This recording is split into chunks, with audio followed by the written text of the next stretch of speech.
Hello, you gorgeous, gorgeous people, and welcome to the Future Game Show Summer Showcase. I'm Troy Baker, man of a million video games, or roughly thereabout. But most recently, I got to play Higgs Monahan in Death Stranding 2, Jack Pepper and Mouse PI for Hire, and of course, Indiana Jones. Are you going to do the theme tune throughout? Yep. Great. I'm Alex Wilson-Regan, and you probably know me better as the female Inquisitor in Dragon Age Inquisition, Alt Cunningham in Cyberpunk, and Leia in Lies of P Overture. And? And I'm also Lara Croft in the new Tomb Raider games. Yes, she is. She is back, people, and that is video game heritage right there. Well, more on that later in the show, but that does make us two archaeologists on one stage. BAFTA-nominated archaeologist. BAFTA-nominated. You've never won, though, have you? Have you? No, Alex, I haven't. Thank you for bringing that up. Let's talk about what we're going to do the next 90 minutes. We're going to be showing you trailers, lots and lots of exclusive trailers, and with the help of their hardworking developers, we're going to be diving deep into some of the most exciting upcoming games. As well as our usual ones to watch, we've also got an extended gameplay reveal for the sci-fi RPG Exodus, which you will not want to miss. And if you want to keep track of all these little buried treasures Alex and I are going to be talking about today, then you should head on over to the dedicated Future Game Show Steam page, where you can find and wishlist every game in today's show. And you can also visit gamesradar.com after we wrap up for tons of follow-up coverage on the eye-catching games that are coming at you very, very soon. Oh, you did the dual pistols thing. It's like automatic now. I get it. Speaking of, I think the stage is itching for a little bit of a lighting change. Whoa, there it is. As you can see behind me, this means it's time for our very first. Take it away, Alex. World premiere.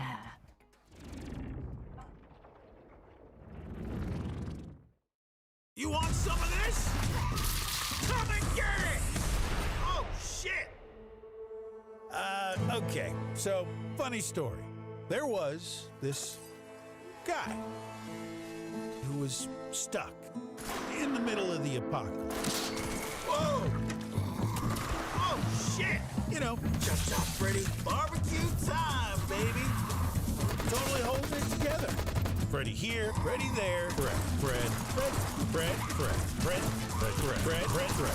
Yep, he was doing great. All he wanted to do was just find one living, breathing human being, for crying out loud. Down here, goddammit! Was that too much to ask? We can solve this problem once and They're for trying to make a vaccine. Hey there, you wanna come? He did find some friends.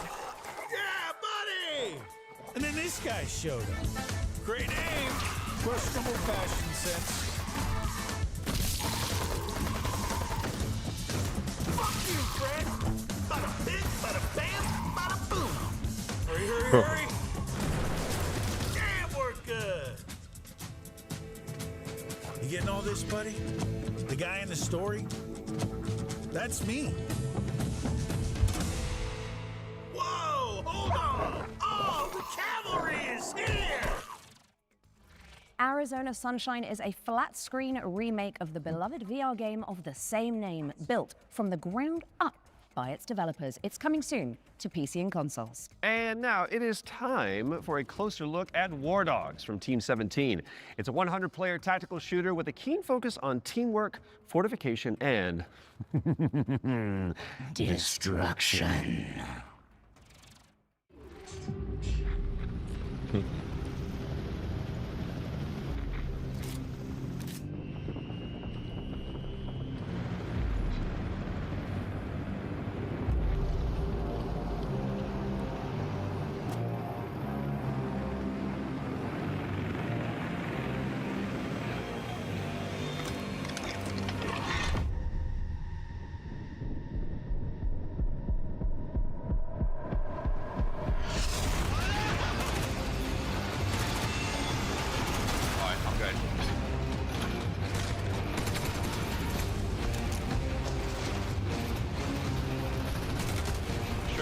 Straight ahead of me. Got one.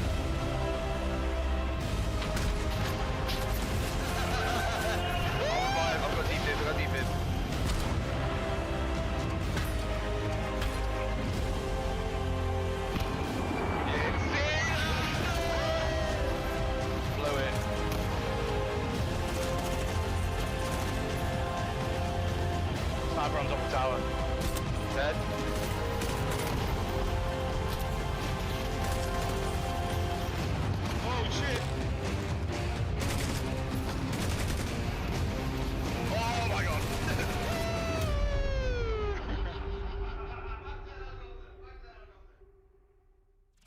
I hate when I get. War Dogs is coming to a stale screen near bagels. you I can later tell this these year, shits but are the good stale, news is but you can wishlist it Can I right go now back to the on store Steam. now? Okay, in our next game, you play as a former detective who visits an isolated place where all is not as it seems.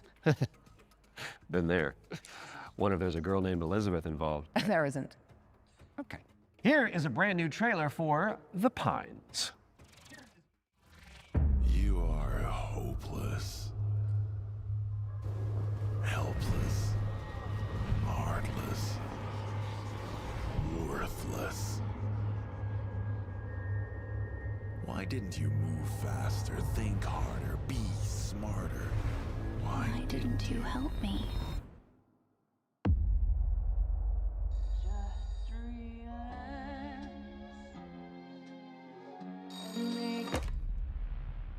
Good evening, Mr. Walker.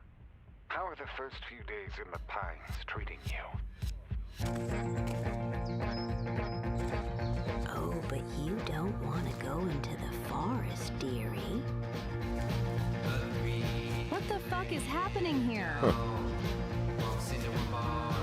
Everyone is fucking crazy. See that? That's mine. And that, also mine. And I won't part with any of it. Including you.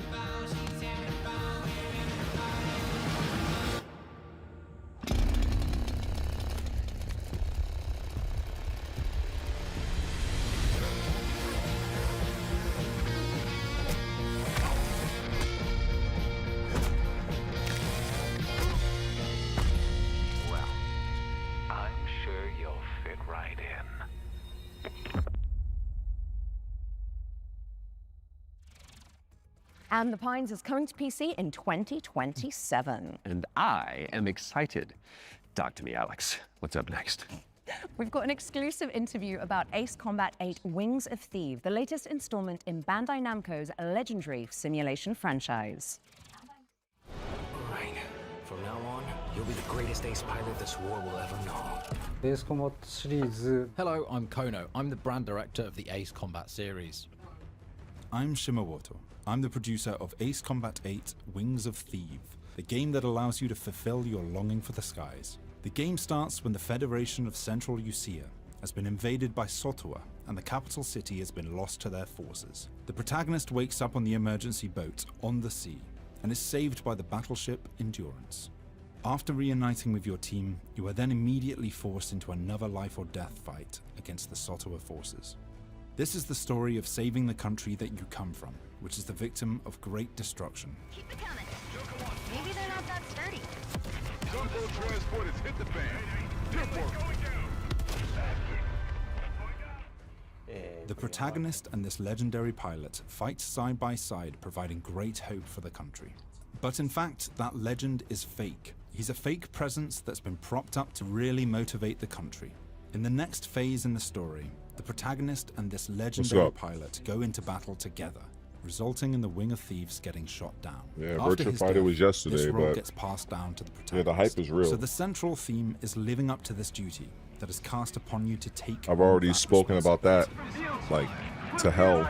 I think I posted like what, 3 videos already? Ace Combat 8 Wings of Thieves features a new type of enemy for the series, the land battleship. The idea came from our art I didn't even director know and this show method was even designer, happening Kono. until like He said 15 it's minutes exactly before it like went live, Godzilla so I landing just on the city scrambled, and causing huge created destruction. a When thumbnail that idea was and presented to them, they actually said, X-copied "Oh, no, this is not good." all But the after channel they started tags working from on from it, this it all made stream sense. and just And then it created went that live. great So, visual.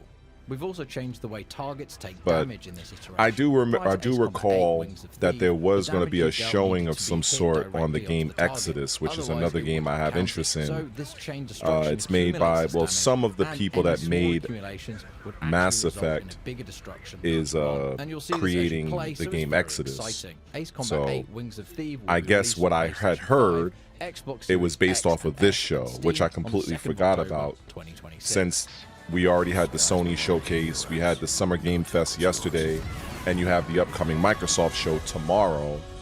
I must have forgotten all about this one.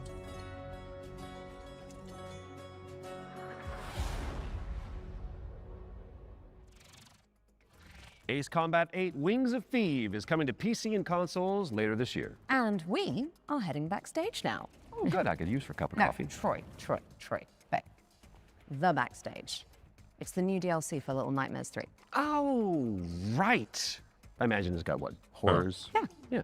Smiling producers with their clipboards, sweaty cheese plate, craft services. Or an evil puppeteer and an army of shadow monsters would make a bit more sense. Oh, yeah, that's better. Let's see that.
Those are the worst raisin bagels I've had in like a good 3 months.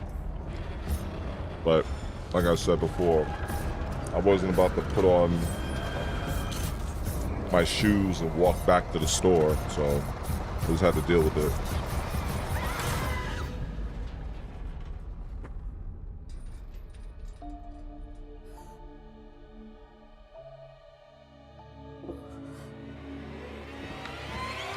I got my Celsius.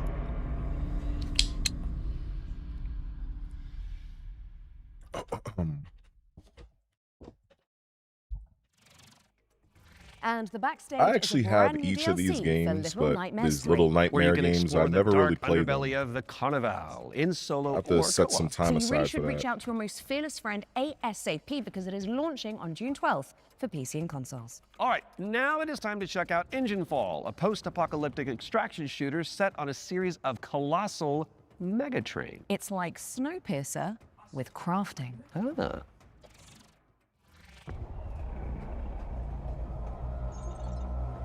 I'm not really such a big fan of like extraction shooters, but like I can take them or leave them, honestly.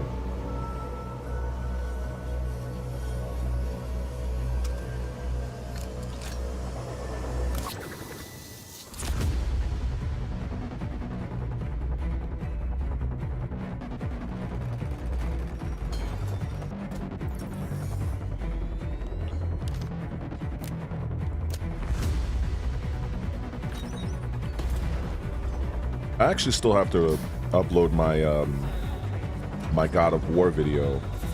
I mean, it's already on my YouTube, but I haven't made it public yet because I'm still adding like description and channel tags and shit like that. Because that's very a highly divisive game. Make your way to first class, which is the only way that Troy Baker travels. True. When Engine Fall arrives on Steam later this year, and if you cannot wait that long, there's a playtest coming for you on June 8th. Now, before we move on to our next game, let's talk about our partnership with GOG, the DRM free games platform.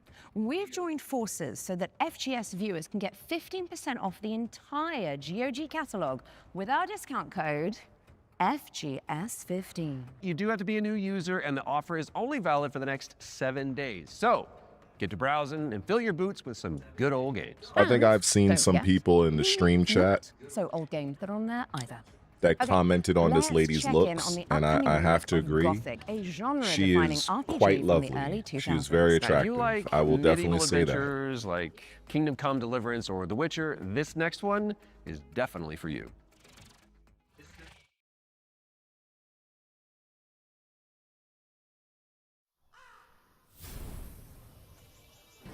Brothers, the time is finally here.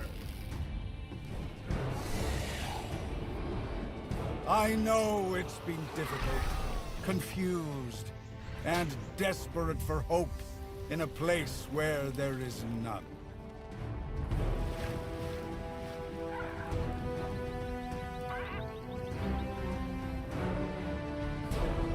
All these years, the unbelievers mocked you for your faith. But do you know what I see? I see strength. I see men. I played the demo of this game, even though the demo is a bit dated. Well, I want to say it's dated, but the demo on Xbox Series X, it was last year. But the demo does a good job of kind of showcasing and highlighting the improvements of this game. I've never played the original Gothic, but I did enjoy the actual demo. And if you haven't tried it, definitely download on your PlayStation or your Xbox, and it might, you know, convince you to invest in the game. So go check it out after the show. Okay, now for something a little different. You have definitely heard of Sky, Children of Light, the cozy MMO from the makers of Journey. Well, we are pleased to reveal today that they're creating a brand new game experience based on the life and legacy of the legendary painter Vincent van Gogh, which is Goth. Let's take a look at this Van Gogh MMO, shall we?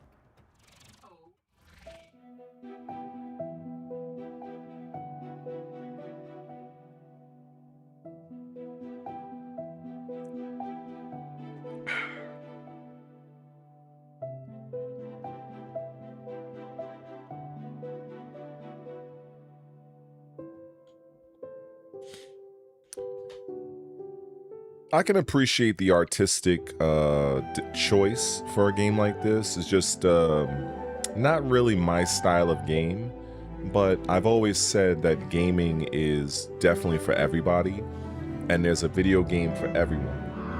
And for those people that may not be hardcore gamers, it's nice to see that there is something for those types of people that, you know, don't need Call of Duty every single day. You know, this is something that looks to be pretty narrative driven, based on feeling, emotion, and just visual, I guess just the visuals that's conveying the story. Probably not something I would really play, but, you know, I can appreciate the aesthetic of it. What's up, Void Walker? I actually kind of learned of this showcase super late. Like, I was just checking my YouTube messages, and then I went on YouTube, like, you know, just to see what was playing, and I saw this showcase was starting in like 15 minutes. I was like, should I? Why not? So here I am. I learned something today. Okay, it's time to take a peek at Halloween the game. We've got a first look at the single-player campaign where you play as Michael Myers himself. Are you? Oh yeah, baby.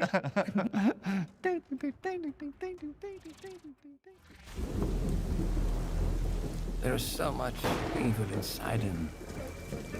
Okay, back inside, everyone. Let's go, Myers. I barely got any sleep last night. I was up all morning just creating videos, editing. So, but, you know, I think it's worth it. There was a lot of hype surrounding Virtua Fighter 6, and I wanted to convey that, and I think I did. Come next. Every soul, unfortunately, what's going on? To cross Michael's path. Hope all is well in the, you know, you find folk in the chat. The evil that was walking among them. Unreasoning, relentless. I'm just doing this, streaming it on my OBS, and I'm recording it at the same time, you know, just so I can get the B-roll, because some of these games I do want to talk about in a separate video. Since I see that's what a lot of the YouTubers and people they tend to do, so I finally figured out that way, because when I record while it's streaming in OBS, Play through Michael I'm able Myers' to completely origin cut story out when all of Halloween my the game lands audio. on PC and consoles this I can just keep September the 8th. actual B-roll, Next up, we've got the so launch that's a trailer cool for thing. Realm So of Ink, an indie action I actually have to roguelike. upload my Brushstroke art God of style. War video. Oh, I'm actually interested in this game right here. This Realm of Ink. This feeling, as if I've arrived at this moment before. I'm not really much into like roguelikes, but I've been seeing a lot more roguelikes as of late, and this one does have my interest. But as to what you are saying, Virtua Fighter, yeah, Virtua Fighter is godlike. I've already spoken about it in 2 videos already, so you can probably check those videos out and kind of see where I'm coming from, especially the my hatred of Tekken 8 video. So I spared no, I didn't hold my tongue on that one. Either clear the path or I'll clear right through you.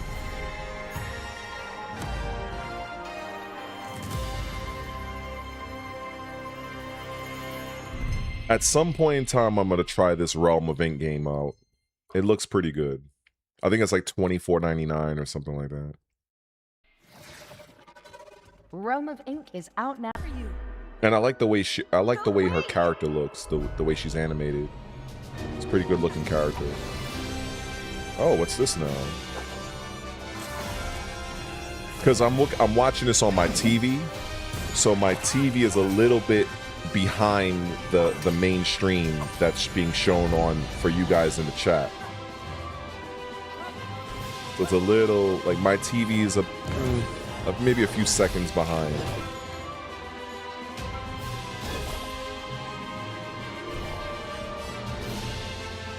This is a game I would pick up.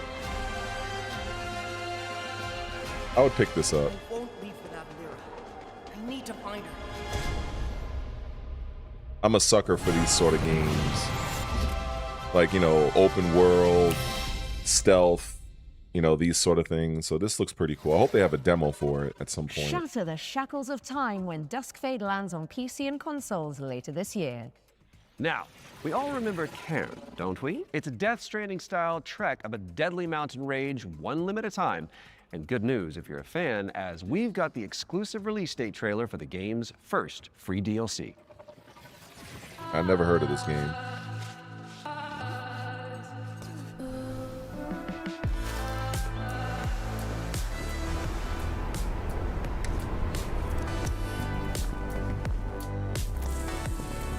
Oh, well, that's pretty cool.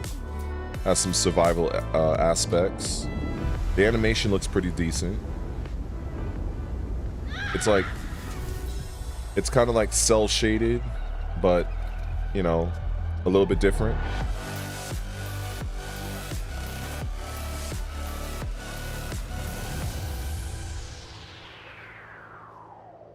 I mean, it's for, I guess, people who are into that sort of thing, climbing. For Ken, and it's I coming mean, soon you know, to PC it's something for them. PS5. All right, folks, our next game is like It Takes Two, but on wheels. You play as a pair of dinky RC cars, solving puzzles and unraveling mysteries in a rather strange laboratory. Here is the latest trailer for Wheelmates. Folks, the rhythm isn't just synchronization. It's the weaving of 2 minds into one. Remember, you're 2 pieces of one puzzle. Go! When I look at games like these games look like the perfect games to stream. I mentioned that in the last showcase. They were showing some games that were like this, like, you know, multiplayers. It's not anything that's going to win Game of the Year, but, you know, I feel like it's good to play with a friend, and it's definitely something that's well worth probably streaming. You know, especially if you have a couple of people that you know that might want to tag along. So I think that, you know, games like those are like good streaming games. And now for something completely different. We've got a cinematic trailer for the anime shooter Oh, what's good, yo? WTF, which stands for Waifu Tactical Force. Oh, don't you just love acronyms?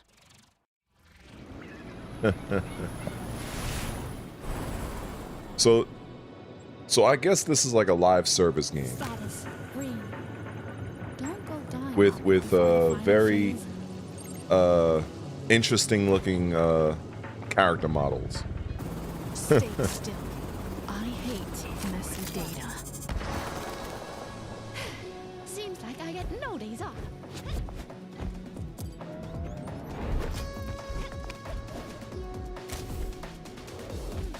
Well, she's definitely very agile, and you know. Oh, okay, so it's not a live service. Well, I mean, you know, first person with good-looking female characters.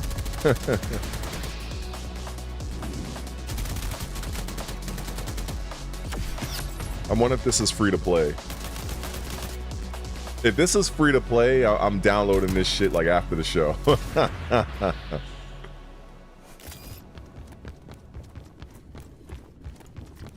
It does look good though. I can't even front. And I don't mean just the female models with the nice physics. I'll let my little friend handle this.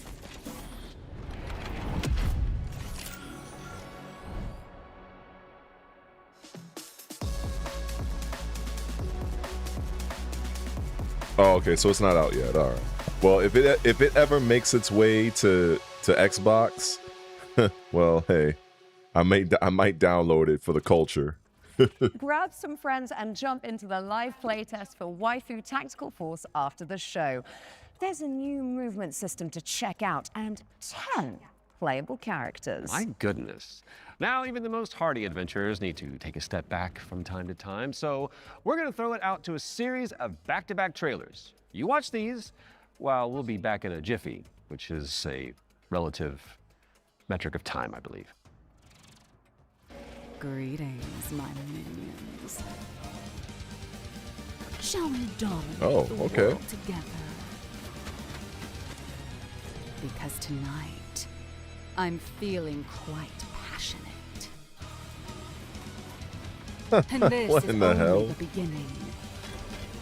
Let's unleash our necromantic rage.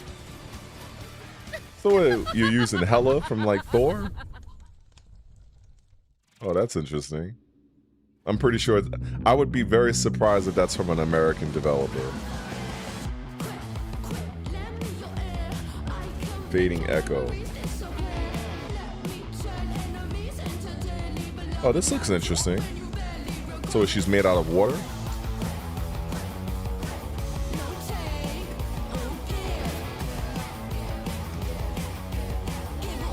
Oh, this looks good. Definitely something I'd mess with. Oh, okay, so it's coming to Xbox. That's good. And what's this now?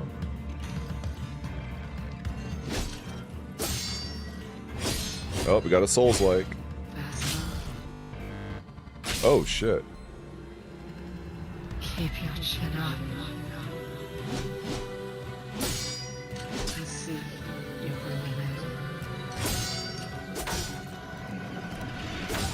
I would need a demo for this. Oh, never mind. It's coming to PlayStation. So I guess you Sony folk will have a good time with that one.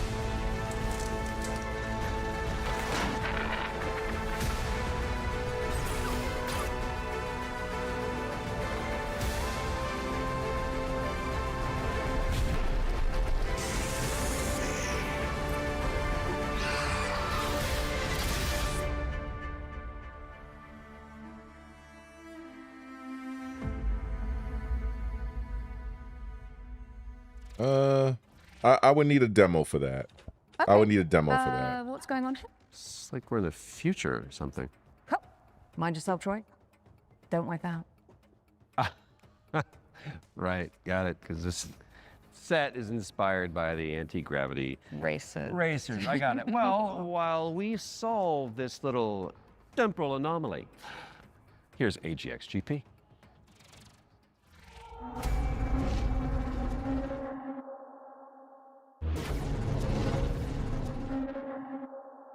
Okay, so this is looking like it's inspired by the game Wipeout. Yeah. This brings back a lot of memories. This looks really nice.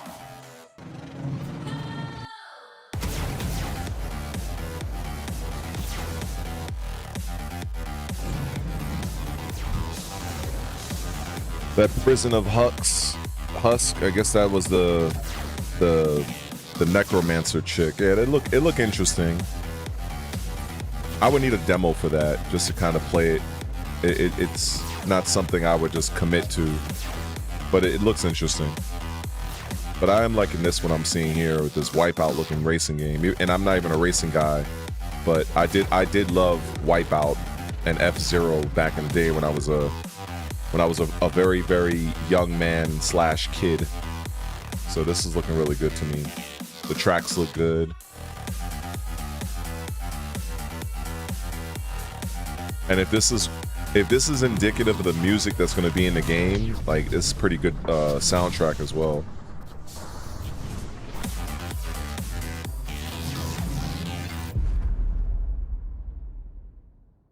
I hope it comes to consoles.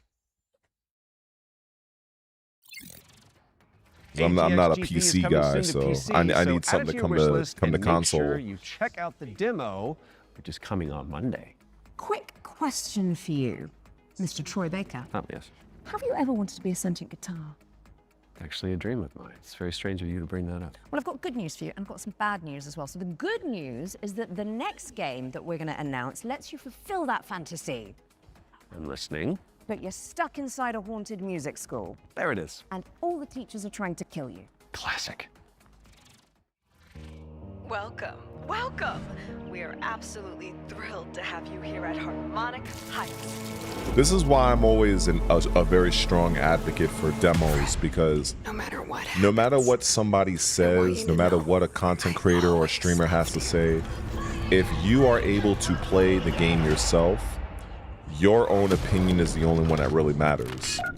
So this is why I love when a game provides a demo, because not only is it showing confidence that you're willing to put out something that's free to play for the consumers and you're standing by your creation, but it gives a consumer an opportunity to play and really see if this is something they want to commit to. So I always appreciate developers that put forth demos. You've given me no choice. You made me do this. Because there's some games that, you know, there's games that I would just go out and buy, but there's other games where I'm like, I need to try this out first for myself before I commit. Don't bet, it's a world of mystery. Don't bet, strum along and you will see. Don't bet, doesn't matter what you wanna be, and even though you're gonna die, don't bet. C sharp or B flat. That's a drum joke in Don't Fret. Mark your calendars for that one. And now it's time for another one of our world premiere. And this one is a side-scrolling platformer starring a very beloved Belgian comic book character. Let's check it out. Ooh.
I like what I'm seeing so far.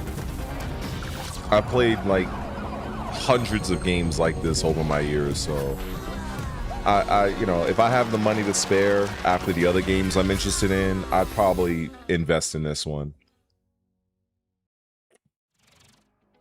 Oh, and it has a demo. Oh, okay. Well, I'm definitely downloading that. Is coming soon. So wishlist it now whilst I'm fixing my twisted tongue. And in the meantime, there is a brand new trailer for Ding Hai, the Ocean Pillar, an RPG roguelike where you face off against demons and ancient gods. Oh, okay. Hold on. 你这破炉子，这回又整出啥鬼东西啊？此帖将立三主。老道赐名，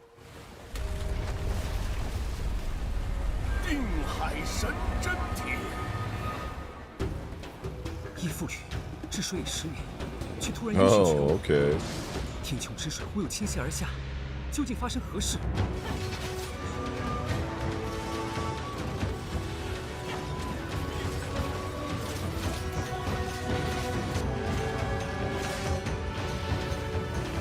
I'll have to keep my eye on this one. Hail, Crypto. What's up? Oh yeah, I'm interested in this right here. I'm interested in this. I'm gonna be doing some. Ah, come on. I hope they bring it to console. Coming soon. Now tell me, what's next, Troy? Well, we've got our first ones to watch deep dive of the summer showcase, which is where we take out our little trowels, lift the topsoil, and gently brush the dirt off of a game. I didn't know about this shit either. Like I was telling people like a little while ago, but with less paperwork. when this popped up, I was just going through my YouTube comments, responding to some people, and then I saw that this was available, and it was like 15 minutes before it went live. So I scrambled. I was like, you know what, fuck it. Let me just go. I think I copied the thumbnail image.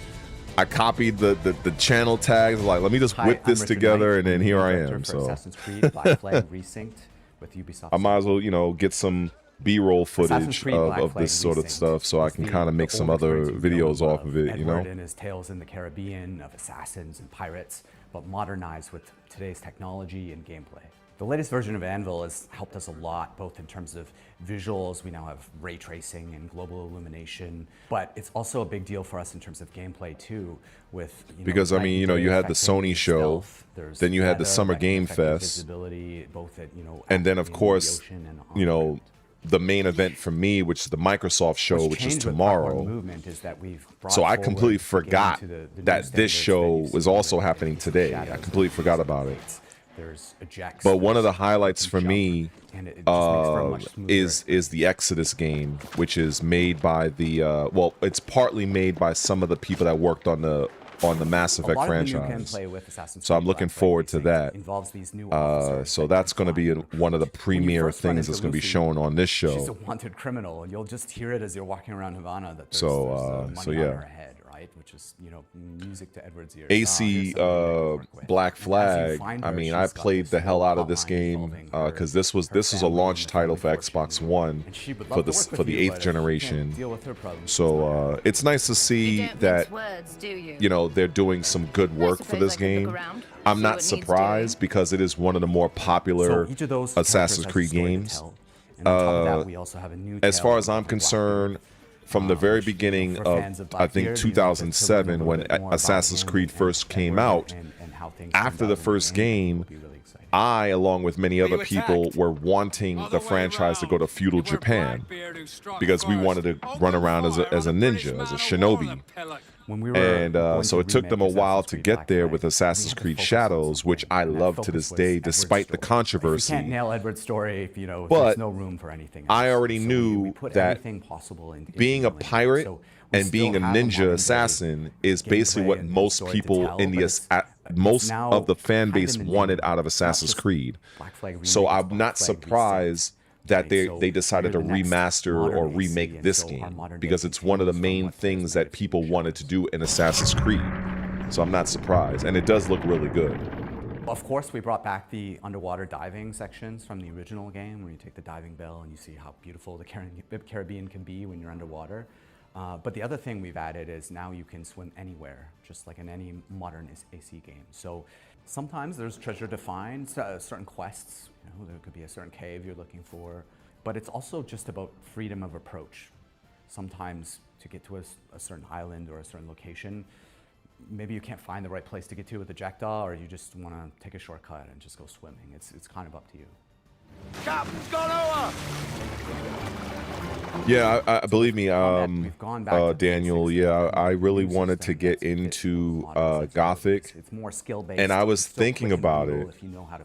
But then all of a sudden, I looked at my bank account, and I when you have bills that automatically take shit from your account, so keep. I got a that spirit notification that it had early from the this original. morning. If it ain't broke, don't fix it. $114. More now with No, it said thank you for your observabilities payment of $114.50 something to Optimum, and I was like, motherfucker, I forgot to take off the auto pay. which allow you So, so that wiped, because I was like, all right, maybe I'll pick up Gothic. I was thinking about either picking up Gothic or taking advantage of the sale that's going on from Final Fantasy VII.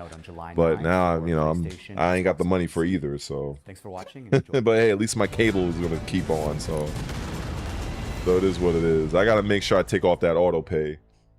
I completely forgot that shit. I was like, Assassin's Creed motherfucker. Black Flag Resynced is coming to PC, PlayStation, and Xbox on July 9th. Because I was like, later you know, that Gothic is looking good, and you know, and the whatever.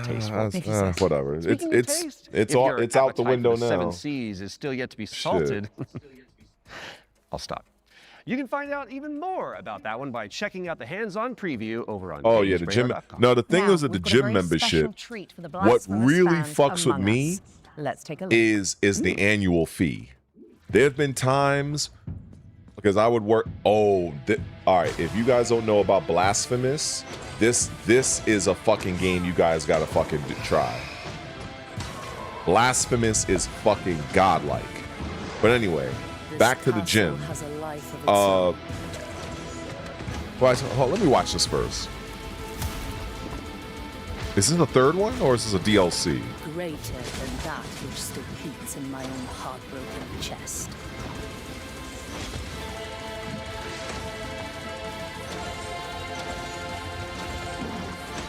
All right, I think this is a third. I think this is a third game.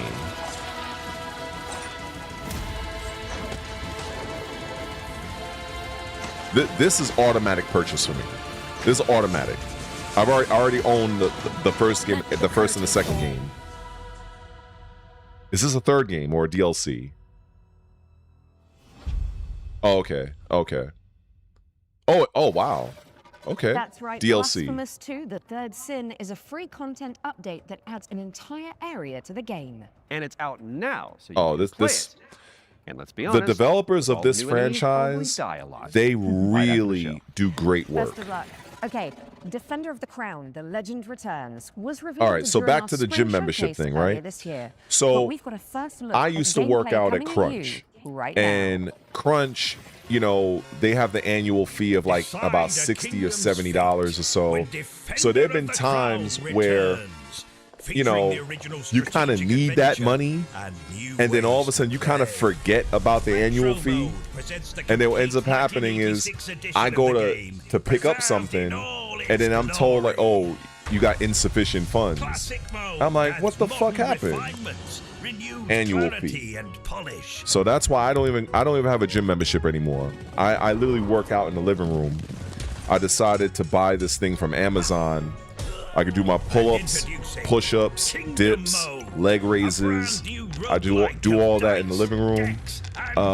Because honestly speaking, I felt like, you know, at this age, I don't really need to be going to the gym like that. When I have something in my living room that I can, at any point in time, I could put my work in, and if I need my cardio, you know, I'm here in Brooklyn. I just you know run. I just run through Prospect Park. You know, that's about almost 4 miles. So that's, you know, or I just do step ups if I want to do my legs. I do step ups on a bench.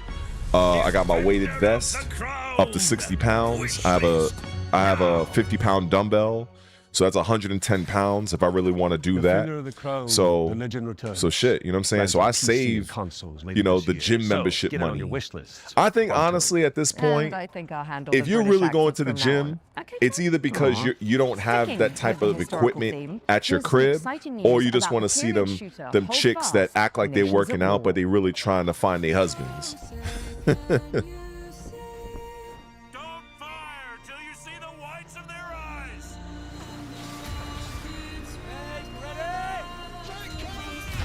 Yeah, like, I mean, the gym is fine, but, you know, if you're like me and you got something in your crib that, you know what I mean, like, you could just go, like, I can just do a set of pull-ups and do whatever I need to do right now.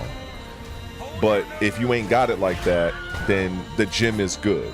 You know what I'm saying? As a personal trainer, I'm always an advocate of people, you know, movement is medicine. You feel me? So, you know, get moving, watch your diet, limit those carbs, limit that sodium, be more active, and add some calisthenics to your life. You know what I'm saying? So, especially as you get older. Nations at War, and it's launching on June 11th for PC, PlayStation, and Xbox. That is just a mere few days away. My goodness. But visit getting back to that holdfastgame.com Blasphemous, for more info. the team that makes Let's Blasphemous, check out the release date trailer I for believe They they're the Will same Come, a team. steampunk I stealth believe game they're the set same on a team that vast makes airship.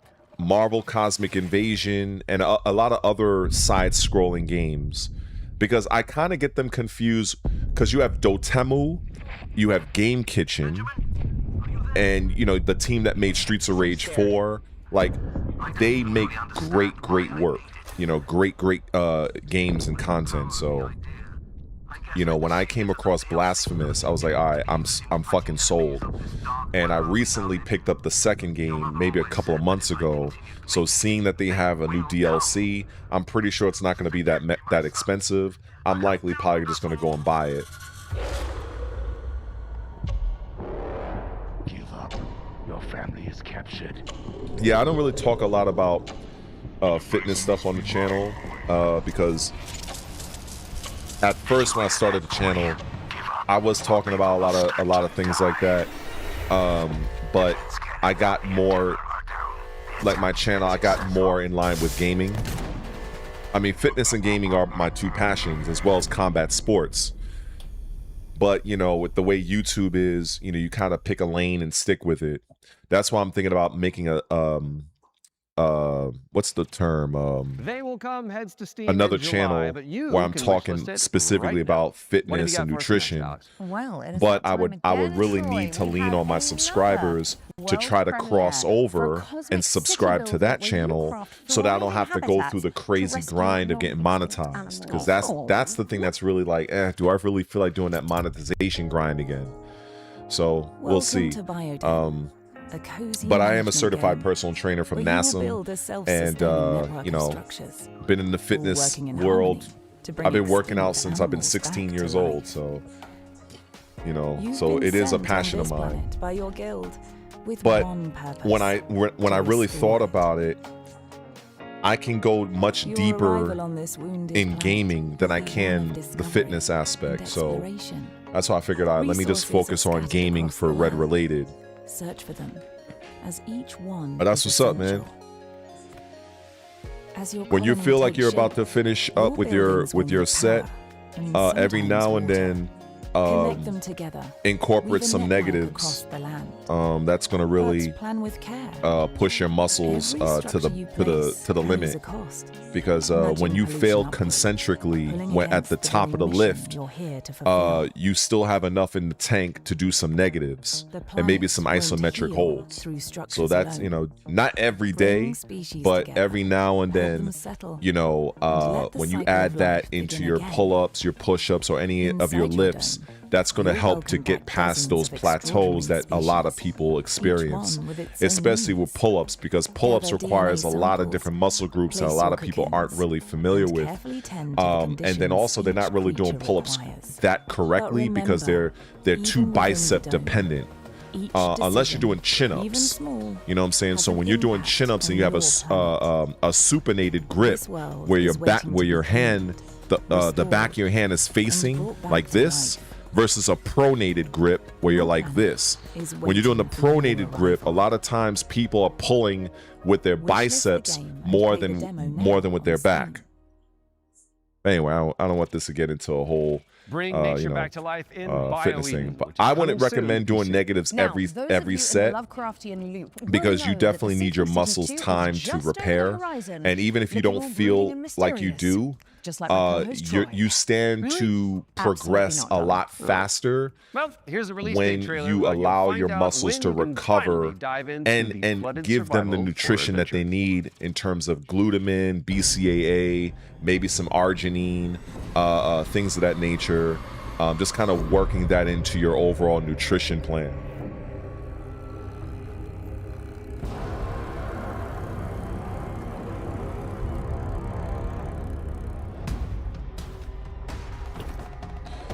Yeah, man, I've been around for a while, man. You know, I've been around the block.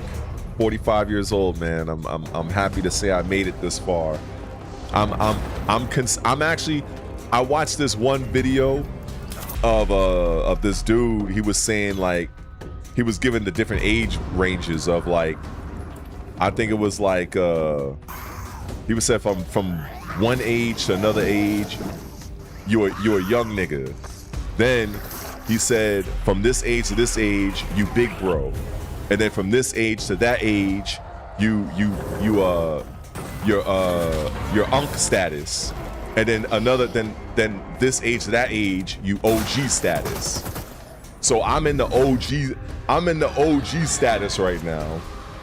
And so at 50, I'll be elder status on some elder god shit. So that was pretty fun. I gotta play that little clip though. It's pretty funny. I'll probably do it after the show. Because the guy broke it down real good. I don't know how many people agree, but in the comment section, everybody was like, "Yo, that's a good way to look at it." Now this one is an attempt to revive that golden era of early skateboard games. Shit. You know, when Tony Hawk was at the peak of his powers. And who better to tell you about it than Stair Meyer, Really want to one of the help world's most with talented modern developing. skaters and an Olympic hopeful to boot. Well, I mean, if you want to do game development, yeah, that's gonna. I don't know. Hey, Future Game Show. I don't know much about that world Skateboarding is my life. in terms of getting into I'm it. super excited to I share understand this aspects of game development, but I want to know how to, skateboarding game you know, inspired go by that the route. era of skate games. So this is the world premiere of Skate. But yeah, VF6 is looking amazing. But then again, I shouldn't be surprised because they're the same people that's doing a lot of the what's the fucking game? Yakuza and the Like a Dragon. They got the game, what is it called? Stranger Than Heaven. So that shit's fire. I'm just crazy. I'm surprised they even adding Tupac into that shit. So that's crazy. But let me see. I think that's fine. Yeah. I know some people, well, very few that are in game development that's making their own games. It does take a lot. You know, when I listen to my friend him talking about launching his own game, it's a lot of time, it's a lot of dedication, a lot of sacrifices. Not everything is going to work out. It's a lot of money you're spending. So everybody's experience might be different. But based on what my friend has told me, it's definitely very difficult.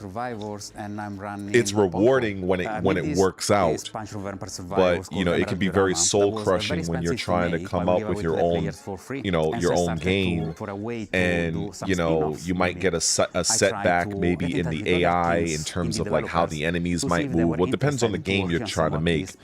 So there's a lot. I would suggest do your research, which I would imagine you're doing, and I just wish you luck on that front. At your own pace, play your cards effectively as slowly or as fast as you can. I got a lot of other ideas, but there's definitely more a spin-off. I see what you're saying, Daniel. And that it like, I always introduce negatives. Maybe, like, if I'm doing out of a 7-day period, I'm probably doing negatives maybe twice, 2 days out of the week, and I allow myself to properly heal. But then again, you know, I'm likely probably much older than you, so my body probably, you know, obviously when you get older, takes a little longer for your body to recover, as opposed to when you're like super young. But yeah, allowing your body to recover, proper sleep, water, hydration, giving your body the necessary nutrition that it needs in the form of the protein and stuff of that nature to help rebuild the muscle that you're tearing down by causing micro tears in the actual muscle fibers, you know, doing the rigorous activities that you're doing. And as it's very common for me, I start something really small and it ends up being way too big, and so now it's got its own life. Oh, what's up, It's going to Kazama? be called Legacy of the Blood Yeah, Moon, like, and players can expect I agree. a small I agree. DLC with something 8+ characters. I think, 8+ weapons, plus you know, when you solutions, look at but the I cannot fighting game expect a very low genre, price of it really 80 pence, is something along those lines. mostly Definitely people 2D. updating it You know, for like as long as it I makes focus sense, most as of long my as it time is on Invincible sustainable. If anyone Versus, wants to stay in but touch at the end of and the get to day, know more that's a about what we're two-dimensional doing, game. please visit Fatal Fury, popcorncollab.com, 2D. where Mortal you will find Kombat a 1, 2D. fantastic Street Fighter and 6, useless 2D. count-up to our next announcement. You know, We have a lot what more do you really announcements have in the near for future, 3D? but for now, You don't really here's got a much. trailer for the next I mean, patch of sure, you could play Virtua Fighter 5 Revo, which, you know, I encourage, but, you know, at the end of the day, it's still a 20-plus-year-old game. So that's why, you know, I'm a strong advocate of Sega, you know, putting in the work they're putting into for Virtua Fighter 6. And even though Team Ninja, they're creating the fucking cash grab that's Dead or Alive 6 last round, I am keeping my fingers crossed that they're going to put forth some viable effort for Dead or Alive 7. So that's what I'm hoping. Because Tekken, as far as I'm concerned, that franchise needs competition. I always go back and say, you know, I use the example of, you know, if you look at Diablo 4, I use this example all the time. Diablo 4 is the market leader of action RPGs. Diablo 4 is a very good game. However, they have competition from Path of Exile 2. If Diablo 4 was the only real ARPG on the market, would they really need to put forth the effort that they're putting? Not really. They would do the bare minimum, because they would know that gamers don't have another option. So when you have a Path of Exile 2, you know, on your heels, it makes the Diablo developers work a little bit harder. That's an aspect that the Tekken developers don't have. Tekken does not have real competition in the 3D space.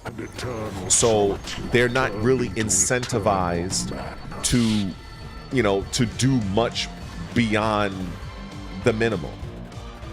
So this is why, for me, Virtua Fighter 6 is for me, it's evolutionary what they are bringing to the genre, and I'm definitely all here. I'm here for it.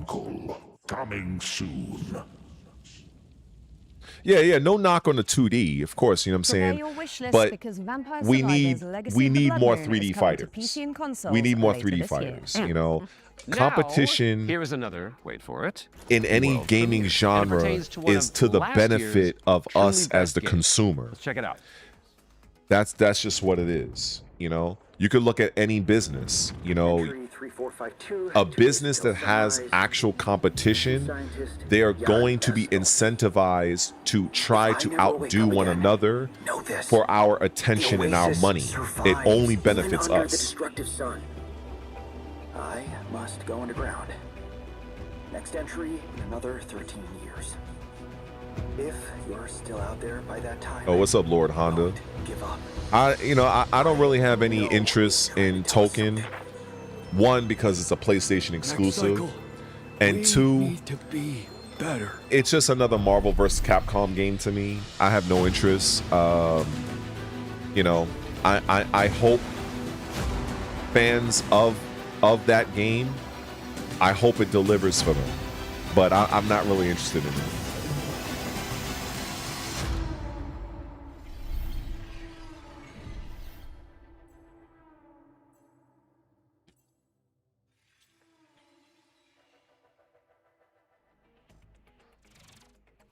Alex Jordan and Yam Scientist fans rejoice. The Alters is getting a DLC expansion called Last Variable. Yeah, Street Fighter. You know the funny thing, I haven't played Street Fighter 6, and I tell people this. Anemo. It's a free-to-play creature collecting RPG. I haven't played Street Fighter 6. Like, for you guys that know of Street Fighter 6, what's happening on the screen behind you? the last time I played that game was about, I would say, 2 weeks after Bison was released as a DLC. So I would say about 2 weeks after Bison got into Street Fighter 6, that was the last time I played it. So it's been a while. Because during that time, I was committing most of my time to Tekken 8 at that point. Which I completely regret at this point.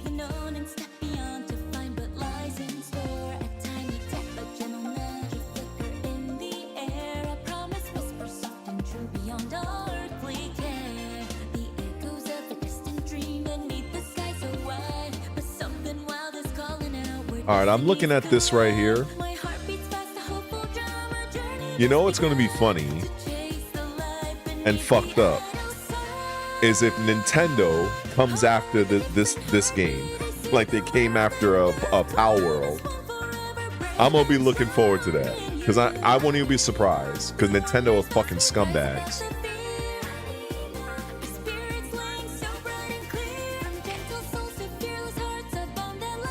Honestly, I think I've watched a few people give their take on the whole Tifa situation. I think I spoke a small amount about it during the last stream, but I think I'll do a proper video on it. I'll probably record it later tonight, and I'll probably post it. Because I think for me that it deserves its own video, so I'll get to work on that later tonight, Kazama. I still got to post my God of War Laufey video because I already have it. I already have it uploaded to the channel. I just have to publish it after I add my tags and my description and shit like that. It is the 4-player psychological horror game that opened the Spring Showcase back in March. Cool thing is, it's got enemies that mimic your friends just to freak you out. And the developers are back with a closer look at gameplay. That's right. I mean, at the end of the day, when it comes to guest characters, that's the main purpose of it from a business standpoint. You are trying to tap into a completely different market, a completely different genre community to try to bring them over into your franchise. I mean, there's nothing wrong with that. You know what I'm saying? Every company is trying to increase their market share and trying to increase, or should I say, increase their total addressable market. It's just, it's just sad in some respects that Tifa isn't going to Tekken, which is where I feel she really belongs. But I'm eager to see what they're gonna do with her for Street Fighter. It's gonna be interesting. But like I told Kazama, like I'll likely do a proper video on that probably later tonight, and I'll probably upload that for tomorrow to hunt you down, because I want to try to get that done kind of early because the Microsoft showcase comes on tomorrow, and I'm definitely not missing that.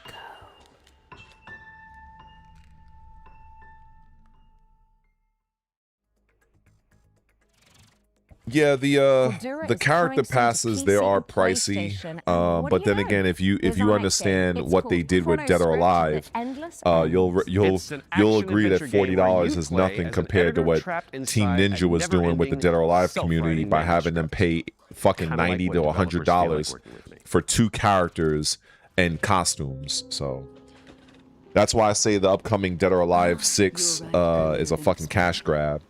And I definitely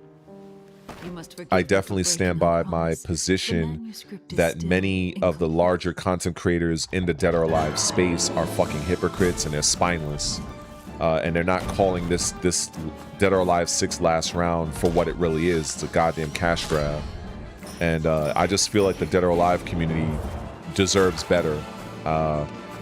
So when you are aware of how much money Dead or Alive was charging for their season passes, to me $40 is not that big of a deal, especially when a lot of gamers, and I say this, a lot of gamers, they don't know anything beyond pressing buttons. Like, honestly, I mean, it is what it Chrono is. Scripts, They don't The understand the Endless time End it is coming takes to to PC develop and these PS5 characters. in fall They have to balance 26. these So characters. write it down now They on have to your get the wish list. licensing Alright, to use now, these we've got a characters world if it's a premiere guest coming character. at So you. there's a This lot one is of there's a lot that psychological horror goes game into where you creating relive these the memory of a passes. lost child. But under no circumstance should a season pass cost $100.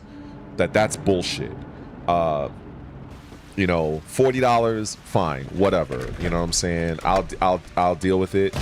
But again, when you recognize what Team Ninja was doing with Dead or Alive 6 and even 5 probably by having these overpriced season passes with, you know, two characters basically, it's fucking egregious. Absolutely egregious.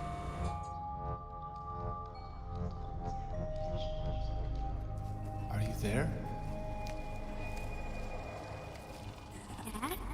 Yeah, the thing is, Fatal Fury, you also have to look at it, again, like, I don't mean to sound fucked up or condescending, but again, a lot of gamers don't understand the business. Fatal Fury is not as popular as Street Fighter. So it's not wise for them to charge to have similar pricing And if you're hungry to for a more juggernaut amazing like games Street just like Fighter. that one, stay tuned You know what I'm after saying? the So Exodus extended you have to gameplay factor reveal that at in the as end of the well. show for the return of So, FGS Live from Los Angeles. you know, Fatal Our Fury does hosts not are have in the the City of market Angels share to or bring the you presence that all Street the Fighter latest news from the has. summer gaming So events, it's as too well as much some of a of those risk for them wonderful world to premiere charge trailers you love Street so Fighter much. prices In fact, for here's a little their teaser content. of what you can look forward to. It's just not the right thing to do, you know, for their business strategy. You see the same thing with televisions, any business. If you look at a Samsung TV or a Sony TV or an LG TV, you'll see other television manufacturers. They may offer the same, if not similar quality, but they're going to be charging you less money for the same size TV. They have to find a way to kind of stay relevant and stay in the market by charging less money because they cannot compete with the larger manufacturers. That's just how business goes. This is why you can see the same thing from one brand to the next, but the larger brand, you know, you're paying more money for it. That's just how it goes. But a lot of gamers, this is an aspect that they don't quite understand. So to them, it's like, well, why is this $40, but this is $20? Well, there's more reasoning behind that. But I don't see a lot of creators even talk about shit like that because they themselves don't know the business. From day one, it was I just do what I can to try to educate my own audience so that they can understand why some things are the way they are from a business standpoint. About how you do it, how it feels to push. You know, at the end of the day, you don't have to agree with it, you don't have to like it, but it's important to understand the why behind it.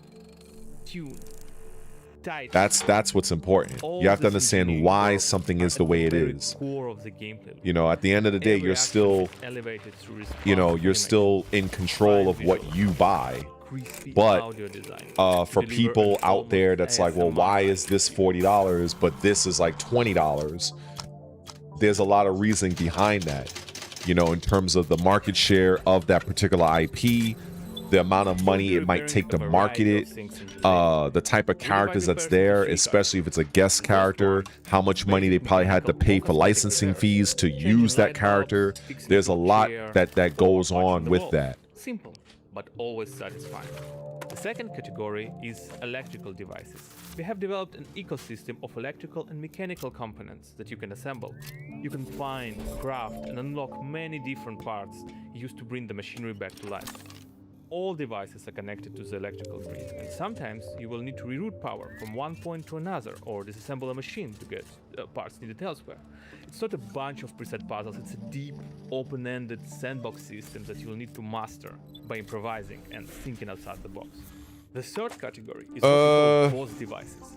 These are large, multi-step projects that are I even more think complex and usually involve multiple machines. if I had to answer like, for this, example, the interdimensional antenna. You will fix its I would subsystems, feel you that will be tuning its settings to get the signal you need for your adventure, and of course, there will be a massive payoff. At the end if of a the player has played both Each Tekken floor 7 and has its Tekken own 8, boss device. the Some will mechanics be of both unveiled in the games, upcoming months. I mean, Some you'll have to uncover yourself when the game launches. I don't even know how I should even answer this because I've mentioned this till I'm blue in the face so many different times. I understand you're probably new here, add the game to your wishlist. but And if you want to help us shape this adventure, sign up for a close playtest in on Steam my for a chance to play experience the newest in of development. playing Tekken 7 The when I playtest was begins competing in that June game 14th. Thank until you, about and enjoy the 2018. rest of the show. Rage Arts was The not Lift something is coming to PC in that 2027, but you can and should. it wishlist was something right that was now on Steam. present, Our next but game it is wasn't technically something that a theme park people were really simulator, running but there to is a the way morbid they are catch. now for Tekken 8. Never-ending coasters, salty fries. Now that could be expensive on a bottled water. player-by-player standpoint. The owners are trying to That's teach whatever. guests. Oh, that's a But new the one. main Here's, issue wow, is My heat. Cannibal Family. I don't think I need to even go into that much detail on that. Not just that. So I heard a flesh-eating creature crawled out of it. Huh?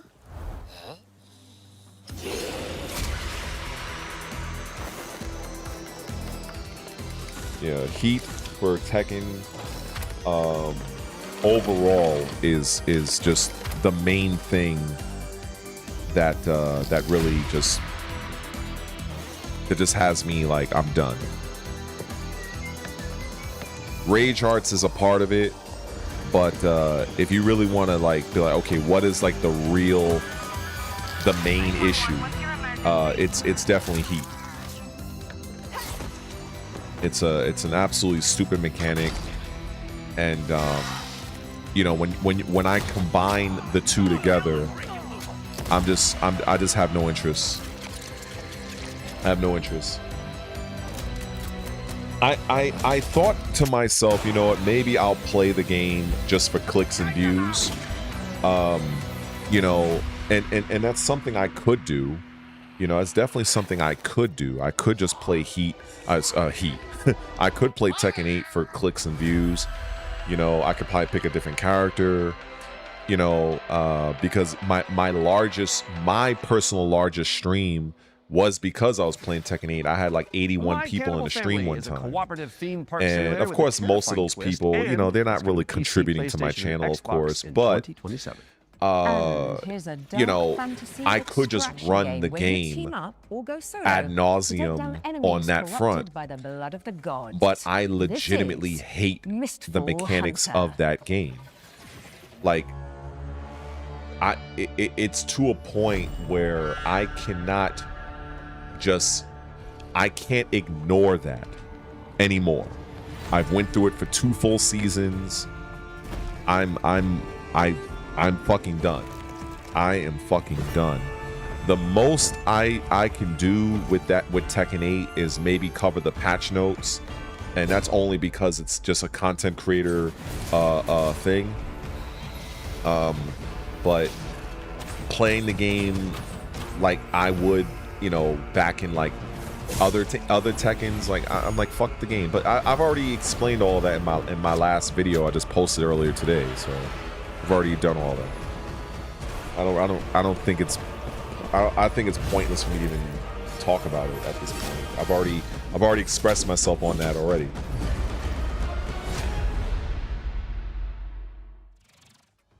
Set a reminder for July 29th when Mistful Hunter lands on PC, PlayStation, and Xbox.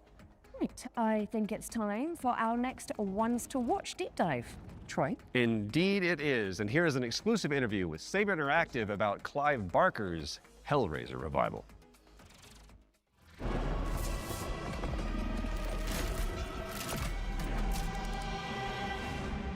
Hi, I'm Anthony Default from Saber Interactive, and I'm the narrative director on Hellraiser Revival. The backstory for the player character Aiden is that he's this guy who has his entire life been consumed with yearning.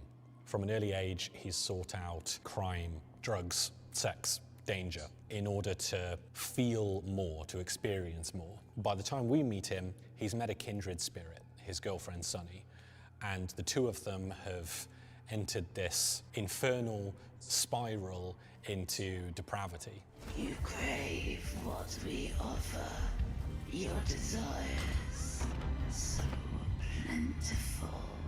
In the game, you'll use this mysterious puzzle box artifact called a configuration to wield the powers of hell, to burn, penetrate, slash, rip apart your enemies, and also it's a puzzle box, so you can manipulate it yourself to solve puzzles, and ultimately save yourself and your girlfriend from the powers of hell. It is done. It was incredibly dear to us to stay true to the Hellraiser franchise when doing this work. So we went back to the first and second movie and to the novella that he initially wrote that it was all based on, The Hellbound Heart. Tried to kind of blinker other influences out, and we just studied those until we found what really resonated with us. Follow her, for we have such sights to show you. So in the game, the force of opposition that you'll be fighting is broadly on two sides. So on the first side, you have this cult that's obsessed with the Cenobites and with trying to create their own Cenobites on Earth, ones that they can control and use in order to essentially grant themselves infinite pleasure. So this cult, they're trying to find a way to advance their goals, and to do so, they need this Genesis configuration that you're wielding. You need the Genesis configuration to complete your bargain and try and get Sunny's soul back. The second category of enemy is what we call the unworthy. So these are beings who have used configurations themselves in the past, and in most cases have been like interred into the labyrinth where they've been tortured for some sort of eternity, and who are now released by the actions of the Genesis configuration and are seeking you, thinking that you're their way out, you're their way to freedom. So they're these depraved, decrepit souls who are desperately trying to kill you and take what's yours. Clive Barker's Hellraiser Revival is coming to PC and consoles in 2026. We've got plenty more to show you throughout the year, so stay tuned. You can wishlist the game now to join in, or you can follow us on social media, where Pinhead himself will often be in the replies. Thanks for watching, and take pleasure in the rest of the show. It calls to you. Make your devotion. I am really interested in this game, and I will likely invest. I think they are going to do justice for this franchise. I don't see it being no game of the year type of contender, but it definitely will scratch that horror genre itch for people, especially folks like myself that grew up, you know, with these types of movies. And it looks really interesting on what they're doing with the actual cube. The story sounds interesting. It doesn't sound like something they just threw together, you know, over a napkin. You know, it definitely looks very interesting. So I'm very, very interested in the game. I'm definitely gonna do a little bit more research onto it. And I've known about the game for the last couple of months. I was kind of wondering, you know, at first, like, is it gonna be third person, first person? Looks like it's gonna be first person action, some light puzzles. I was kind of wondering what they were gonna do plot-wise, but it looks pretty. It seems pretty interesting. So I'm definitely gonna be doing more research into it. But I'm likely to give it a chance. Dead Root is coming soon to PC and Xbox. Drop the devs on wishlist to show your support, and you may as well keep that Steam tab open, because we've got another great game up next. And this one is The Road of Dust and Sorrow, a pixel art survival horror game inspired by Silent Hill. Oh, that game is not coming out no time soon, but it is definitely a heavily anticipated survival horror game. If they can deliver, it's gonna definitely be revolutionary to the survival horror genre for sure. There are a few other games that I have seen that are in a similar vein. There's one that is third person. I can't remember the name of it. I can't remember the name of it. I'd have to like really look, but it's also a very good looking game. And then there was another one, I think it was called Blight. Blight is another good third-person survival horror game. It's kind of like a medieval type of aesthetic. So that's looking pretty interesting. So come next year, there's going to be quite a few good games for survival horror that people are going to be looking forward to. That goes beyond just the standard Resident Evil and Silent Hill. 2026. Okay. Our next game was revealed late last year and is a stunning reimagining of... Are you seriously going to intro this one whilst I'm standing right beside you? My bad. Our next game was revealed late last year and is a stunning reimagining of Lara Croft's 1996 adventure. Lara, played by yours truly, will visit the jungles of Oh, Peru, really? ancient ruins So in she's Greece, and playing. much, much Oh, more. okay. Here's the team behind the game to dive All deeper right. into Tomb I Raider, didn't know this. Legacy of Atlantis. Hard woman to track down.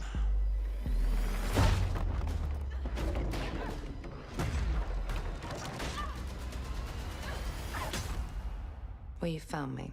Hi, I'm Hao Cicada, game director at Crystal Dynamics. Tomb Raider, Legacy of Atlantis is a stunning reimagining of Lara Croft's debut adventure. We've taken the legendary 1996 game and completely reimagined it from the ground up, with jaw-dropping visuals, modern gameplay, and a few new surprises. All while honoring the spirit of the original. Players will explore these extraordinarily dangerous worlds that have been lost to time. We're talking jungles of Peru, crumbling ruins of Greece, and the deserts of Egypt. Every location is packed with ancient artifacts and hidden secrets. Whether you are a longtime fan or someone picking up a Tomb Raider game for the very first time, this is the definitive way to experience the adventure that started it all. Tomb Raider pioneered 3D exploration back in 1996. With Legacy of Atlantis, we really wanted Lara's traversal to feel distinctively hers. It's precise, it's athletic, and deeply connected to the environments she's exploring.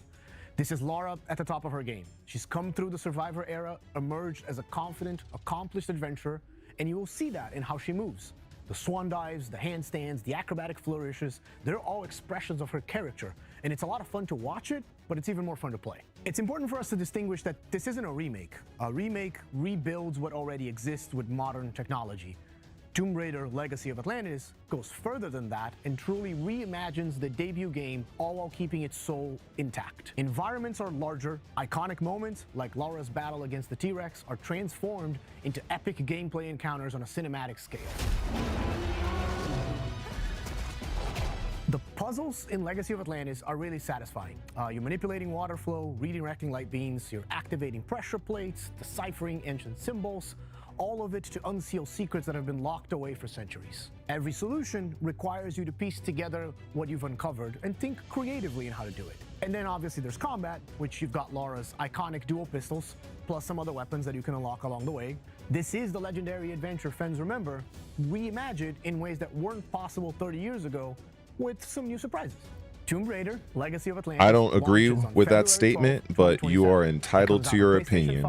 Xbox Series X and S, because I actually have all of the Tomb Raider games, and so I vehemently disagree with that statement you just listed. But like again, you are entitled to your opinion.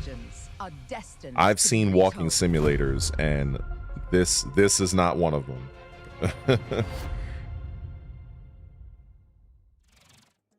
Beat the game, then what? I mean, you could say the same thing for a lot of other single-player games. I don't know what type of games you play, bro, but when you play a single-player game, you know, that is pretty linear when it comes to story. Which is 2 days before Lara's I mean, birthday. aside from And if it's hunting not on after your wish list achievements, already, like, then yeah, this there is really me, isn't Lara much that Croft, you are asking going to you do except nicely to add play us. the game again in your own way. Let me use my knife. So maybe those games are not for They'll do you. it. Maybe you need Seen it. Call of Duty in your life. I don't I like know. it. You know, but these types of games so are definitely not yesterday we walking learned about the next simulators. I game don't from know the where you creator get that of from, Assassin's but Creed. like It's I said, called everybody has their 1666 opinion. Amsterdam. It's officially back from the dead, baby, and it does look amazing. Now, I'm sure you've all seen the reveal trailer by now, but if you're keen to learn more, here's an exclusive gameplay feature from the team at Panache Digital. Enjoy. It all began with magic. In ancient times, the earliest human tribes would periodically gather in a sacred place. One of these tribes, the Zandaris, was entrusted with an ancient form of magic along with the duty to pass it on to those deemed worthy to bear it. But this gift came at a cost. The very magic meant to elevate humanity instead corrupted it. Those who received it were changed. And those who bestowed it had to learn how to take it back. Step into the role of Noah, heir to a long line of Zandaris, as she's about to become the Collector. She will not be alone. A choice must be made. One that will stand by her side throughout the journey. Together, they form the Union. Together, they must preserve the balance of the world. 1666 Amsterdam is coming soon to PC. I don't know if but you it, can I don't know watch if this the game and is going play to the come to prologue on Steam console, after this the show. Amsterdam game, but it looks interesting. still I have did catch a one more glimpse great of a game to show you. gameplay segment. I did like the character, spiritual successor to the Mass Effect games, the character model. which I know a thing or two about. You need to know about Now, this is the Exodus, game that is the main planet-hopping event for this sci-fi show. RPG coming to PC and consoles early next year. Now, the dev team, Archetype Entertainment, is made up of a bunch of ex-BioWare talent, including Drew Karpyshyn, That who worked was the on writer Mass of the Effect. first two Mass Effect games, and Knights of the Old Republic, so you know it's got the juice. The team over in Texas have put together an extended gameplay reveal led by the game's director, Chris King. That is coming up next, but you should stick around after for our sister show, FGS Live from Los Angeles. Right then, the time has come, the walrus said. I've been Alex Wilson-Regan. And I have been Troy Baker. And this has been the Future Game Show Summer Showcase 2026. Oh, you nailed Oh, that. good. Which means it is time for you, my dear friends, to enter the world of Exodus. Enjoy. Well,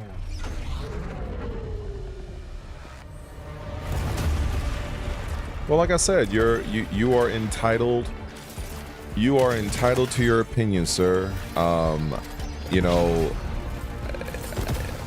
you're definitely a different gamer than I am. I find replay value in these sort of games. So, you know, sorry that you don't.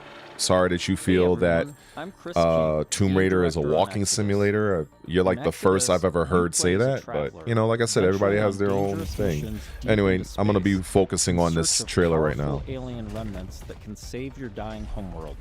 You'll journey to deadly planets, derelict ships, and the remains of lost worlds, while using your wits and teamwork to survive the terrifying creatures that try to stop you. Along the way, you'll choose who to fight beside, who to fall for, and who to leave behind. You play as June Aslan, a lowly salvager living on the outskirts of Leiden. This is where his story begins, alongside his awakened friend Houston. June, hey, come on. Houston? I'm here. Are you? Yeah, I think so. June was orphaned from a once powerful family. He has a unique and mysterious genetic trait that lets him interact with ancient celestial technology. And it's this trait which might be the key to saving your home planet. Shit. It really works. Salvage your stream. You'll be able to customize your June as a male or female, with several options to adjust your appearance. At the start of the game, Very good. You'll also choose your character's initial alignment, either a virtuous paladin or an ambitious immortal. Drop your weapons. Get on the ground. Lev, don't be stupid. They've got a combat mech. Drop your weapons now. These choices will shape your character and change how the world responds to you. Listen to your friend and let this go. Not gonna happen, you mercenary scum. Let's check out some work-in-progress gameplay so you can get a feel for the systems, storytelling, choices, and characters that make up Exodus. The first two companions you meet are Elise and Tom. Elise is an impatient mech pilot that loves to blow stuff up and leans into brute force. Tom is an experienced traveler who helps teach June the ropes. He tends to be more cautious and provides June with moral perspective. Let's join them as they start a new salvage mission. All loaded up? Gears in storage. This is an automatic purchase for me. Good to go. Where's Tom? Last minute prep. Or drinking. Probably both. Does he do that often? Drinking right before a job? Man's got his vices, but he gets shit done, okay? Nothing else to say.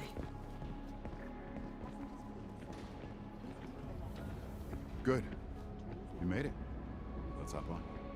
Throughout your journey, you'll team up with a diverse crew of companions, like Salt, an awakened octopus. We got your back, June.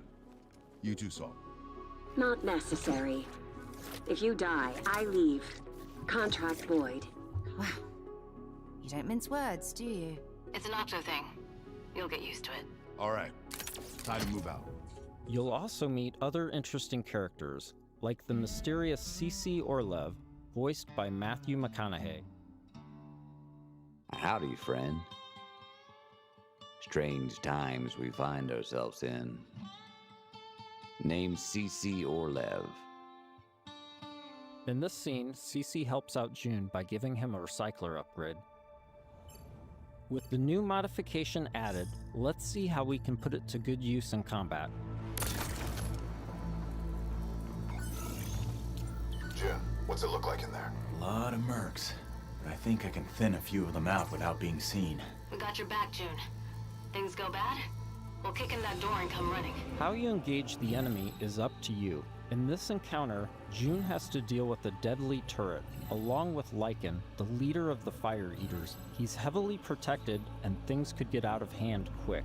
Let's use this new recycler mod to stealthily take out some enemies and make things a bit easier. How is some of you crazy about the way I'm running things now?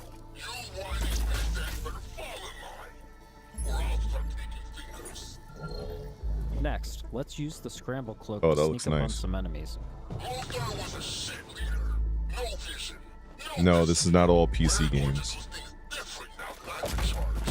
First step, cutting out the deadwood. You all better start earning your keep.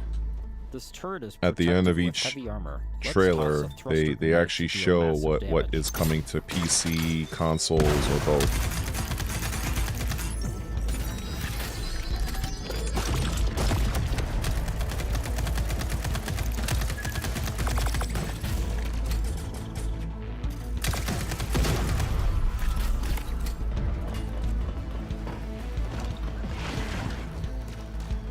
Nice. I like the slide animation. The jump animation looks solid.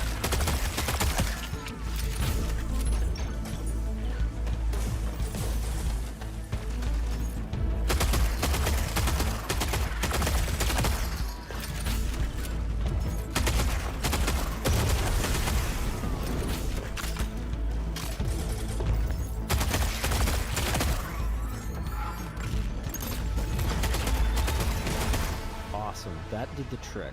We now catch up to the team having made it to the salvage. However, rival mercenaries have already staked their claim. Gotta hand it to you. Never thought you pricks would make it this far. Too bad you reached the end of the road. We're just getting started. Making it past your friends was a breeze. I hope you're more of a challenge. We've got control of the auto cannon. How's that for a challenge? Okay, that is going to be difficult. June and team have managed to push through the enemy defenses to the control room and now face a pivotal choice. June, time to do your thing. I'm in. Taking the guns offline now. Wait. This is a control room, right? should be a way to open the airlock doors. Blast all those damn mercs out into space in one shot. Whoa, hold on. There could be dock workers and maintenance crew in there. We can't just vent the airlock. Fuck that. We're gonna walk up there to verify who's a merc and who's a zealot dock worker who might just kill She's us like, outside fuck anyway. that.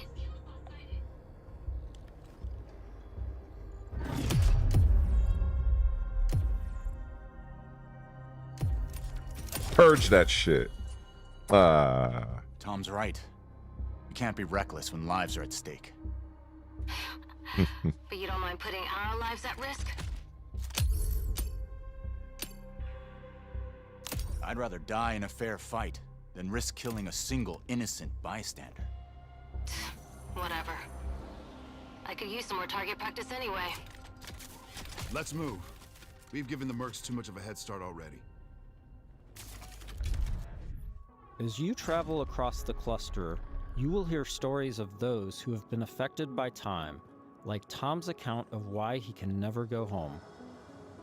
You know the strangest part of being out here? Years have already passed on Leiden. Exactly. Spend a few hours on this world, a few days, a few weeks. It's all the same for the people back home. In between missions, you'll journey back to Persepolis, your primary hub and a major city on Leiden for both humans and Awakened. Good morning. Afternoon? I forget. Regardless, nice to meet you. You forget? Ah, you're doing the thing. The elephant forgot something. Is it better or worse if I notice or not? Here, you'll embark on new missions, experience how your choices shape the world around you, and meet new companions, like Phaedra Nath, a genius scientist and technician who's eager to help. Oh, I'm sorry. The lights, you need them, don't you? And you don't? No. The eyes, they don't work. So I built my own. Spectrum's different. External light sources are irrelevant, but it's close enough to what you would call, sight. Impressive. The rot's grown vicious, and it's only getting worse. People call it radiation, decay, but it's so much more than that. It rewrites celestial programming. Intelligently, adaptively. Intelligently? Like it's alive? Your homeworld of Leiden is facing extinction due to a celestial virus called the Rot. You'll need to travel across the Centauri cluster in search of a possible cure. Phaedra's grandfather was a legendary traveler named Elijah Nath. He left Leiden to investigate the Rot before disappearing decades ago. You travel with Phaedra to a planet called Sang, hoping to find some trace of his discoveries. I must thank you for this opportunity, June, for allowing me to be part of this. No point in waiting around. Next stop, Sang. Sang is a rocky exoplanet covered in a sulfurous atmosphere. You'll need to traverse across the deadly terrain to discover the ancient ruins where Elijah's ship crashed. Oh, wow. Not a dead moon at all. Okay, there were Celestials here once. How remarkable. Along with Phaedra, we've decided to bring Salt. Her long-range sniper rifle and abilities that specialize in confusing enemies should come in handy. Limestone deposits on those rocks in the center of the lake. If I can get there, I should be able to make a path across. Right, perfect. I suppose we'll just, wait, here. Sang has always been extremely volatile. Completely unideal for civilization, even during the age of the Detonator. Incredible. Your induction clearly shapes the limestone itself, but what dictates the extent? Oh, so many questions and possibilities. This is already shaping up to be a most fortuitous partnership. Early travelers explored this moon, but they never reported anything of interest. The ones that survived, anyway. Of course, there have always been rumors in certain circles that one of the Detonator factions may have hidden caches of treasure here. What kind of ghost is that? I don't know, but I'd wager it's not friendly.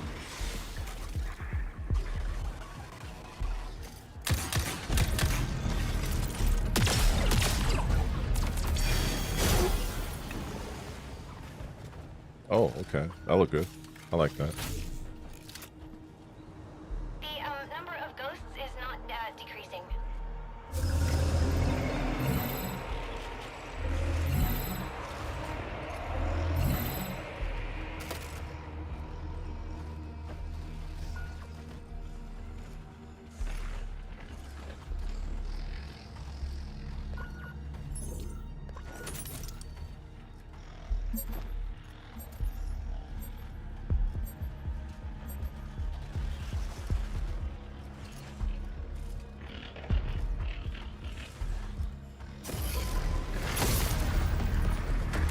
Huh.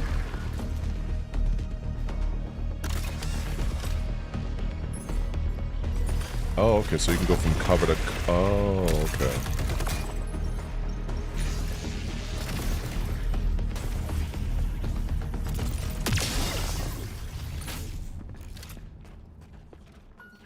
Interesting.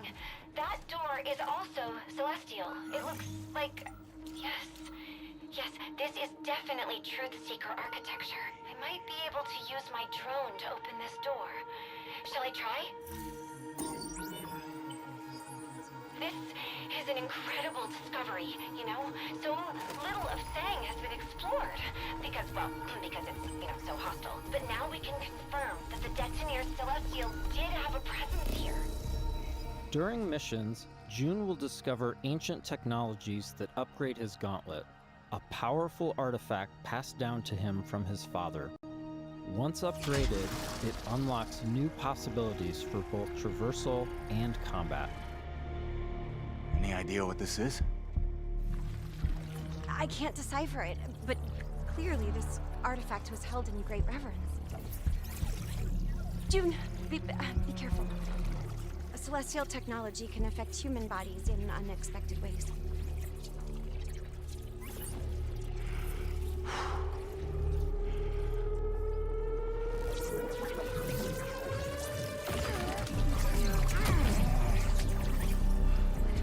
Are you all right? I'm fine. Just took me by surprise.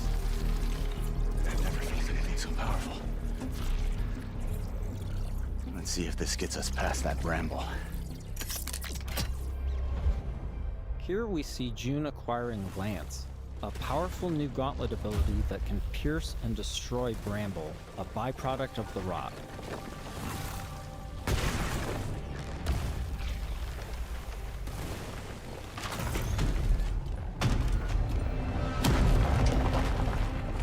After pushing deeper into Sang, they learn a shocking truth. Phaedra's grandfather is still alive and guarding a terrible secret. You were warned. I told you to turn back. I told you there was nothing here for you but death. You've seen too much now. Stupid, stubborn children. Elijah has unleashed a corrupted and extremely powerful war machine on the team.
I'm loving every single thing I'm seeing from this showcase right here. Elijah, hoping to persuade him to share the secrets. Like Lords of the Sang. Fallen 2, Without this is an automatic information, purchase for me. Leiden will be destroyed by the rot. This place is forbidden. I warned you not to come here. You threw away your legacy.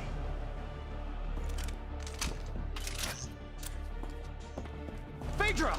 Elijah, please. Whatever you are afraid of, the answer isn't more bloodshed. I need a promise. A solemn oath. I cannot stop you from claiming the secrets of this world. But my dynasty will be no part of this. Elijah, what are you doing? The Nath bloodline ends here, my child. With me and with you. I will take our dynasty to the grave rather than allow it to fall to the sway of Orion's spawn.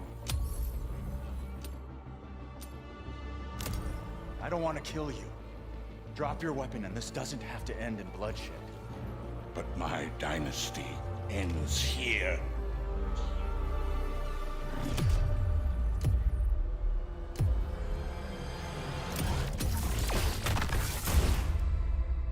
This has been a small peek into the larger world of Exodus. We're in the final stretch of development now, and we'll be sharing more details all the way up to launch. In the meantime, wishlist on your favorite platform now and become a traveler today.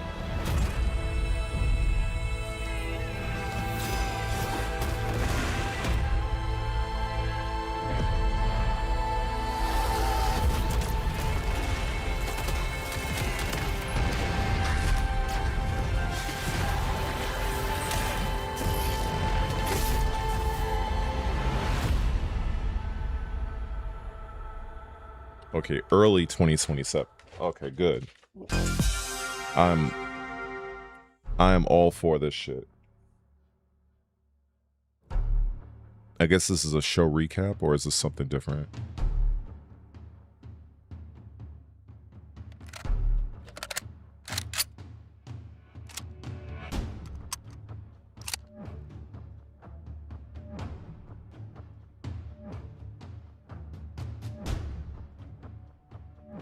Yeah, I'm, you know, this was actually the main reason why I wanted to watch the showcase, because I learned of this late before I started the streaming. You know, I've been following Exodus for about a year and a half. Probably most people, you know, didn't really know about the game. Exodus, they have a few books out, you know, for people who enjoy reading. They have a lot of lore. If you go over to their website, there's a lot of like developer deep dives that they've done over the months, where they show you like the factions, they show you why humanity is in the section of space that they're in. They really created an unbelievable world and a lot of lore for the Exodus project. And a lot of gamers, you know, probably are completely ignorant to this. But since I'm somebody who takes great interest in this sort of thing, you know, I haven't seen everything, but I've seen more than the average person. And it got me really excited. Now, the thing that did cause me to have a bit of concern is one of the lead creative leads, he ended up leaving the company. This was news about maybe a month or so ago. Usually whenever you hear you know, somebody from one of the senior staff of the development team leaves, it's usually a very bad idea, especially if they're in the middle of development. However, seeing this whole broadcast, what I'm just seeing just now of Exodus, I mean, a lot of my concerns have been put to rest. So I'm very much looking forward to it, because I'm looking at this on my TV, and also you can kind of see it in the chat. Like for you guys, you see the chat from the actual event, and I was seeing so many dumb fucks in the chat, you know, for the mainstream, you know, criticizing the game, and it's like, it just, you know, oh man, I can't believe it just goes to show that from what I can see, gaming, or should I say gamers in general, they're largely ignorant and toxic, especially whenever I watch live streams like this and I see a bunch of fucking trolls, a bunch of people who don't know jack shit about anything. It just makes me feel like just go and just play Call of Duty for the rest of your life. That's all you want to do. And that's really what I want to say to a lot of these people. Like, you know, they call certain games, you know, it just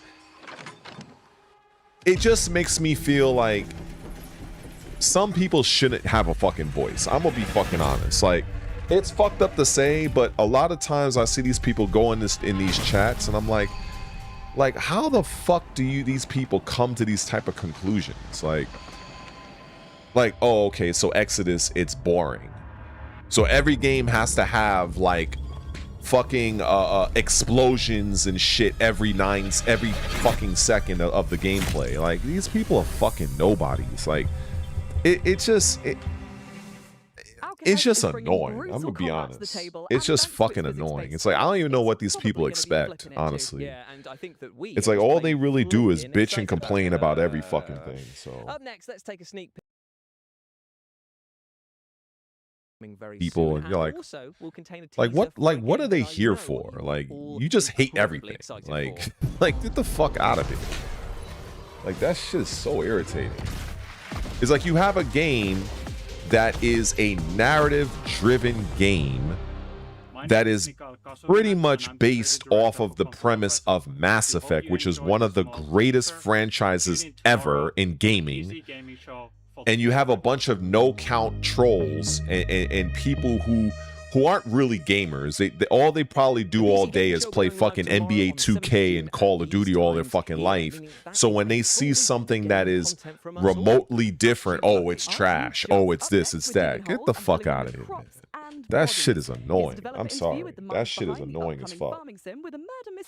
And I wish there are times where I could like I could really express that. Like really, like, what do you people want? My name is Emmett Nahil. It doesn't make any sense to me. And co-founder at Perfect Garbage Studios. Like, it just doesn't make any sense whatsoever. It's like, I just think that these people go to stream chats and they just hate for the sake of hating. Like, they have no constructive anything. They have no insight. They have no knowledge of anything. Nothing. It's just, oh, this is trash. Why? It just is. And as you start again, oh, it's a walking simulator. Okay, so we essentially like have what? Huh? Like, or oh, this is a Timu Mass Effect. Each time you start a new year in Ashen Ridge, we ask you to sort of re-enter town. Like, I guess we're watching a completely different video here, because I don't know how the fuck you come to that conclusion when the people that created Mass Effect are some of the same people that's making this particular project.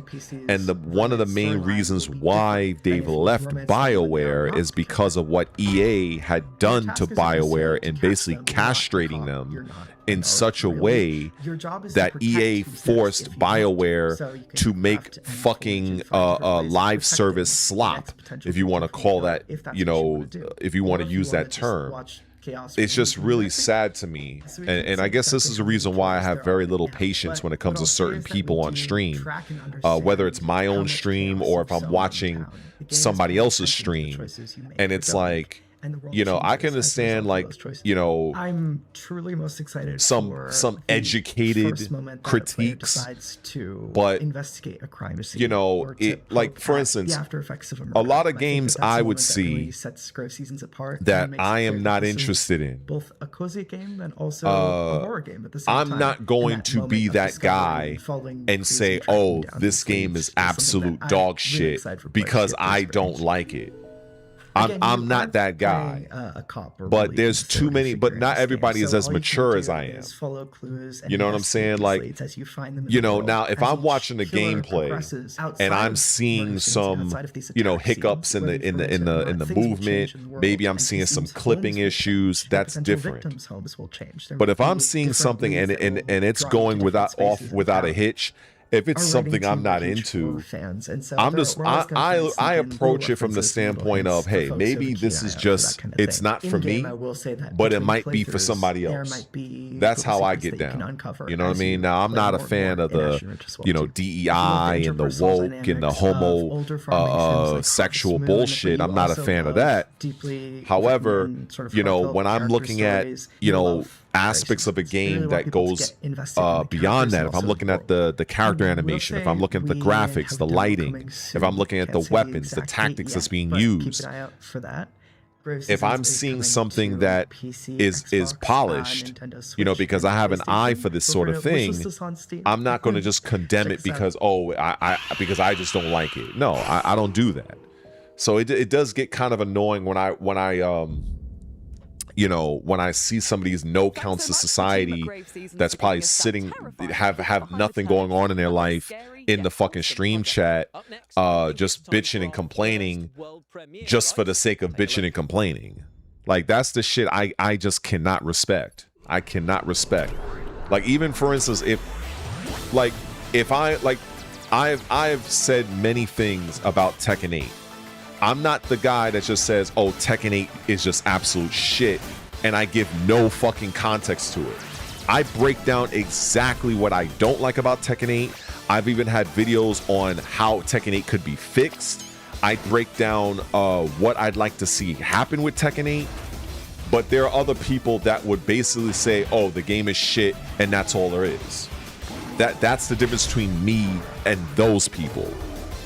That's the big difference.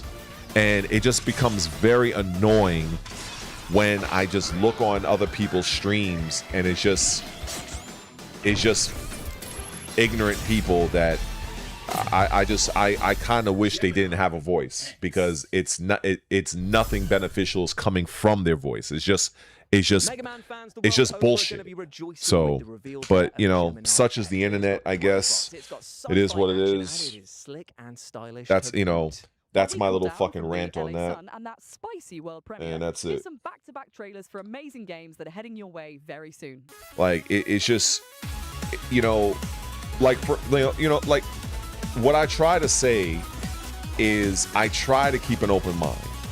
You know, one of the things I'm not really into is racing games, you know, but I can appreciate a racing game, but I'm not likely to really go out of my way to buy one. It has to really stand out for me. So looking at Forza Horizon 6, which everybody, you know, seems to really like, I'm not going to condemn the game outright because I'm not a racing guy gamer. I'm not going to do that. However, I will call to the attention of, you know, the DEI aspect of it, which I think existed in Forza Horizon 5, where they're using the body type A, the body type B, that virtue signaling bullshit. That has nothing to do with the game. That has everything to do with, you know, pushing mental illness and the homosexual nonsense. So that has nothing to do with the game. So that's the aspect that I criticize. But if I'm just looking at the game as a whole, yeah, I'm not somebody who plays a bajillion racing games, but I am not blind. I can see that Turn 10 and Playground Games, they put forth a shit ton of work for Forza Horizon, regardless of whether or not I'm into the genre or not. So I can acknowledge the mastery of the developers in the time it took for them to create such a great experience for people who are interested in racing games. You know what I'm saying? That's the difference between me and many of these other no counts of society that just talk shit for the sake of talking. That's just what it is. Yeah. Like, it's fine if you're, you know, if you have some genuine criticism, but a lot of times I don't see that. They just bitch and complain for the sake of bitching and complaining. You know what I mean?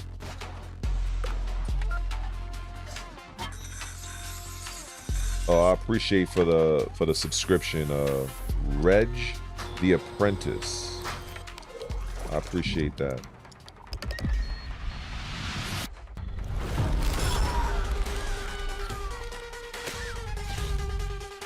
I've seen this fucking Jaws, this shark game.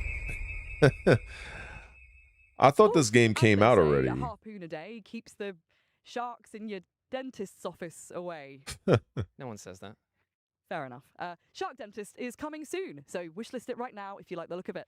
Now, from tooth to horrible truth now, and that is that the orcs in our next game, well, well, I see what you guys are saying, Honda and Daniel. Like, it's just, you know, honestly, I know me ranting about this means nothing because it's not going to change anything, but sometimes, like, yo, that's just how I be feeling, like, because I see it. Like, while I was watching that whole Exodus showcase just now, you know, not my chat, but the chat for the stream that we're all watching, and I'm watching these guys, and I'm like, yo, what are these people looking at? Like, what do they expect? Don't kill them all right now, and there's also Like, that's why I'm like, these people, they just. Like, I just use Call of Duty. Just go play Call of Duty and call it a day. And that's not the shit on Call of Duty, but sometimes people, they have that TikTok brain where they can't do anything else but something that's constantly hitting that dopamine, that's releasing that dopamine fix. Like, they cannot play a narrative game, they can't play a role-playing game. If that's not your shit, then fine, move the fuck on. But to consistently shit talk, you know, it's unnecessary. It's absolutely unnecessary. But I understand it's not going to change. But I'm just, you know, I'm just talking just because it's just how I feel, and I'm just annoyed by it. So I'm human. But it's just wild, like the comments I was reading off that chat, and I'm like, what the fuck these people expect? Like, seriously.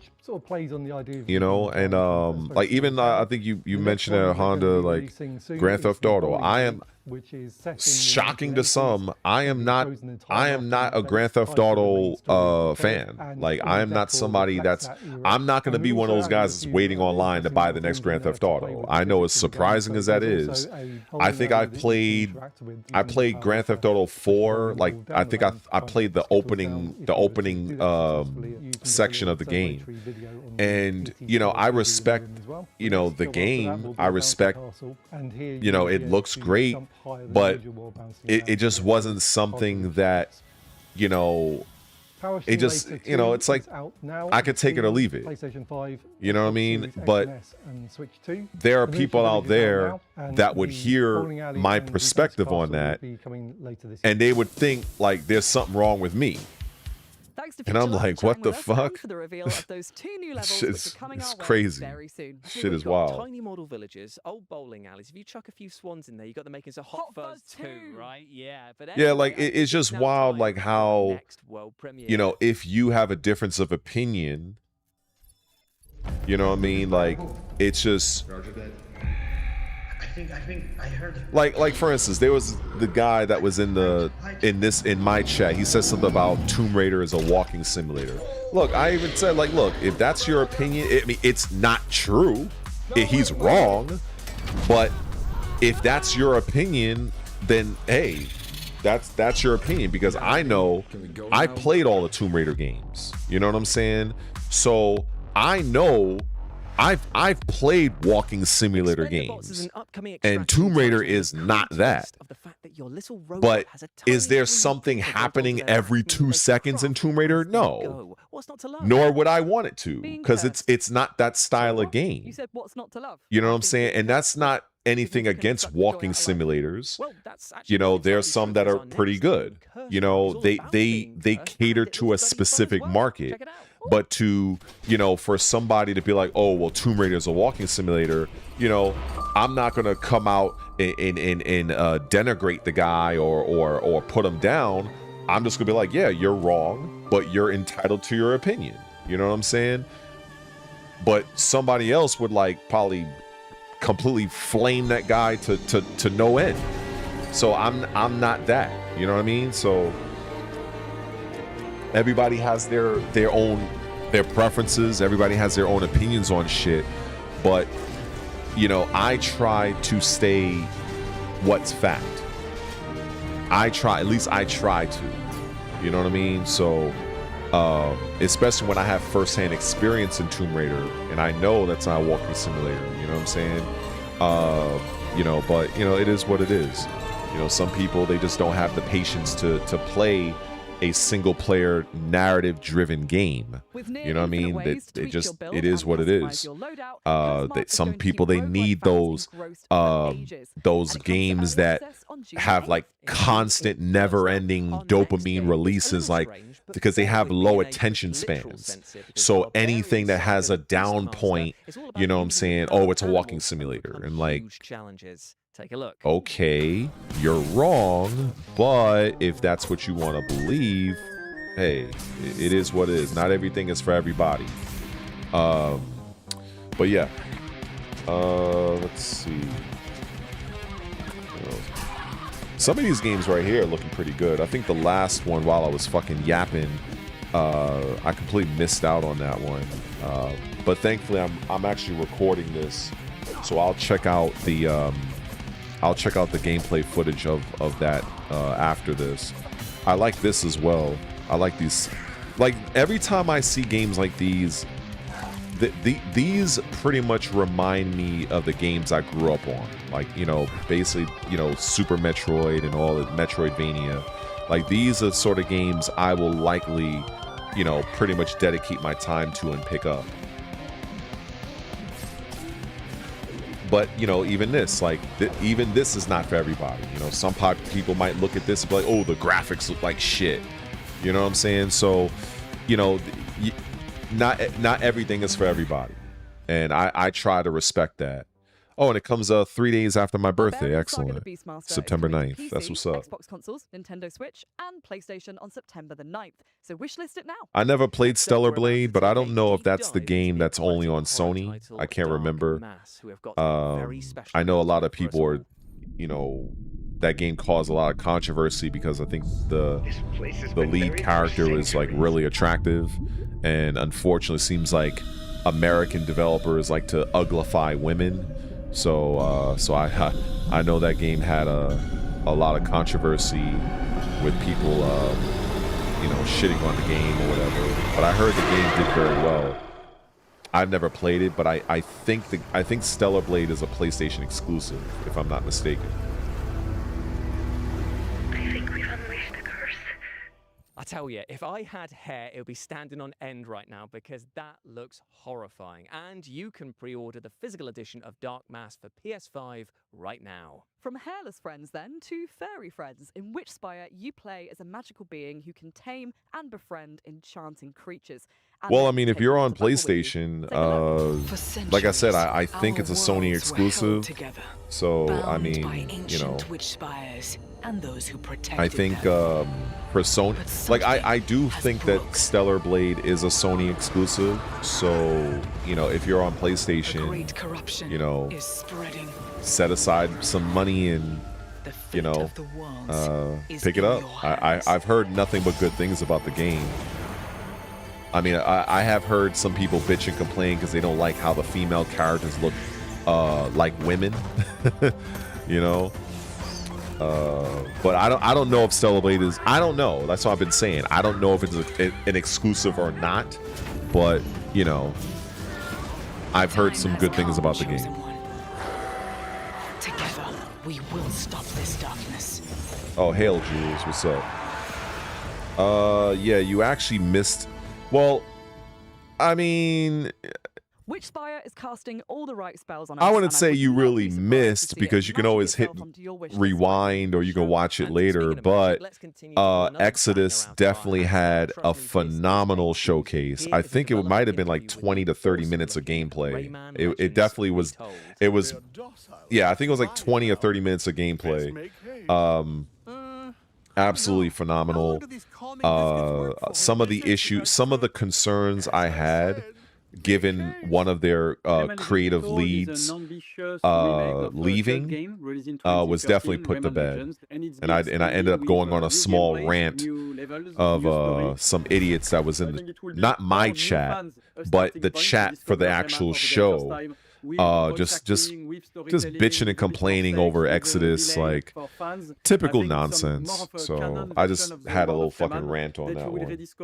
And that will serve as a basis for the future. So I think that it could serve both for a new audience. So I'm actually, you know, now that I've learned that, you know, recording my stream is actually not too impactful to my laptop. And then when I put it into my editor, my editing software, I can literally, I can eliminate all of my dialogue from the video and just kind of repurpose it as I see fit, you know. So it definitely makes watching these type of events and streaming them all the more worthwhile for me.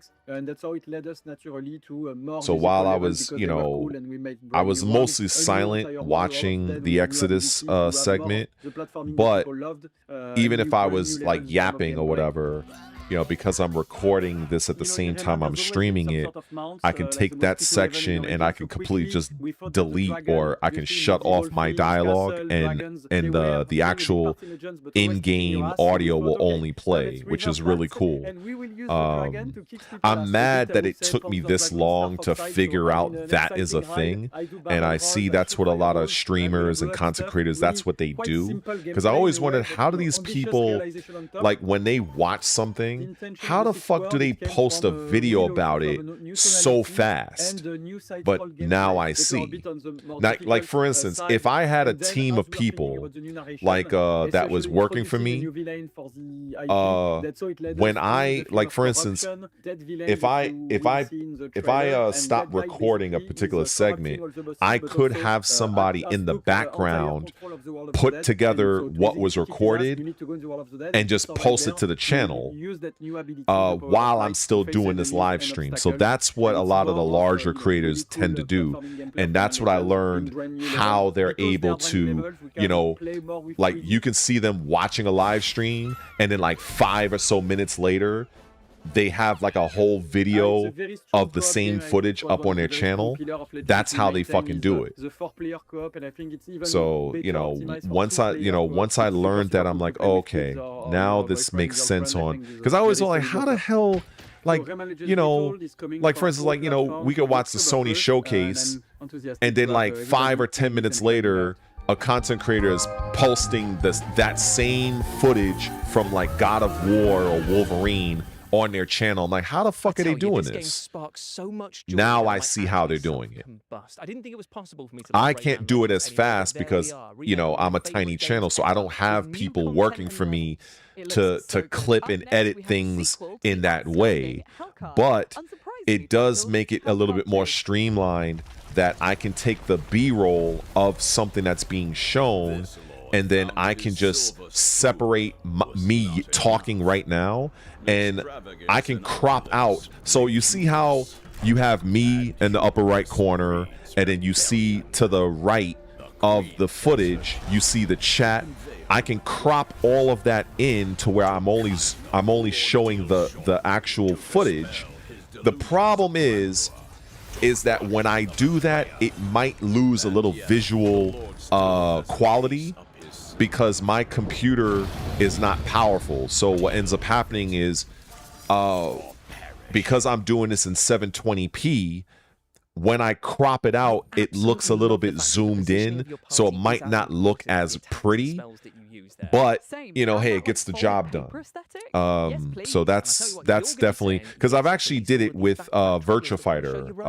One of the videos I posted early this morning, I took the footage from the stream that we were all watching, and then I basically put in the Virtua Fighter B-roll on the upper left-hand corner. Those that watch the video, y'all know what I mean.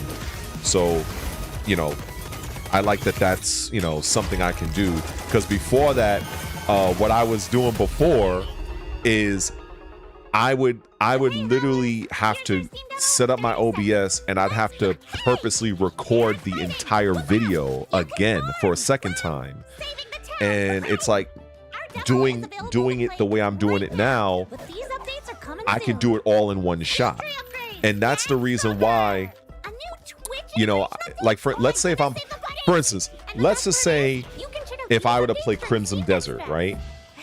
If I were to play Crimson Desert, just using it as an example, and I'm streaming it to you guys, let's just say if some of you in the chat start to ask me a bunch of questions about, I don't know, fucking Tekken or whatever, usually before, if it's a cutscene, I don't really want to talk during a cutscene. I hate doing that, especially if it's a game I've never played before. But the way I'm able to do it now, I can yap and yap until the fucking cows come home, and I can shut that particular audio off while maintaining the audio of the game alone. So so I'm glad I finally figured out how to go about doing that. You know, so I'm a little bit more inclined to engage with the chat during times when I'm playing a game and I want to just kind of focus on the game, because now it's like, okay, I could just completely separate that aspect, you know. So same thing when I'm watching footage, you know, from these shows, you know, I'm talking all through it, you know what I mean? So before I learned what I learned just now, or maybe should I say about a month or so ago, it would be very unlikely for me to use this type of footage, because to somebody watching this for the first time, you know, they may just want to watch the footage and may not want to hear me yap. So that's the reason why it was always kind of weird for me to stream certain things, because I'm like, well, if I'm posting this later on, like for instance, let's say, to use Jules as an example, I like using her as an example because she's a, you know, the RPG girl.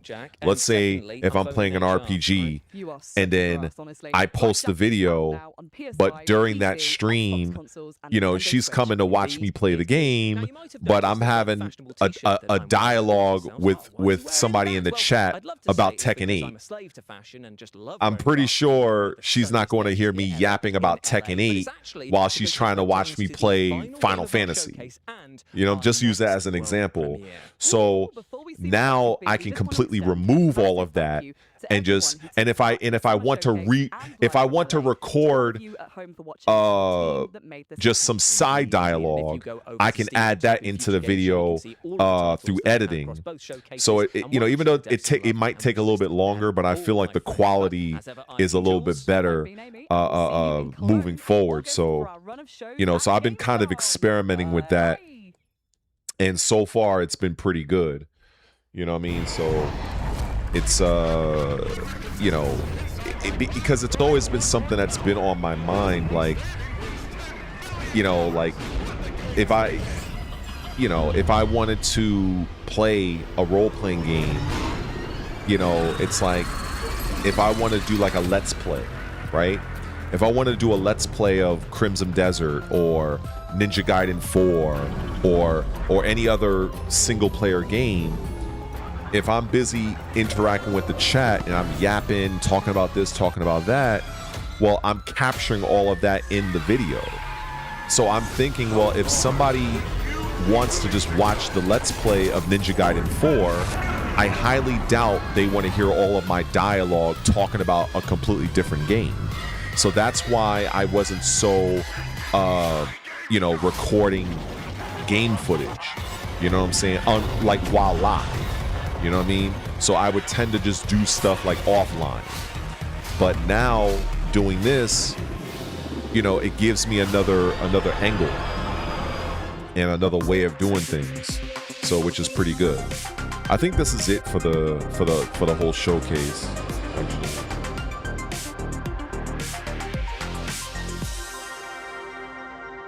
Oh, Jack Knight. Oh, you're downloading Tekken 8. Oh, that's what's up.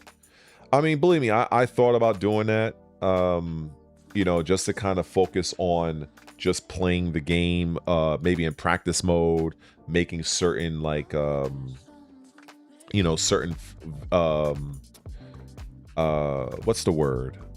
Content for like my channel members, you know, just kind of things to help, you know, people that may want to get better at the game, just things like practice mode related. But even that, my interest in Tekken is just so, it's just so, like, I'm just so over it, you know, so it's just like whatever to me.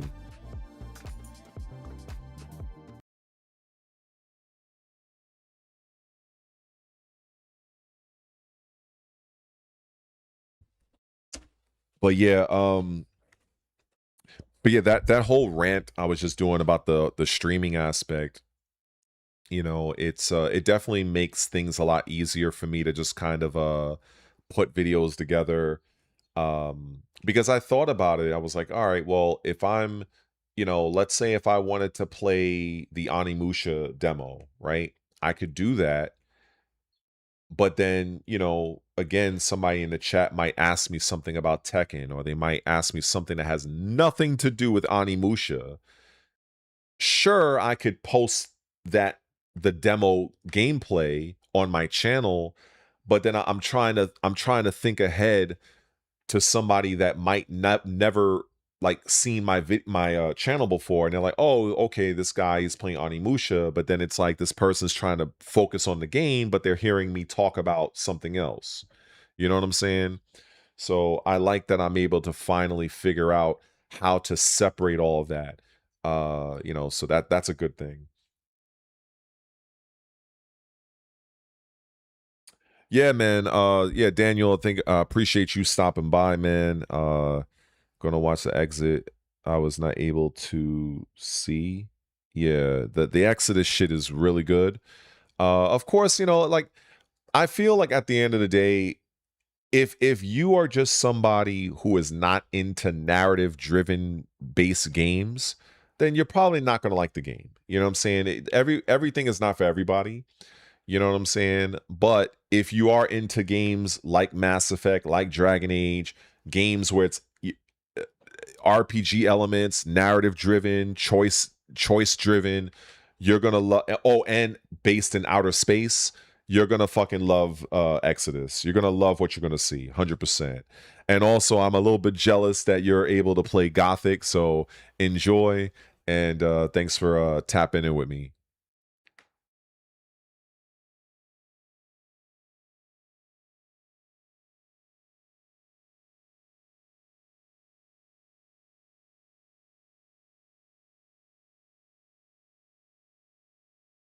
Yeah, being a diverse gamer is good. I just feel like those types of games is definitely worth a person's time. It definitely is. You know, if you it, like I said, it depends. I think that's the best thing to say is not everything is for everybody. You know, everybody has their own preferences, their own style of things that you know, they're into. Some people, you know, like Jules, she just mentioned here, Berserk Kazan, that's more of a Souls-like style gameplay. So that is, those games are typically not those games are typically more difficult, and you kind of have to invest some time to get good. Oh, what's good, Fatal Strike? What's up, man? Yeah, I'm definitely gonna be I'm gonna be streaming that. I just finished streaming I did the Summer Game Fest. I did the fucking this show that just ended a few minutes ago. And but yeah, definitely I'm gonna be streaming the Gears of War shit. Well, really it's the whole Xbox thing, so it's probably gonna be like 2 hours. So, you know, I know you're invested, so I hope that what they have to show is gonna resonate with you. And but I'm glad you're tapping in to the Twitch. I appreciate that, and I hope all is well with you and your family. Let me see. But yeah, in terms of Jules, the like Souls-like games, like, you know, those games tend to be a little bit more difficult, but as long as you're willing to put in a little bit of time, not get too frustrated, learn the game, the games are very rewarding. The first Berserker, the last Kazan, I think that's the name of it. It's a really good game. It's definitely one of those games I wanted to get, but you know, unfortunately, you know, I'm poor here in New York, so I only got so much money to work with. But it is definitely a really it's a solid game. It's a good story. It has a kind of like an anime style look, which I'm sure you've already looked at. And if you're willing to invest in it, I don't think that you're going to be disappointed. But there is a demo for it, so you can play the demo. You could download the demo. I would definitely suggest that before anything. If a game has a demo, just try the demo first, and then you'll see if it's for you or not. Because I'm assuming the demo is also on PlayStation. You know, so that's definitely something to bear in mind. But I'm very much stoked for the Xbox show. There's a lot of people that were mixed on the Sony show, and if Microsoft has a great show, this is going to give them a lot of momentum moving forward. You know, that's going to carry them to the next show, which I believe is Gamescom in Cologne, Germany. That's like around toward the end of August. You know, so that's going to be good. That's the next big show, showcase for all game companies. I've always said, like, you know, I would have, you know, one of my dreams was to be able to go to an E3, you know, even though they kind of did away with that showcase a couple of years ago, and then to go to Cologne, Germany for Gamescom. But you know, that's always been a little dream of mine. Maybe one day before I kick the bucket, maybe that'll happen. But yeah, Gamescom is like toward the end of August. So if Microsoft, like I said, if they have a good showing tomorrow, which I think that they will, that's going to give them some really good momentum, especially with so many people having a lot of criticism over. I've seen the Wolverine has a lot of criticism. God of War has a lot of criticism. And so if Microsoft's show can avoid a lot of that type of criticism and controversy, I think this will be good for them, you know. But time is going to tell. We ain't got to wait long. You know, it's going to, I think it's tomorrow at 1 o'clock, I think. So we'll see. Yeah, 1 o'clock Eastern Standard. So it's probably going to be an early night for me tonight. I'm going to try to get out that the fucking God of War video that I did early this morning, because I posted like 3 videos today, which is insane for me because I was editing and working hard. So I didn't get a chance. I think I just blacked out during the God of War video. And I'm there's so much controversy surrounding that game. I already know I'm going to talk about it more in the future, especially as more details are going to be found out. But I think I have a pretty decent, I guess, first impressions, I guess. I won't be surprised if there's going to be some people that's going to come at me in the comment section, especially on Twitter, you know, because I'm not overtly praising the game, but I'm not condemning it either. You know, my general stance on the God of War game really is I don't feel that it should have been a mainline game. I feel like, you know, whatever they're doing could have been told as a DLC. You know, if you really wanted to focus on a female protagonist, or if you want to do something different, you have Freya. Freya is a character that the Sony fan base really got invested in throughout the course of 2 games. Like, you know, I watched the gameplay of both God of War 2018 and Ragnarok, and there might have been like a handful of references of the Faye character over the course of 2 games and dozens of hours of gameplay. So why the fuck are you giving this chick an entire game, but you have an entirely solid and viable character in Freya? What about her? You know what I'm saying? So that shit just didn't make sense to me, you know? But, you know, it is what it is, you know? Well, at the end of the day, we're going to see just how well that game is going to perform. I don't think it's going to... I highly doubt it's going to do the sales numbers that Santa Monica Studios, you know, is going to need for that game to break even. I'm very curious on what type of budget Santa Monica Studios and Sony set aside for the game. You know, I'm pretty sure it's not cheap, given the fact that they're using the guy that did work on the show The Boys from Amazon Prime. You know, I found it hilarious when I learned that they brought him in to not only voice act that gelatinous fucking blob, but they also have him hooked up into some sort of a apparatus for motion capture for a gelatinous cube. So I'm like, that, you know, that is not cheap. So, you know, I don't know, man. I don't know.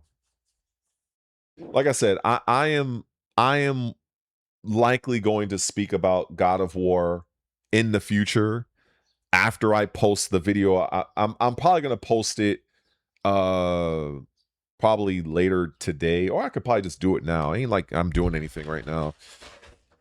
Let me show you what I mean. We gonna do this in real time. Fuck it. Hence laptop. So, all right, let's see. All right, so we got this right in front of me. Excuse the extreme close-up, but I literally have the laptop like literally in front of me. Let me raise the camera up a little bit. All right, so all right, let me go over to my YouTube. All right.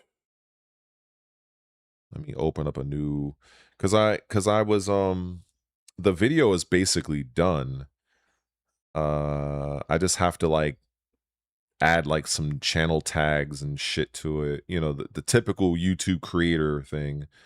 Oh, look at that. I got 2,280 subs. Wow. Okay. That's comforting. That's good. So if we go to content, let me see if this is OBS showing this? All right, good. All right. So I'm like literally doing this.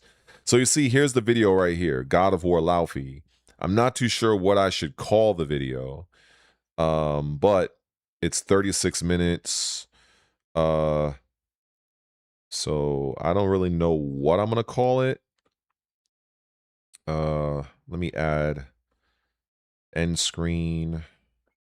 Let me add a video.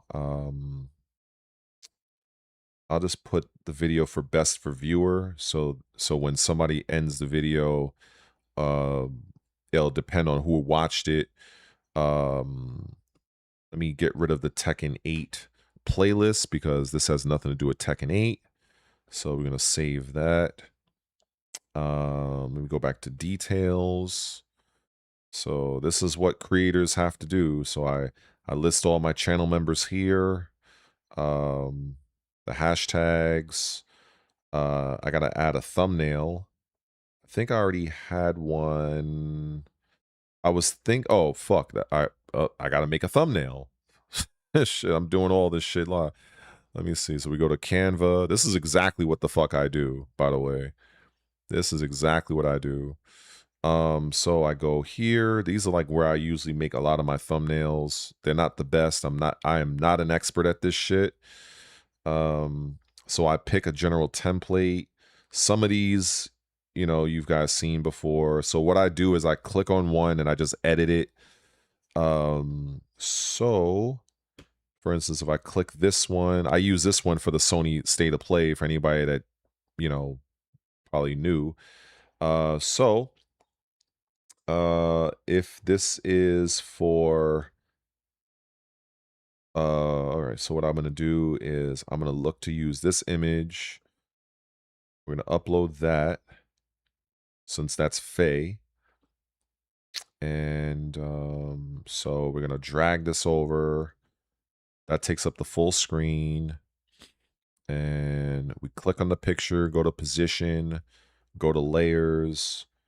All right, so I delete the Sony photo. So we delete that. We drop this photo all the way toward the bottom. Okay. And so we got that. We get rid of the Twitch sign because I'm no longer live. Well, I'm not going to be live for this particular video. Let's see. I don't know if I'm going to use a word bubble for this. I'm not too sure. Like I said, I don't even know what I'm even call this video. Let me see. I'm not too sure what photo I want to use of myself. Let me scroll through. Something that I've already removed the background for. Maybe this one. And I could resize this. I'll put this over in a corner here. I don't know. But this is literally like the part of the process. Let me see. So if I'm choosing to go with this, right? So we go here. Now, of course, I mean, I'm clipping through, but I can always adjust that. I might make this a little larger. And I feel like if I take the word bubble here, I can flip that to the other direction, flip that horizontally, and then we can probably shrink that a bit. Add that, put that over here. We can blend this in, bring the photo down underneath the frame. So now that's all in frame. The fave image is kind of bleeding from the frame, so we can just adjust that. We can pull that in a bit, top, bottom, and the sides, like that. Okay. So far, so good. Like I said, I'm no expert with this shit, but you know, we do what we can. Like I said, I don't even know what I'm gonna really call this video. Maybe I'll just call it, I don't know, wife of let me see. What I don't know. What should I fucking call this shit? I'm not the best with this. Thoughts and impressions. I don't know. I'm willing to take any suggestions. Let me see. Let's see. Definitely open to suggestions. But if people don't have any suggestions, I'll just go with just the standard. God of War Laufey. I would just say Wife of War, but you know, I don't know. Let's see. Fuck it. We'll just do that then. Whatever. Let's see. So we add this there.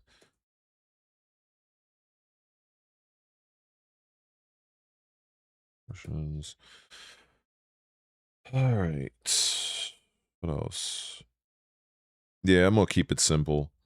Yeah, so basically you copy this, you paste that into the description, and then I go all the way down here and also add it Also add it down here with the tags. So we copy and paste that. And then you see it automatically gives me certain tags, like God of War Laufey. It gives me video games. It gives me next gen. I could probably type in Santa Monica Studios because that's the developer.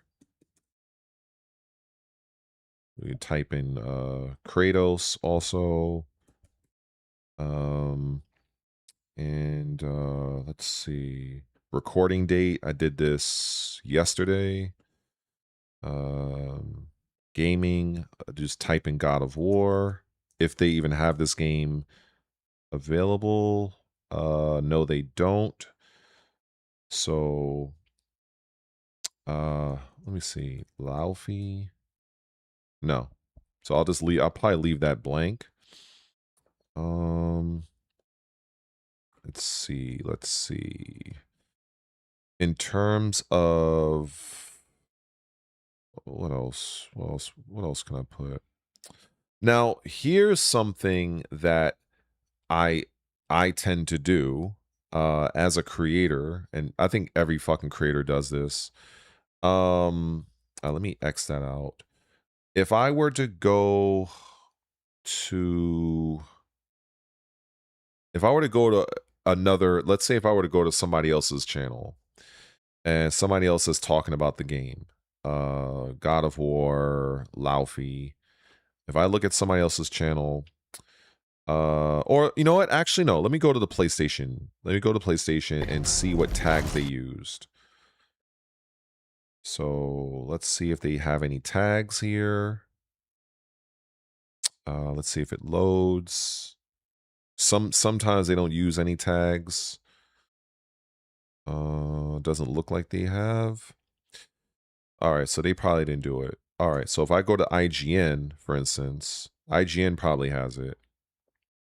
Yeah, IGN. So if I go to this one, pause this, and it should show me some tags for this. Well, it should. Or maybe not. Okay, maybe they haven't done it either. Like you can't, like some outlets don't use them. So, all right, if I try another one, let's say, let me see. So PlayStation doesn't have it. Somebody else that's pretty popular. Gaming Bolt. All right, let's look at Gaming Bolt. All right, let's see what they have, if they have any. Okay, so Gaming Bolt only has very few. And it's not really the gameplay reveal. They're just doing 15 details. So, all right, let's look at GameSpot. This is why I say, man, this whole content creation shit is a little bit annoying.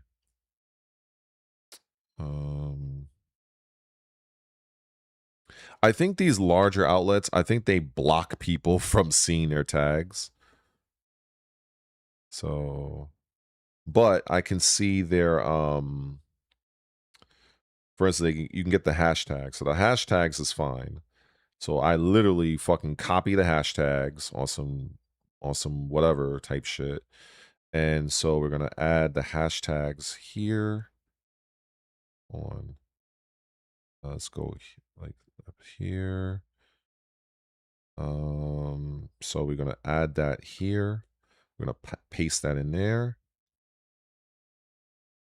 Wait. Why is this on the screen? Oh, okay. I think my computer fucked up. Yeah, this thing is not. All right. Because I think I have too many things open. Because this drop-down window should disappear. All right, let me refresh that. It's annoying. This is what you deal with. All right, hopefully it's saved. If not, I just have to reapply it. Okay, so it did save. So you see PS5 games, State of Play, God of War Laufey. All right, that's fine. So usually when you do this, the first 3 tags of your video will likely appear at the top of the description. So that's a cool thing. Now what I can do is let's exit out of that, and I can click on my own video, for instance, and I can see what my score will be. So this is my video. I want to just say this, and so it'll show a score right here. So you see it says 75. So you can see I have my tags right here. The video is still private because I haven't published it yet. Let's see. So there's a few more things I could add to this. Oh yeah, that's right. I didn't add the thumbnail yet. I forgot about that. So I gotta actually finish the thumbnail. I'll just fucking, let's just add fucking I don't know, some silly shit. So let's see. Let me change the color. That, and add a little we're gonna add an outline for this. We're gonna increase the outline, change it to black. Or I could do it for yellow. Let me see. How would this look in yellow? Let me see. I don't know.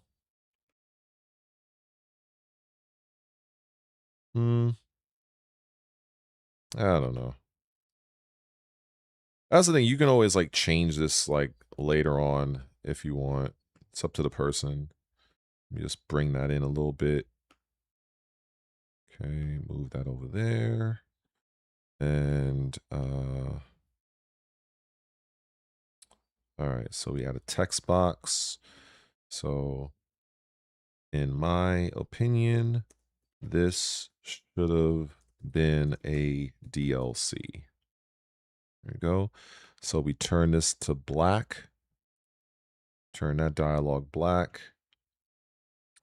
And we shrink that. Well, actually, no. Maybe I'll move this over here. We'll make this a little larger. Okay, so we know it's all right. So then we move this over here. Shrink this down a little bit so it fits in there. Okay. There we go. And so now we capture area. We drag this over. And let's bring this one in a little bit. Okay. We save that. All right. So we can exit out of Canva and then go back to here. Go to this part, upload the actual thumbnail. There we go. And let me see. Sometimes YouTube will also give me additional suggestions. Like, okay, state of play, we'll add that. Video games, we'll add that. God of War gameplay, we'll add that as well. So all that can help with the SEO of the video. Let me see. A little bit of extra dialogue. What are your thoughts regarding the reveal of God of War Laufey? And I believe this should have been a DLC when there were other characters available, but share your thoughts in the comments below. All right, so got that. In fact, I think I should just use this as part of the pinned comment. That's why I should do that. Yeah, so we'll copy that. So I think that's about it. We'll just set this to public. And let me see what else. I think that's about it. Let me refresh this and see if the SEO score went up a little bit. So right now it's at 75. Let me see where it's at now. Okay, so I want to just say this. It's at 80. That's fine. It's whatever. All right. So I'm gonna hit the live. I'm gonna hit, yeah, we're gonna hit publish. So right here, publish, and I guess my subs will get the notification, I guess. Anybody in the stream chat, you could probably let me know. So I have this. I can then share it directly to Twitter. So I can do that. And so we'll just leave it at that. Maybe I'll copy and paste that as well. What are your thoughts regarding? I believe this should have been a DLC when there are other characters available. We'll share, but feel free to share your thoughts. So we'll get rid of that. Okay. And yeah, so we'll post that. So that's to my Twitter. And so we'll go back to the YouTube. Now that the video is public, this part here where it says private, now it's not going to be private anymore once I refresh it. Imagine being able to build let's see. just by thinking about it. So we go down here to the comment, paste that. I got to go to my notepad real quick, which I don't even know if it's going to be even showing on stream. So I typically copy and paste this generally. So let me copy and paste that. And we're going to add this as well. And all right, we'll do a little indentation here. Let's see. We change our Virtua Fighter for God of War. God of War related video. And let's see, I think that's everything. So we comment and then make this a pin comment. And that's about it. And yeah, that's it. So we exit out of that. And that's the process. At least that's my process. That is my process whenever I, when you're a small creator, that's exactly pretty much what you do. Some videos are more like intensive than others, but sometimes it does get to be a drag because you're putting all that work, and then it's like, all right, well, I guess the video bombed or just didn't do what you'd hope. But yeah, that's pretty much what it is. I'm definitely no Maximilian dude. I'm not main man Sui. I'm not fucking anybody, that's like 20 and 50,000 subscribers, but that's basically what you do. When you're at the bottom of the totem pole here on YouTube,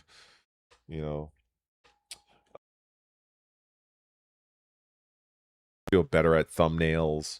It just is what it is. Some people they use a lot of like the clickbait, whatever. It's just something I'm trying to get better at over time. I definitely feel like I've gotten better, in the last year when it comes to like using Canva, which is a great site to like do your thumbnails and other graphics for free, because they do have a free option. But yeah, you know, when you're a bigger channel and you have more resources, you have people that you can hire that do your thumbnail, that do all of that description and all that other shit. You know, it's so much easier to where all you have to do is just do this, yap on camera and on a microphone, and you got other people that do all the more other shit. So, you know, that's just how it goes. So that's why, like, you know, people subscribing, you know, people becoming channel members, it's very important, because that's really like that's like one of the main revenue streams for a smaller creator, because, you know, y unless you have like brand deals, unless you're getting like sponsorships, unless you're getting like thousands and thousands of views on your videos, you're not really making hardly anything on YouTube. Like, you know, you're making like maybe $50, $100, you know. I think the most I've ever made was like, I think the most I've ever made on YouTube was $360. And that was only because I didn't reach the $100 threshold for one particular month, and then it carried over to the next month. And I think that there was a subscriber who like left me like a $50 super chat or something. It was several months ago, and it just all added up. But that's not common, you know. Usually, you know, $100, 150, which is okay, you know, if you're trying to pay a bill, but it's not like life-changing money. You know what I'm saying? So when you have like a bunch of channel members, you know, I try not to push it too hard because I don't want to come across like I'm fucking being annoying, but it really is the difference maker, because like if you have like 20 different channel members on your particular channel, and let's just say if, you know, some of them are at $2, some of them at $5, all of that adds up, and that money every month, that goes towards your quota. And so like if it adds up to be like $40 or $50, that just means, okay, over the course of 1 month, you just have to make like another $50 in ad revenue, and then you're able to get paid out for that next month. But when you're a larger channel, you ain't got to worry about that, because you got probably dozens or maybe hundreds of people that are channel members. You're probably working on brand deals that's giving you $1,000+ for every thing. You're getting thousands of views on your video, because YouTube is going to pay you a set amount of money for every 1,000 views. So, you know, if you make one particular video on like Crimson Desert, and every 1,000 views, it will literally tell you you're going to get like, I don't know, like $11 for it. So if you have like a 10,000 viewed Crimson Desert video, that's like $11 times, you know, it just scales up. So if you factor over the course of a month, and you're making videos like, you know, maybe 5 videos a week, you know what I'm saying? All of that adds up. And that's how a lot of these content creators, that's how they gain their steam. That's where they're getting their money from. But when you put out a video that takes you like fucking 3 hours to make, and you post it and you barely crack 100 views, yeah, you bet your fucking ass that shit is soul crushing, because you're like, God damn, I spent all this time. And then it's like, now you kind of start to get in that mode of, is it even fucking worth it? You know what I'm saying? And you try not to get to that point. You try to keep a positive outlook. You try to be like, okay, you know, I'll do better on the next one. And then it's like, you know, you really have to like psych yourself up and really have to be your own hype man, and just be like, all right, just do this video, because you never know, this shit might pop off, this might go viral. you know, so it becomes this like it's a very mentally taxing situation that, you know, when you're a creator, you know, you look at things differently. You know, I've watched other people, they'll say things like, when you're a creator or a streamer or both, you're likely to not look at content the same way as a viewer ever again, because every single thing you watch, you're kind of thinking, how can I spin this? What kind of thumbnail can I put? What my description is? You know, instead of like enjoying the content from you know, just from a show, you're constantly in like that mode of, how can I do something with this? And that's on your mind almost 24/7. So that's why a lot of creators get burnt out, because they're constantly trying to chase after that viral moment, or that, okay, we need this video to do well, especially if you get to a point where you are using this revenue to pay for your bills, and now it's extra pressure because you might have, you know, you might have a very slow January, but then come like April pops off, but now September comes around and now it's back to like whatever. So a lot of the more stable money comes from the channel memberships.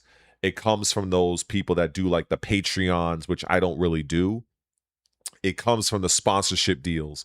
But a lot of the sponsorship deals, that comes from, one, if you have an engaging chat, that's number one. Two, how many subscribers you have. Three, like there's so many different metrics where if you're trying to pitch to a company and say, hey, you know, I would like to get like this particular sponsorship deal, that company is going to look at your channel to see various different things. You know, some companies look at different things. They might look to see how many subscribers you have. They might look to see, okay, what kind of chat engagement you have. They might look to see, okay, what type of content is on your channel. Like, they look at a variety of different things, and most of the time you have no idea. It's like somebody completely just, you know, judging you, and then you got to worry about other people too. You know, you're not the only one going for that brand deal. So and then you gotta, and then on the flip side, even if you do get it, you gotta make sure your content is as good as it can be, but at the same time, you don't want to come across to your audience like you're shilling for a game, but at the same time, you want to satisfy that sponsorship. So it's like a really stressful tightrope. And you know, that's like literally the other side of this. And you know, when I was primarily a viewer, I had no idea that it got this deep. You know what I'm saying? I had no idea. You know, I would just see like people like fucking, what's his name, Mr. Beast, making fucking millions and millions of dollars. You know, I had no idea that, you know, that, you know, it's not like Amazon warehouse work, but it is very mentally taxing, you know. And you know, some people just are better at it than others. You know, some people it just comes naturally. Like, for me, being on camera is much more natural for me than somebody else. Like, I love being on camera. I have no problem being on camera, no problem speaking in front of large crowds. That's easy for me. That's light work. But the finer details, like the thumbnail, the title, the description, all the other fucking annoying shit, it's necessary. But, you know, it's like, it is not my strong suit. Never was. You know, I'm kind of like dog paddling my way to try to do as best I can on that front. But, you know, it is what it is. You know, so it does get kind of frustrating. And that's why, like, when when you have people like Main Man Sui for Tekken, right? Just use him as an example. Like, he eats, sleeps, shits Tekken. He has a very large channel. I don't know if he has a team of people that does stuff for him. I don't know. I know Maximilian dude has. Like, he definitely, like, I don't think he's ever made a thumbnail in like the last 7 years. So I'm pretty sure he has an entire team of people doing shit for him. But somebody like Main Man Sui, I think he does a lot of his stuff on his own. But, you know, I think when you're the type of creator that you're hyper fixated on one particular thing, you do stand a chance at growing at an exponential rate easier than if you were to be more of a variety style creator. But number one, I don't have my main character in Tekken 8. Number two, I can't stand the mechanics of Tekken 8. But on the flip side, I've gained so many subscribers from past Tekken 8 content. So that puts me in a weird position of, I hate this fucking game, but it is, you know, it is generating views. It is bringing people to the live streams. So the smart play would be like, fuck all that. Just double and triple down on Tekken 8, Tekken 8, Tekken 8, Tekken 8. That's smart, but there's also a caveat to that, because you also have to factor in your own mental health. You have to also factor in burning yourself out. And also, I'm of the mind that I like to give my subscribers a bit more credit, that somebody I think is watching me, they can tell when I'm enjoying something versus I fucking hate the experience. I like to think that people watching can kind of get that. So I'm like, well, I know I can fucking stream Tekken. If I can turn on Tekken 8, right, I can download that piece of shit game right the fuck now. I can fucking live, I can make some fucking generic thumbnail. I can literally title it the Suffering Has Returned. I guarantee if I post that shit on Twitter, I'm gonna have at least 50 plus people in the stream. 100%. 100%. That might be the smart thing, but that's not the path I want to go down. And I accept that. I accept that my growth is going to be really slow because I have removed Tekken as part of my content. I already know this. I've already seen my share of people literally unsubscribe from me because I'm not stressing out talking about that suck ass game. I've already seen it. I could look at my analytics. Like, I've been back and forth on having what is it? What am I at? 22 something thousand subs. I've been back and forth on this for like almost 3 weeks. Almost 3 weeks I've been on it. But if I were to have kept playing Tekken, I already know I'd probably be close to like 2,500 subs already. It's just, I don't want to go that route. I just don't. I don't want to get caught in that loop. I have no interest in it. So I have to accept that, yeah, you know what? My path is going to be more difficult than somebody that's just pumping out fucking brain rot Tekken content every day. Like, it's going to be more difficult because I enjoy actual gaming. I enjoy games. I enjoy RPGs. I enjoy this. I enjoy that. But that comes at a price.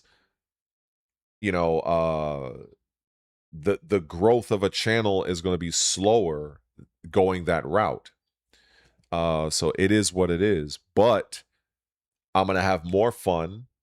And I feel like the people that I might get that that'll subscribe to the channel, I would hope that if I'm not doing the content that they sub to, I keep my fingers crossed that they just don't dip out because I'm not doing 50 million videos on the same fucking thing. So, you know, that's the risk I take. You know what I'm saying? So that's just how it goes whenever you're doing this content shit, because it's annoying, you know, it's just annoying, you know. Sometimes, like, now there are things that you shouldn't do, right? Like, I'll look at some content creators that, you know, first of all, if you're streaming, you should be on camera. Like, you should be on fucking camera. Unless you're like a super large channel, if you are trying to grow, I'm sorry, you better just invest in a fucking webcam, and you better, I don't care if you create a fucking gaming avatar, you will get more engagement if you are on camera. Like, I've watched many people's live streams now that I'm a creator, and when I just see a game playing mindlessly in the background, there's no camera, there's no dialogue, I'm like, why am I here? Why am I, like, I can literally just, like, there's nothing to this. There's nothing to it. That's why all the research I've been doing, I've learned how to stream to nobody. That is something that people struggle with. A lot of times that is a thing that really hurts them when it comes to live streaming. If, like, what do you do when you have nobody in your chat? We have nobody in your fucking chat. What do you do?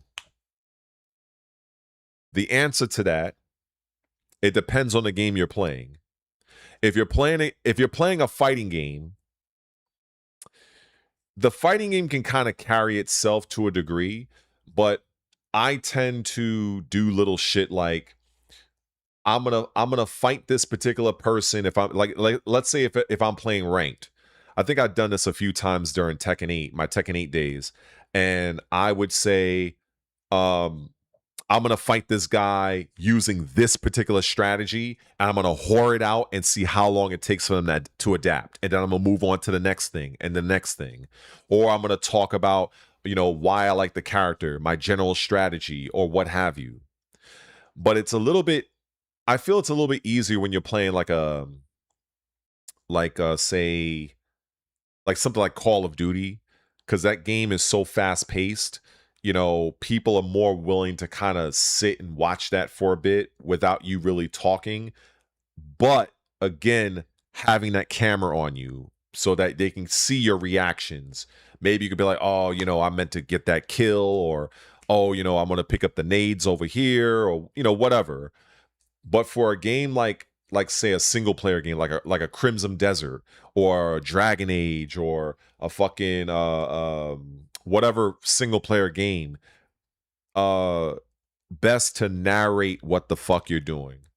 Best to narrate. Like, if I'm playing Assassin's Creed Shadows, I'm not going to be talking 24 hours a day. Like, there's some people that believe in that. I understand why they say that, because sometimes if you're on Twitch and somebody pops in your stream, when you see that one activate, a lot of times there's a delay. So you may have popped into the stream, you might pop out, but by the time the streamer sees it, they're thinking there's somebody there when they've already dipped out. So that's why a lot of people who do streaming, they say always be talking. And I'm like, yeah, there's nothing wrong with that, but not everybody is built like that. So what I tend to do is I do streaming with intent. Even if I don't have people in my stream, I can repurpose that footage. I can turn that into like maybe a YouTube video. I can turn that into a TikTok or what have you. This is why that me figuring out, which I'm mad at, it took me a while to figure this out. While I'm live right now on OBS, I'm streaming right now. I can hit the record button on any particular thing I want. And while that segment that I'm doing, whether it's playing a game, watching a trailer, that segment is recording in the background while I'm streaming. So let's say, and I mentioned this earlier, if I'm watching a trailer of God of War, I can record that while I'm live streaming, end the recording once the gameplay trailer ends. Once the stream is over, I can go into my computer, I can look at videos, and I will see the segment that I recorded. And once I send that to my editor, which is CapCut, I can literally I can remove all of the time I was yapping while watching it, so I can repurpose that content and into something else. So even though you might be streaming to nobody, you can still stream with the intent of kind of like foresight. Like, okay, there's nobody here talking to me, but I'm playing this game for this reason. I want to use this segment to upload to YouTube, and I can probably I can do a voiceover, right? I can talk about the game, my thoughts of the game, and then in the editing, I can just put that audio clip with the gameplay. So now a person watching it for the first time, they're not going to really know that I had done all that. They're going to think, oh, he must have been talking while he was playing. No, that was footage I probably recorded a week ago, and I added the audio the day before. And because I edited it all together, you as the viewer have no idea unless you happen to catch the live stream where it all originated at. So that's why, learning these little tricks, and, it helps you grow as a creator. But at the same time, sometimes you have to be a little bit lucky. You can do everything right, and shit just may not even manifest. Like you can do everything to the best of your ability, and sometimes it may just not happen. Shit, it is what it is. That's just the harsh reality. You know what I'm saying? So I try to not think of that, but it's a reality. You know what I mean? So it's and even like at this point, I find myself like I don't even watch a lot of people's content. I don't have the time. I'm busy making my own shit. You know what I'm saying? Like most of the thing I do is I'll see people's clips. Like it's very rare for me to sit and watch somebody else's live stream. And if I am, it's probably because I know you, or I'm like completely bored and I got nothing else to do, which is not common. I'm recording my own shit. I'm editing my shit. I'm doing my thumbnail. I'm probably playing my own game to try to capture footage to use later. So all of that, and not to mention my personal training and other things. So I don't have a lot of time for me to just sit and watch somebody else's stream. You know what I'm saying? I'm no longer just a viewer. You know what I'm saying? That's what I used to do back in the day. I would watch a stream for fucking 5, 6, 7 hours. But now it's like I don't do that anymore. And and then now if it's the time I probably would still do that is, let's say if it's a game that I'm really interested in, but it's on PlayStation, like God of War, for instance. God of War 2018, I blessed some random creator. I don't even know who the fuck I was watching at that time. I watched their entire playthrough, like over the course of like 3 days. And so, I would do that, but you know, there really isn't a lot of games that's exclusive for PlayStation right now that I can see myself doing that for. You know what I'm saying? So it's just a different mindset I have. I think like if you're a creator and you're like really serious about your shit, you may find yourself kind of going in the same path as me. You know what I mean? Like you're like, instead of watching somebody else's, I need to dial in on my shit. You know what I'm saying? Of course you try to support people. You're like, even like there's a few subscribers I have that are also content creators. Some of them are very large, some of them are very small. At best, I may leave a comment, but I'll always like their shit. You know what I'm saying? So I'll try to do some bit of feedback, some sort of engagement. But like, you know, like even for instance, like Mike Hollow, like this guy will have like fucking 10-hour streams. Like I'm not sitting through watching all that. You know what I'm saying? There's parts of his shit I'll watch, for example, or Shinblade. You know, I'll see him, you know, he'll be doing like a little Tekken 8 ranked. I hate the game, but I enjoy his ability with Steve Fox, and then sometimes I'll catch him playing other games. So I'll probably like lurk in the stream a bit, leave my likes here and there, whatever, you know what I'm saying? But at the end of the day, you know, you're kind of working on your own shit, you know what I'm saying? And that takes a lot of time, especially when you're not somebody that has, you know, a lot of people working for you, and to where you can delegate, hey, you do the thumbnail, you do the description, you know, and so on. So that, you know, it is what it is.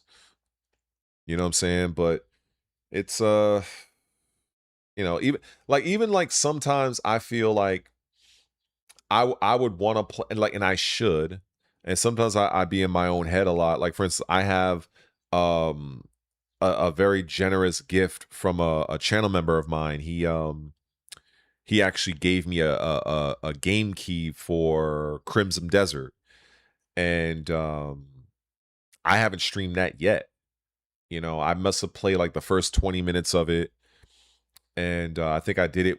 It must have been like it was early in the morning, and I just didn't have the time. I think I blacked out. I wanted to see what the beginning of the game was. It looked really good. You know, but now that I know I can stream it, I can record it in the background so that if I am engaging with the chat, you know, I can, like I said a few times, I can take that gameplay and I can separate the chat audio, you know, from the gameplay. You know what I'm saying? You know, before, you know, I would hate doing that. Like there were times where, you know, I was playing Ninja Gaiden 4, and, you know, you try as a streamer to engage with the chat, but sometimes it does get a little, it depends. Sometimes it can be a little annoying.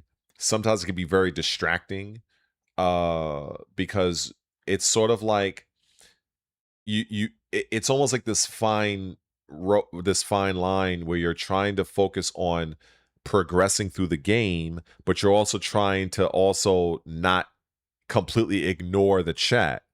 So it's like if somebody in the chat while I'm playing Ninja Gaiden 4 and they want to fucking go in this long diatribe about Tekken 8, I'm supposed to fucking focus on the very difficult and very fast-paced Ninja Gaiden 4, and at the same time maintain my thoughts talking about Tekken. Like, fuck out of here. That's not one something is going to suffer. Either the gameplay is going to be like shit, or I'm going to be half-heartedly ignoring that discussion. So that's why a lot of times, like, it's kind of odd for me to stream a game while doing that. But now that I've seen that I can just record the gameplay in the background, what I will tend to do is, let's say in the same situation, let's say if I'm playing Crimson Desert, right? let's just say somebody in the chat asked me some random thing about Tekken 8 that I probably address a trillion times over, but I'm like, all right, maybe they're new. I'll deal with it. What I could do is I can try to still play Crimson Desert. You know, sometimes you're not always in combat all the time. Sometimes you're walking through the world. But if it's something like really, really like, okay, let me just kind of answer this guy and get this over with, I can be idle in the game. Like I can just not move the character, deal with so and so, and then once that situation is done, I can then go back to playing the game. However, in the editing, what I can do is I can edit that entire section out to where now when I edit it, it's almost as if I never stopped playing. So of course that takes more time, but you know, in moments where it's not just a, oh, what's up, Red? Well, yo, what's good? What's good? It's not just a simple hello. It's like they want to have like a full-on conversation. Now I can decide whether I want to cut that completely out and I can save the gameplay footage, or I can engage with it to a degree to where, you know, people ain't feeling like they left out. Because, you know, some people get in their feelings and shit. Some people are like, oh, yo, he ain't engaging. Oh, engage. I'm like, yo, are you here to hear? If I'm playing a game, like, are you here to listen to me yap? Or are you here to watch me play the game? Because there are some people in the chat that would prefer somebody to shut the fuck up and just play the game. I've seen people mention this. So it becomes this very tricky tightrope to navigate. So now with me again learning that I can record the gameplay in the background, I can kind of do both. And so if I end up talking about something for like 15, 20 minutes, I can literally either mute that part of the conversation and keep the gameplay as it is, or I can just completely Hakai that entire segment and just, you know, make it to where it just looks like I never stopped playing. So, you know, these are the things that you learn as a content creator, or rather as a streamer. You know what I'm saying? So for a game like Crimson Desert, for instance, those games tend to have a lot of dialogue. I'll tell you right now, I absolutely fucking hate having to engage with chat when there's dialogue happening in a game, especially if it's a game I'm new to. Like, it's almost like somebody talking to me while I'm trying to watch a movie. I can't stand that shit. I'm gonna be dead ass. I can't stand that. So a lot of times I end up just ignoring people when they're like trying to talk while the fucking cutscene is going. I can't stand that shit. But what ends up happening, and it has happened, I've literally had people, you know, they got in their feelings about like, oh, you're ignoring me. They'll fucking unsubscribe. Like, bitch shit. But there are people out there that exist like that. So it's like, all right, thankfully now, in that situation, I can ramble on, and then in the editing, I can in fact, you know what? Fuck that. I've been saying this for a while. I can literally showcase this shit. I can literally showcase this. I can literally showcase this. Let me see if this will even appear on OBS or not. Because I did this before. Let me see. All right, first let me see if OBS is showing this. I think I have to. I think I have to put it to a different. And this might help content creators, by the way. I think it's. Would it be under window capture?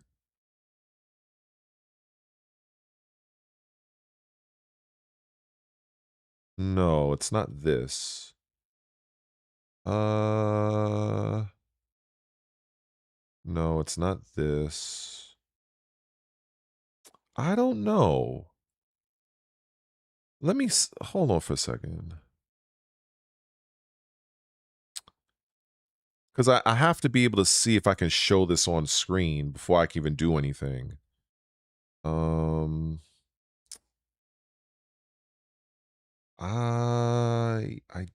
Would it be under game capture? Maybe it's game capture.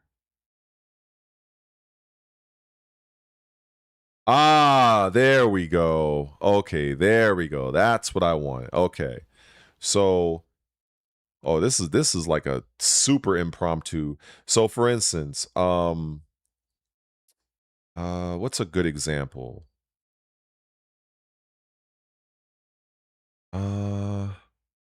A good example, I think. Okay, I know what I'm gonna do. Okay. So I need like a dummy scenario. So let me just do this real quick. What I'll do is because I just need an example. Let me go to YouTube and I'm gonna watch something and I'm gonna yap and talk and talk and talk for a moment, and then you're gonna see what I mean. Because I think this is pretty cool to kind of show this in real time. So let me go to YouTube. Okay. Let me go to, all right, let's put on God of War real quick, right? Let's put on God of War. We're going to pause that. Let me make sure this is on the screen. Okay, so that's on the screen. Okay. So I want to show this. So what I'm going to do is, oh, okay. Let's move that. All right. So while I'm gonna play the God of War thing right here, I'm gonna yap, and I want to just show what I mean here. All right, so let's go and play this. Okay, so this is an example right now. So as I'm blah blah blah blah blah blah, you can see the video footage playing blah blah blah. The characters are talking. I'm talking over them. Yada yada yada. Talking my bullshit. Talking about Tekken. Oh shit! I forgot to hit record. Let me do it again. Okay, so blah blah blah. Talking. Yada yada yada. I'm watching this, wife of war, and she's doing her thing, yada yada yada, blah blah blah. Okay, now, so we end that recording, and so we'll pause that. So we're gonna go back to CapCut, right? Go back to CapCut. This is actually pretty cool showing this. It's like kind of like talking about like behind the scenes right here. All right, let's go back to OBS. Okay. Hopefully some of you are still with me.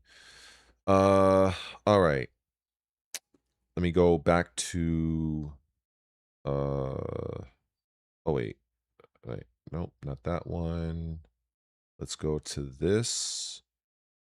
Let's exit that out. Let's go back to game capture. That should show CapCut. Well, it should. Let me see. Is it? Wait. Hold on. I know I had it before. Let me see. Come on.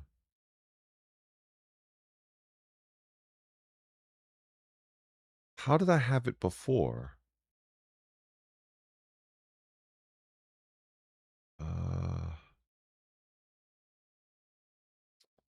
I just had it on the screen, not the, like, all right. All right, let me go to this one. And let me go to game capture. It should show.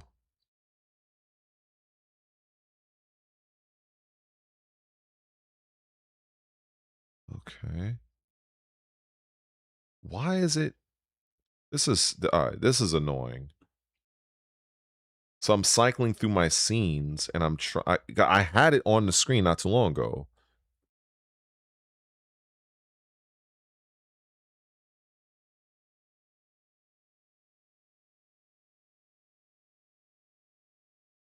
Wait. I don't understand this.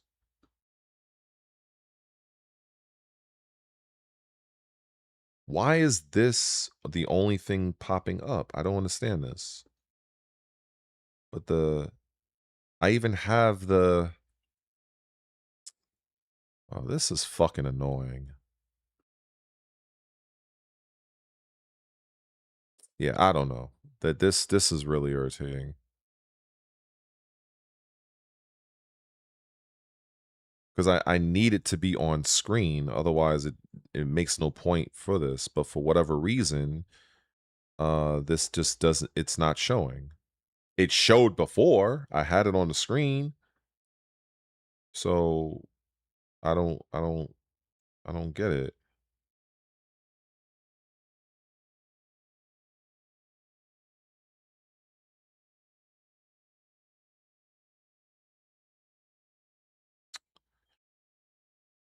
All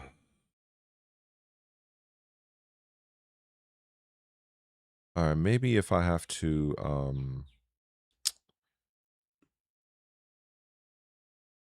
oh wait, did I just have it?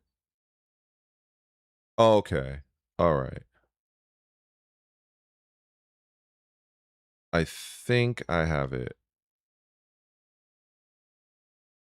Okay. I don't know why this is so complicated to do this. This is like so fucking frustrating.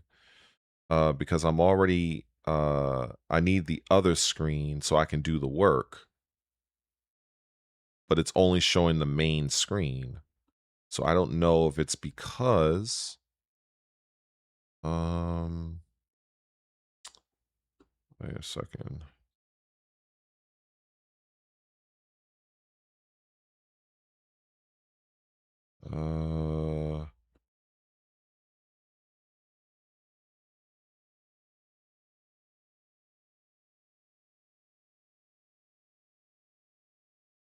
Because for some reason it's only stuck on the create a project or oh wait. Wait, did I finally have it? Finally. Oh my god. Okay, finally this shit is showing.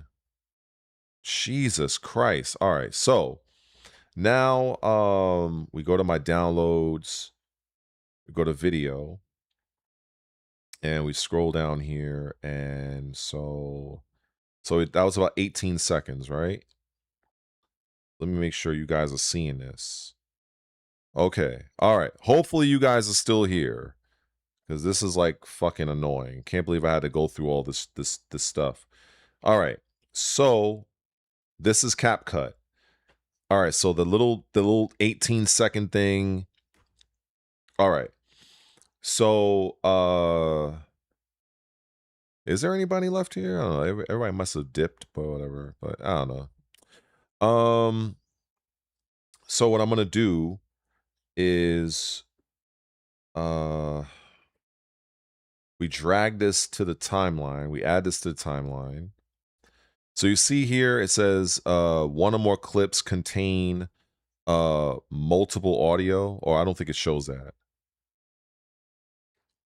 So if I zoom in, you'll see, I think you guys can see this, right? All right. All right. So I hope somebody is in here. But if I play the clip, oh shit, I forgot to hit record. Let me do it again. Okay, so blah blah blah, talking, yada yada yada. So see, this is what I had done already. Wife of war, she's doing her thing, yada yada yada, blah blah blah. Okay, now you hear it. So okay, so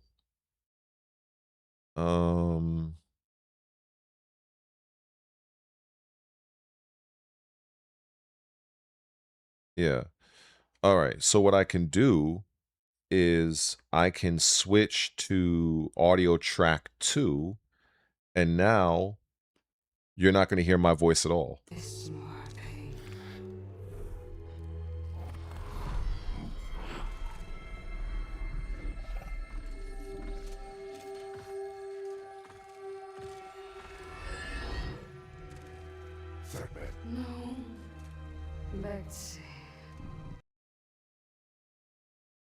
So that's, you know, hopefully if there's like one or two of you left in this stream, hopefully you guys heard that. So that's basically how I can kind of go about that. So so that's thanks Jules, I appreciate that. So I didn't know, like once I learned this, I was like, oh, okay. So again, if I go and play it back and select track 1, you're gonna hear, you know, what I was, you know. Oh shit, I forgot to hit record. Let me do it again. Okay, so blah blah blah, talking, yada yada yada. I'm you know, watching this, you know, wife of war. She's doing her thing. And then now, without it, if we go back to track 2, now it's nothing. Now you just only hear the actual audio from the source. So this was like something really cool. And the thing is, in addition, because I'm looking at this through OBS, and for some reason it's not showing it. But what I could also do is I can crop out everything. I can crop out my own webcam. I can crop out the chat. I can crop out the borders, and then I can take that footage and place it in a completely different overlay and repurpose it in a completely different way. That's something I can do as well, which is pretty fucking cool. Now the thing is, if I were to do this just off just a regular stream, the stream is going to capture everything, so I can't do that. But if I'm recording in the background, the recording will allow me to split the audio, assuming you have the audio split into different tracks, so you can do that. And so that's a game changer. That's why it's like, okay, well, if I were to play a role-playing game where there's a lot of dialogue on the screen, you know, now it's like I can play through the game, and I can deal with somebody asking me about Tekken 8 for like the 20 millionth time, and then once that recording is over, I can literally completely silence that entire audio to where you only hear the game. That is a game changer for me. You know, of course, larger content creators been doing this for a while, but I finally figured it out. So I'm glad I was able to kind of to show that. I wish I could show a little bit more, but from what I can see, that you guys are seeing, there's a part of CapCut that's not being caught. It's not being captured, so I can't show the cropping out process. At least I don't think I can. Maybe I can. No, I can't. I can't actually. But I did do it with another particular video, and that's let me get out of CapCut real quick. Oh shit, I was about to close OBS. Oh, that would have been bad. All right, let me close CapCut. All right. Okay, let's go back and let's take it off game capture. All right.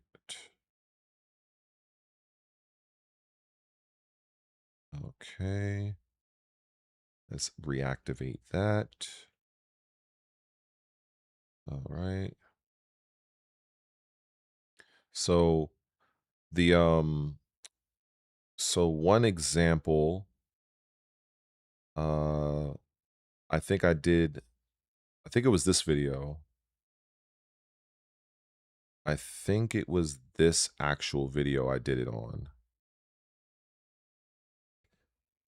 Yeah. Okay. So did I mess it up? Yeah, I fucked it up. Hold up. Let me do it again. Let me open that. Rise to me. Okay. All right. So so this is a video that I just posted earlier today about Virtua Fighter, right?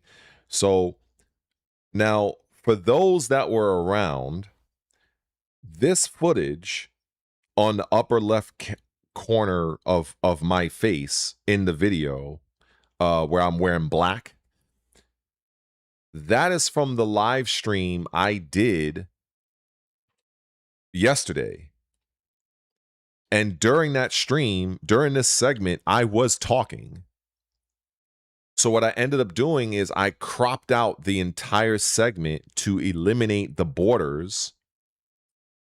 And then I just overlaid it with this, you know, so it just looks like one seamless video, but originally it wasn't. So it's pretty cool what you can do with, like, you know, with editing and shit like that. So like, for instance, if I'm busy, you know, if I'm playing like, I don't know, Witcher 3 or Cyberpunk, I could do the same thing, talk about the game specifically, and have it play in the background like this or wherever I want to have it. So it's good shit.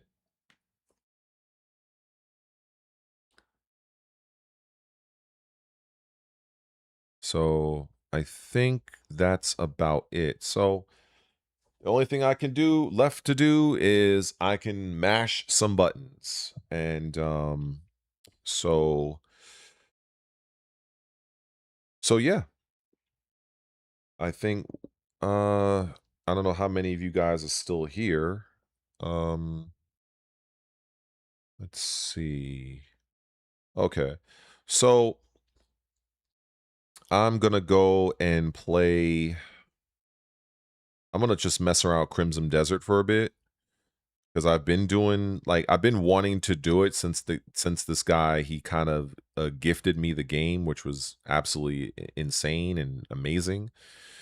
Like I said, I only played 20 minutes of it, but I also want to mess around with the Onimusha demo. So but I also got to go to the bathroom, do a number 1. Let me go and just take care of that, and I will be right back. So I think I'm gonna turn on the Xbox. I'm gonna go through the Onimusha demo, and then I'm probably gonna mess around with Crimson Desert for a bit. So, you know, if nothing else, I'll have it recording so I can use that footage for something else. So just I'll be right back.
Okay.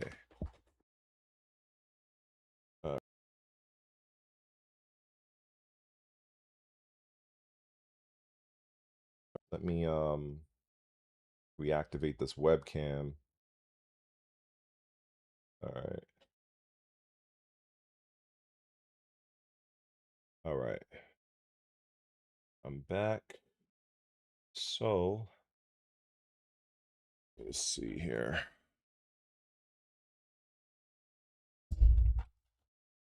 All right, so right now I'm gonna be activating my where's my controller?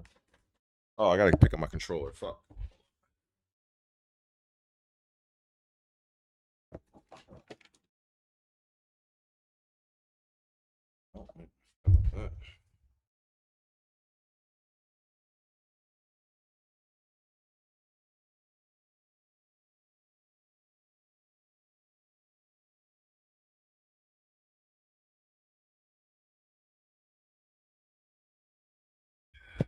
Turn my fan on. Okay. All right, got my controller. Okay. Let's turn on the Xbox. And let's hit the remote button.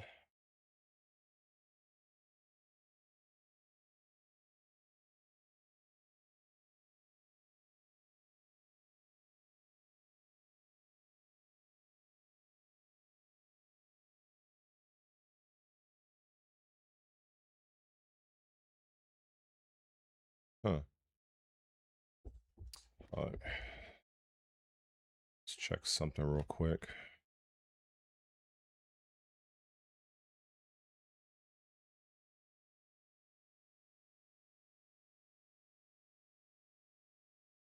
Okay.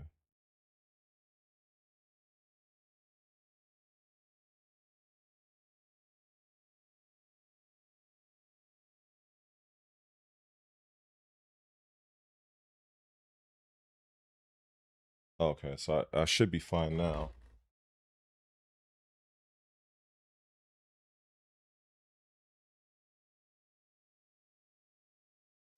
All right, so we got that remote.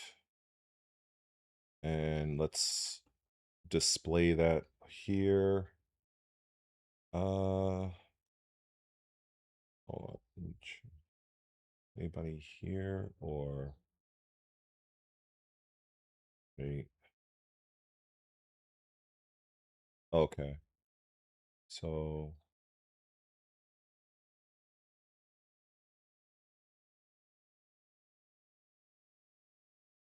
all right, let's do this one.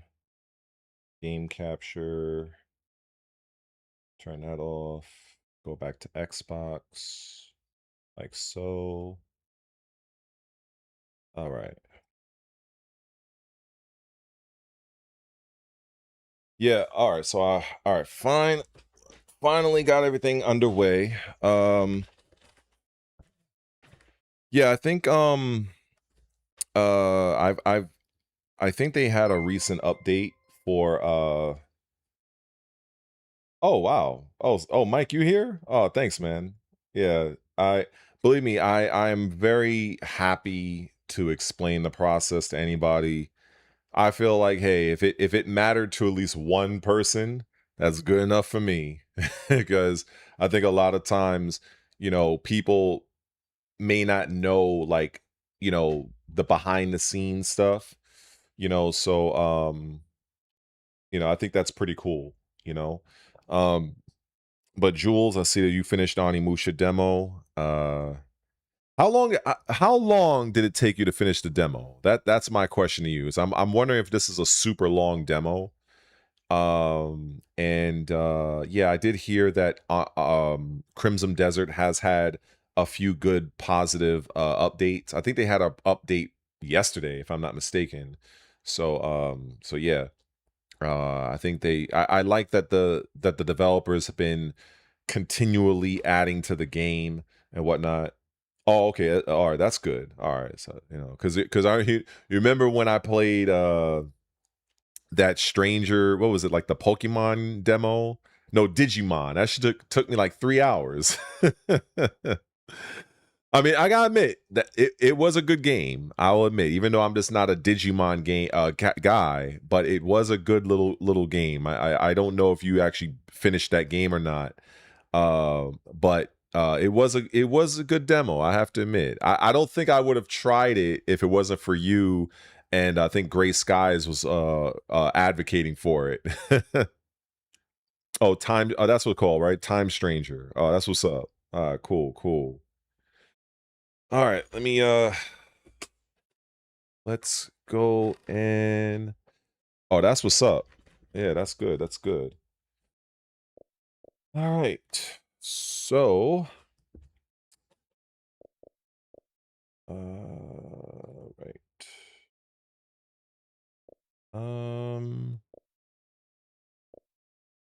You know what? Before I start, let me see if they added any new demos to this. Yeah, I'm kind of curious if they, since, you know, we just finished up an award show. Let me see if they got any, because you know I love me some demos.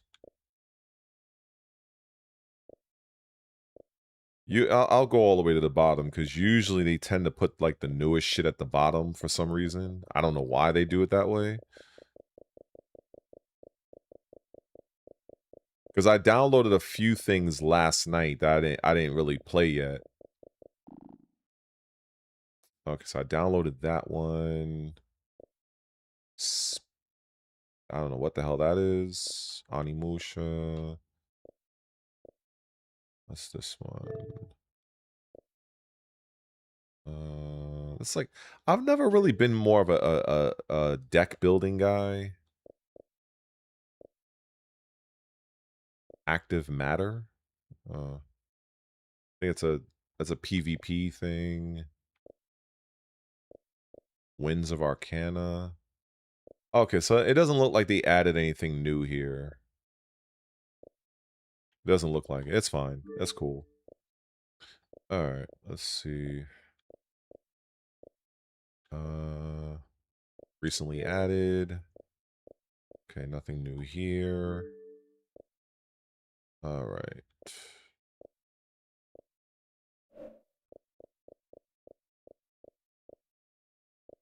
Wait.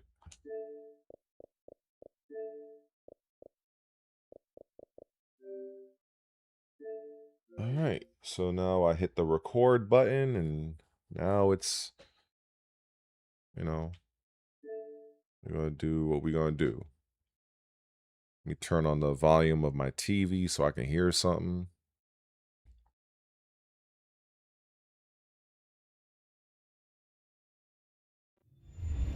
%.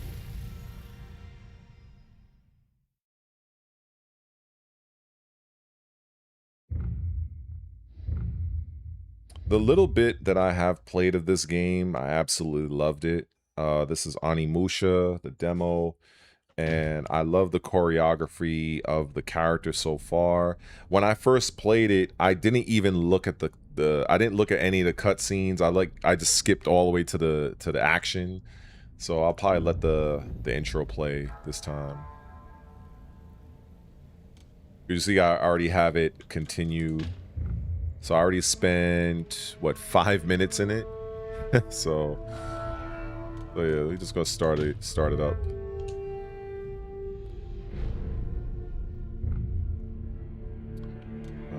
Action focus.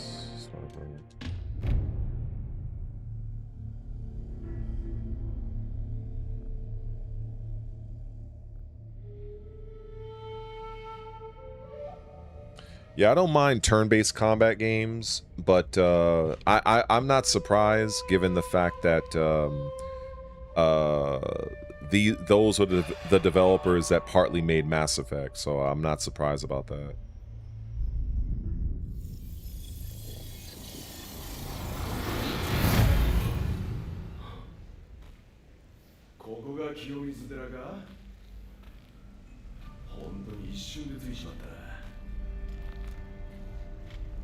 Like, the very first moment I seen this right here, I mean, the guy's animation, just how smooth everything looks, the way he holds the swords, because you have the katana and you have the I forgot what the other name of the sword is, but you know, samurai tend to use two swords historically, because sometimes they're in an enclosed environment and they're not able to draw out the longer katana blade, so they'll use the smaller blade.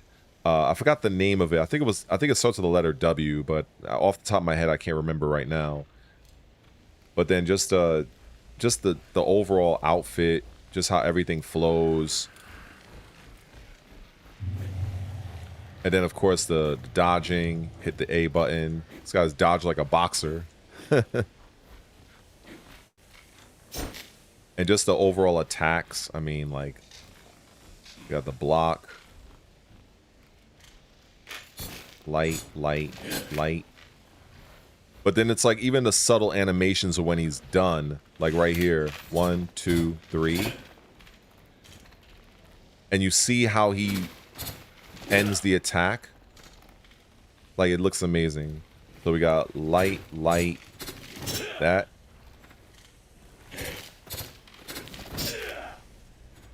See how he shrugs his arm like this? That shit's godlike. Oh yeah, I knew it would start with a W. Yeah, what Wakazashi. There we go.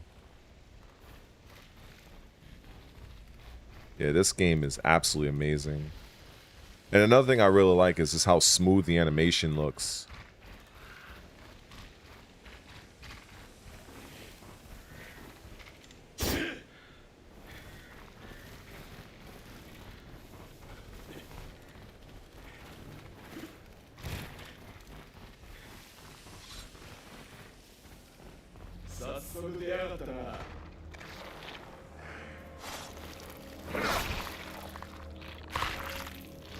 That poor bird.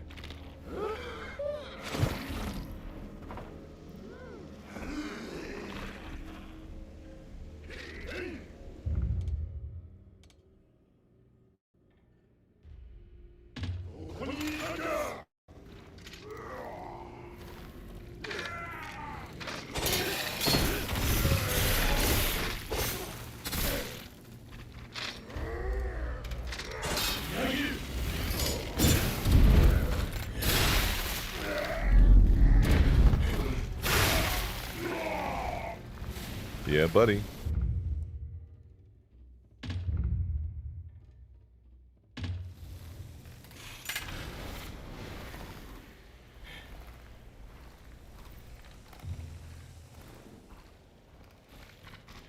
Yeah, Onimusha was like a offshoot of Resident Evil, from what I understand.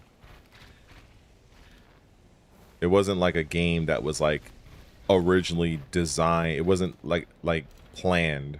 Same goes with Devil May Cry, I believe.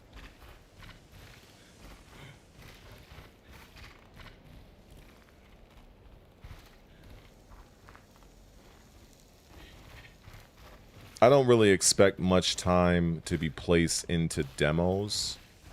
I just like the fact that you can replay it as many times as you want. I'm just not a fan of demos where it's like they give you a time limit and that's it. Like, I hate that shit. Did I go here already? I think okay.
Another thing I like about this character is that you can kind of see the bit of cockiness of him. Like, he's very sure of himself.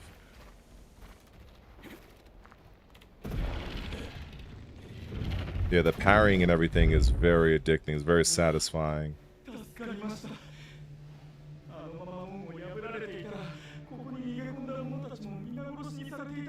This is already the furthest I've gone in the demo.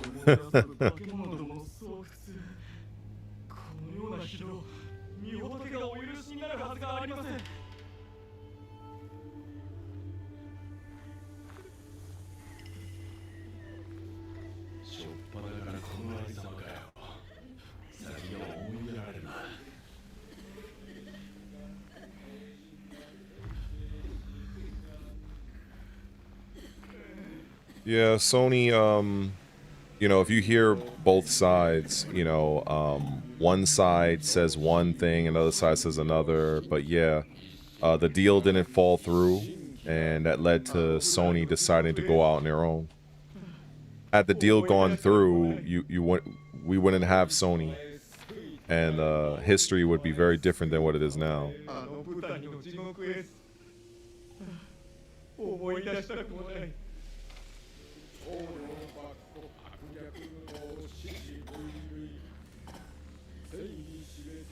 The attention to detail of this game is very staggering, and and you know, as somebody that loves Assassin's Creed Shadows, like, this is very reminiscent.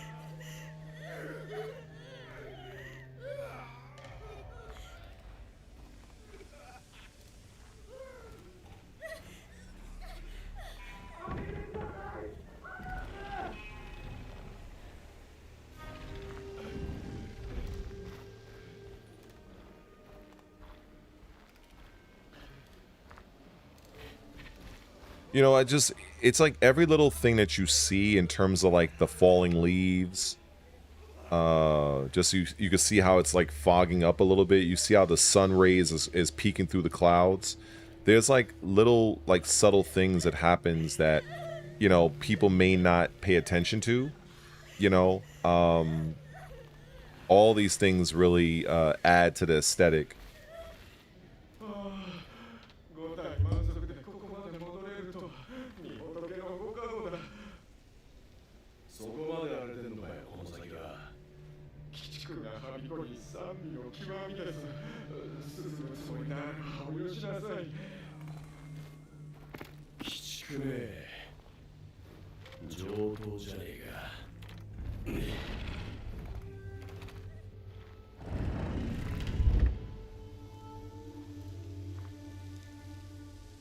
I think the game will do well because there is a very dedicated fan base for this franchise, and it's not something that just came out yesterday. I mean, Onimusha has been around for quite a while, and you have a lot of people that have been clamoring for a good sequel. And this game looks leaps and bounds beyond the actual the original games. So I'm pretty sure it's gonna sell.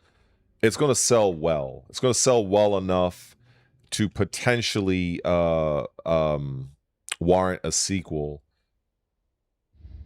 But you know, I think it's gonna do well. They're gonna definitely have my money. All right, now let me see what I was doing here. So this is how you zoom in. All right. Wait. Okay.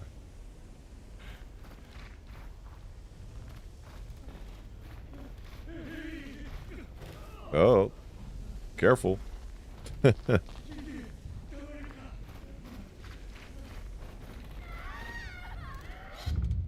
Oh shit.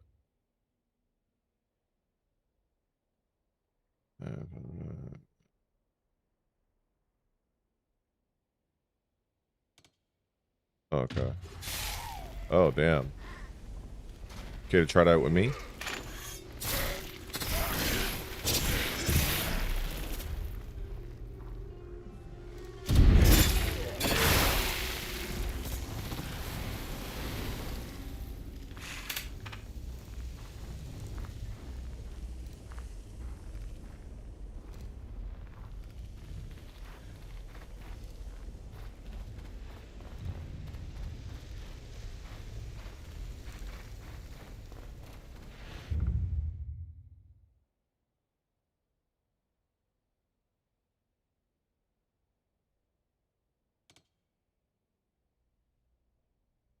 Oh, okay, they have that type of dodge.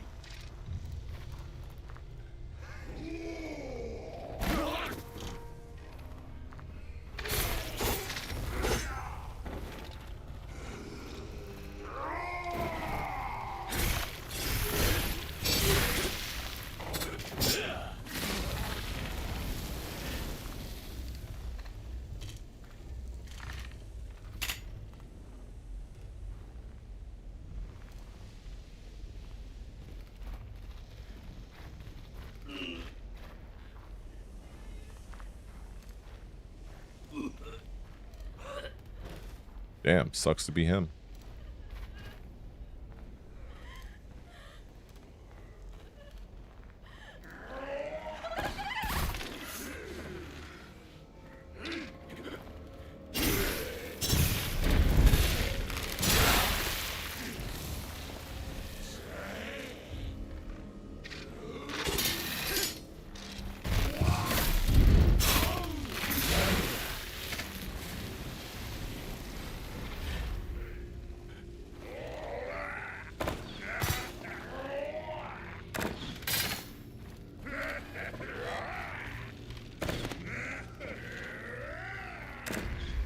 Coming for you.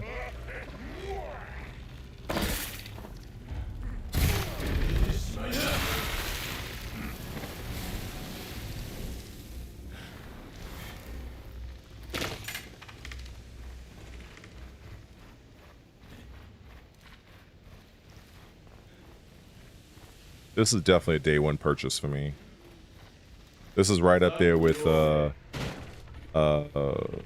of the Fallen and the other game, Exodus and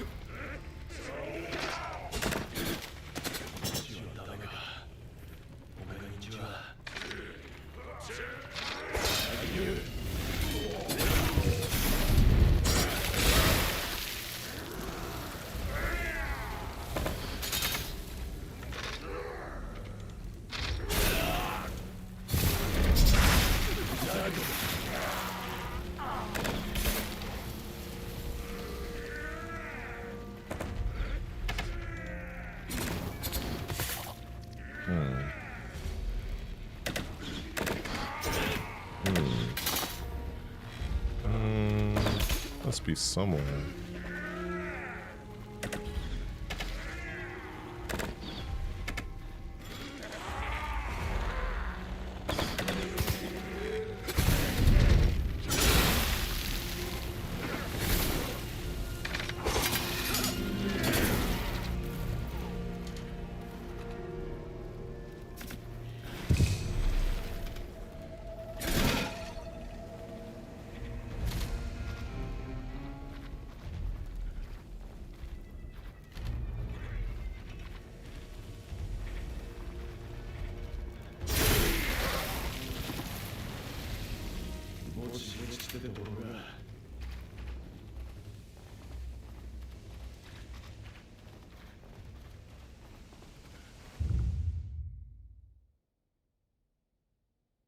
Oh, okay. Health power-ups.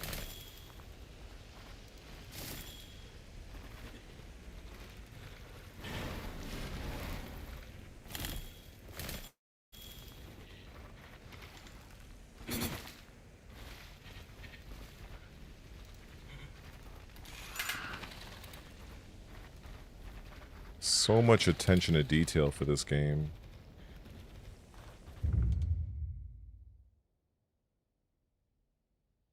Deflecting.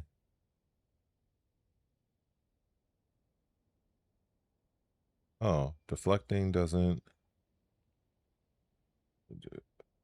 Oh. Oh, okay. That's interesting. September is definitely going to be really good.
Come on, shoot the arrow.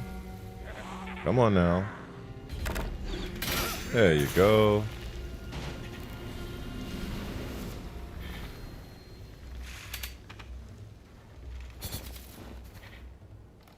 Oh, that's pretty cool.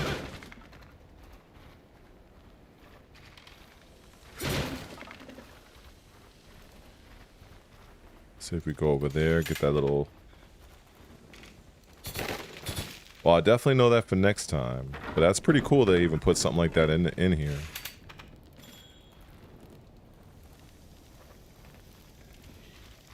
I don't even think I've even used an item yet. Alright, let's see. Okay, so we go this way, I think. Or is it this way? I think it was this way.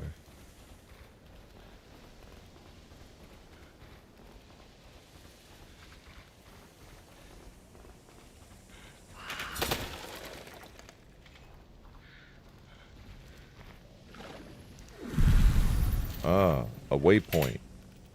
Fast travel.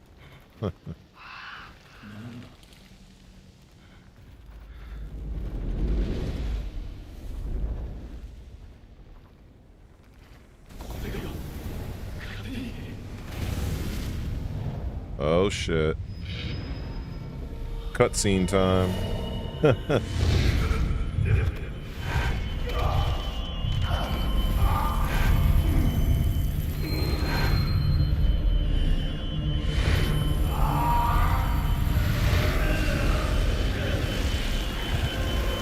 Yeah, different people look for different things in demos, and sometimes it's just not there. It's not really something that jives with them. So, you know, everything is not for everybody, you know.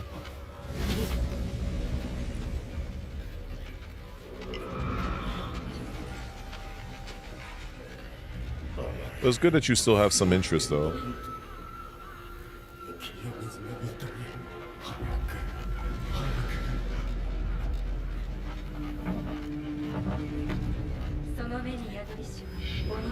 Yeah, I haven't touched this franchise in so long. I know they've since made a remake or remaster of the first two.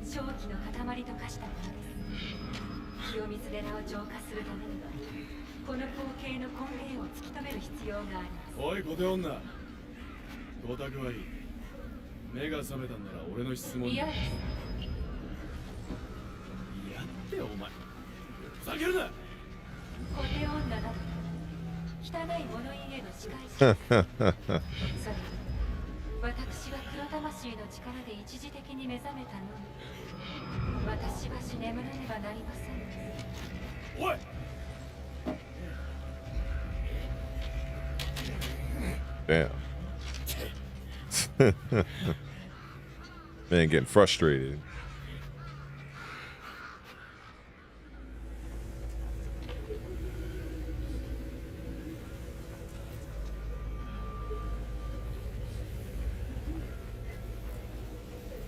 This is very well done. This is not something you see in a game very often. That's very well done. This is why I like Lords of the Fallen, because Lords of the Fallen has things similar to that, but they combine two different worlds. They combine a living world and kind of like a world of the dead. But it's pretty cool to see enemies or people in general. Like they're not really like, it's almost like they're phased. It's like they're in a state of flux, and I think that's pretty cool.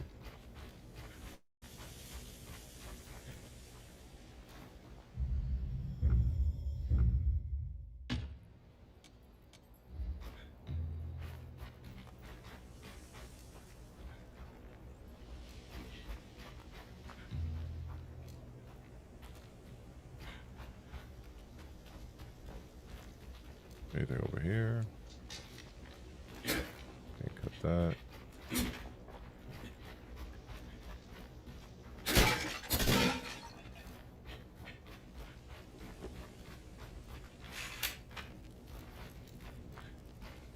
Nothing over there. Got to go up.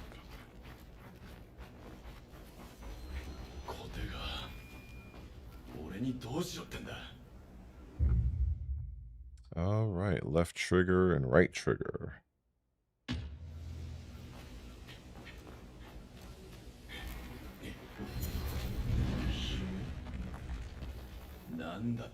Okay. Lords of the Shadow had something similar to this. That's pretty cool.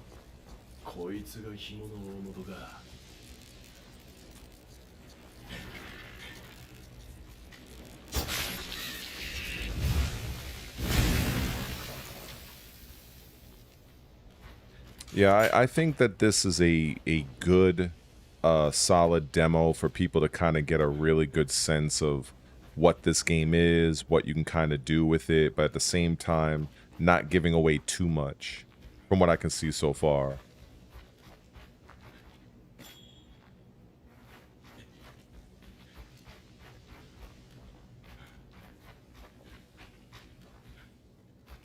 And again, I also love the fact that, you know, you can play this demo as many times as you want. Oh, shit, I wasn't ready for that one.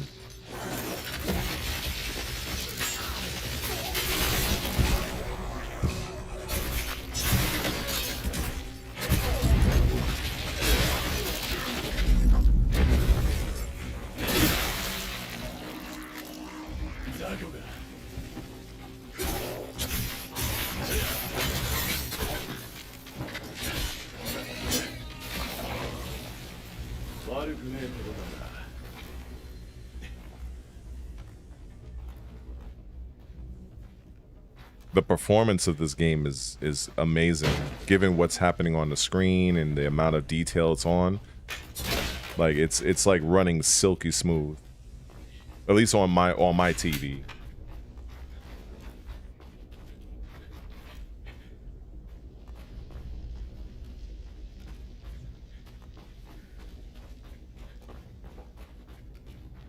All right. Let me go over this way. I think this. Okay, nothing over there.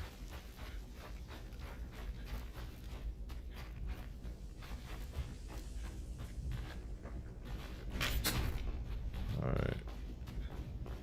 Okay, we go around this way. Okay.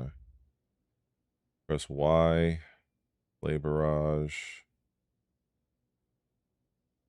Okay. Oh, okay. So this is like a bit of a mix-up. Okay, I like it.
What the hell?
I don't need any moderators.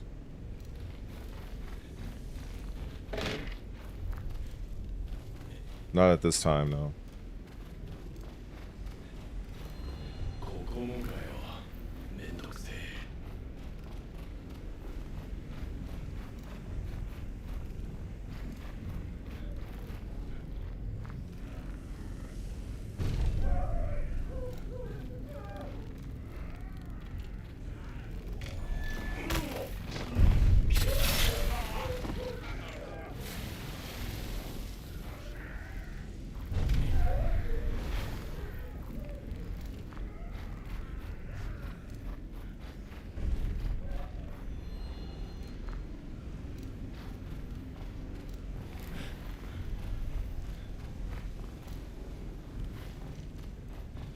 I think I took out everybody. Oh, no I didn't.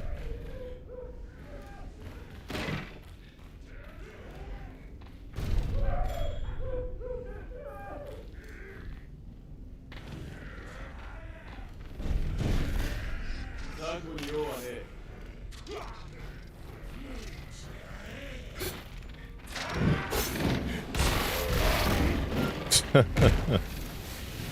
had a feeling that was going to happen.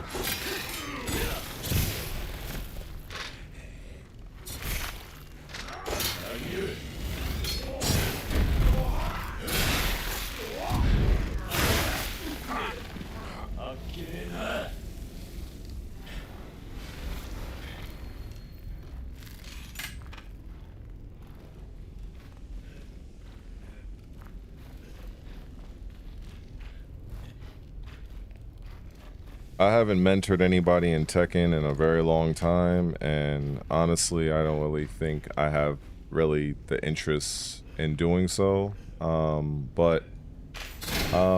tend to, you know, I have a couple of videos on my channel, at least some that I post on my channel members, where I kind of go over some aspects of the game, but I have no interest really in the game, so if you look at some of my videos on Tekken, you'll kind of get that. I have no interest in Tekken at this point.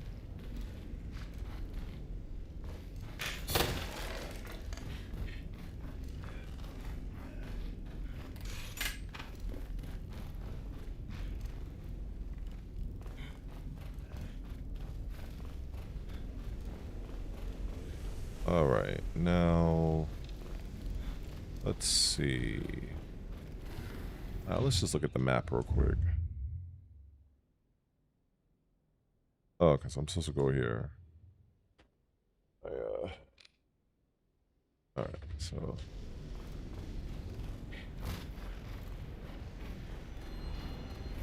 Oh, there we go. Oh, so I gotta take care of these guys real quick.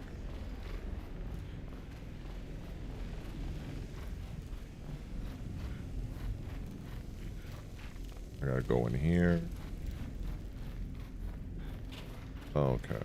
I see what I'm supposed to do now.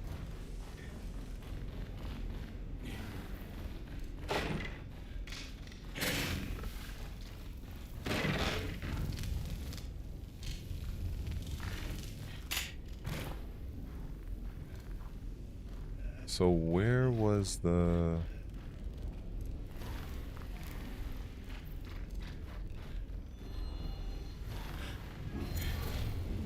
Oh, there we go. Goodbye to you. All right.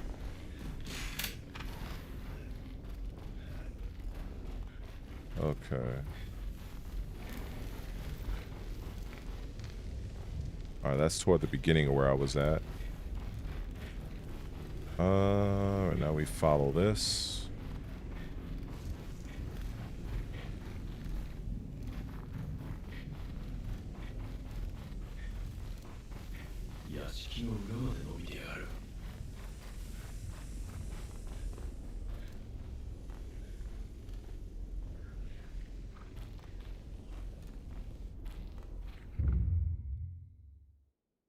Yeah, if I have an opportunity to take out people silently, I will definitely use it.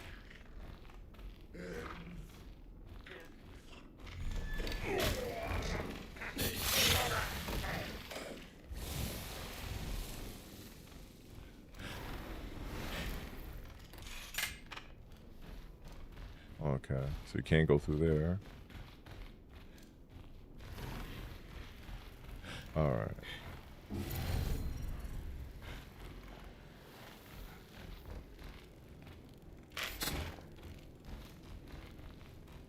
Oh, so I need a... Oh, okay, so I need a key or something. Alright. I have to come back to that.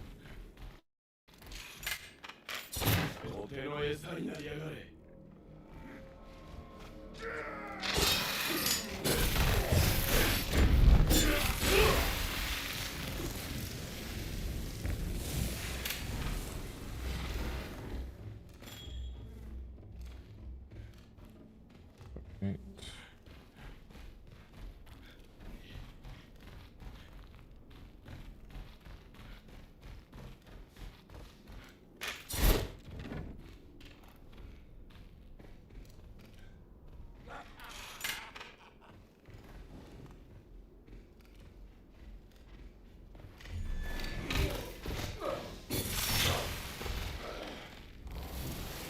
Appreciate it.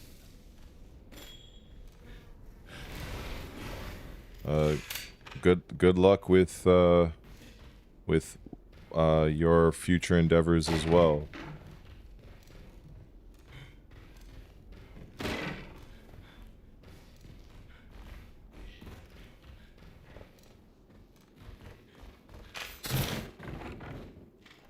I think I went in here already. I think I was here already.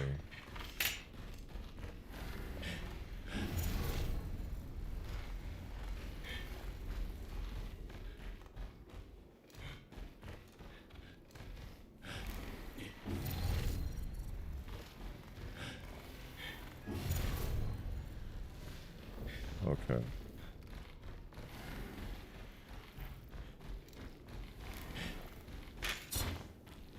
Nothing over here. Oh, okay, I could have slept. I don't know why I just didn't figure it out.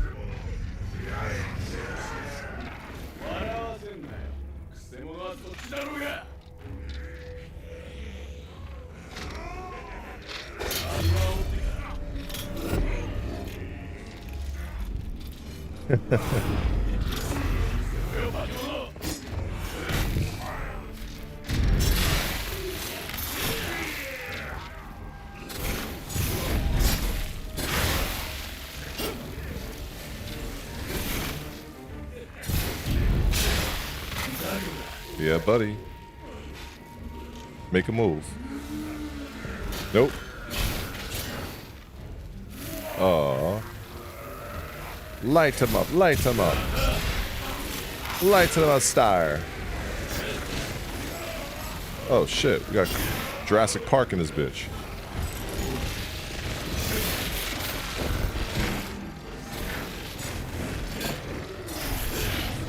Oh shit.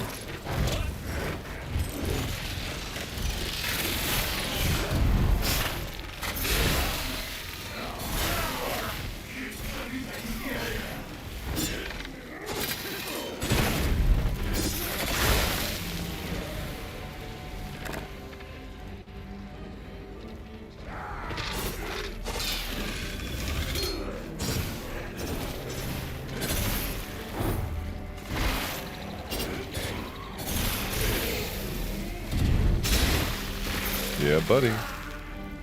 Who's next? You're hungry? Huh.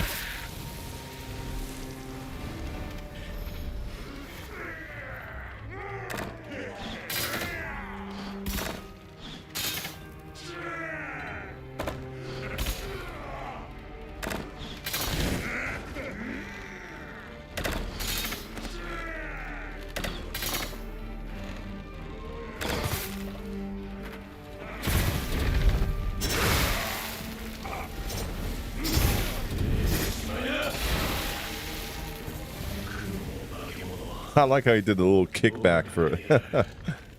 Oh man, this guy has some, he has some swag.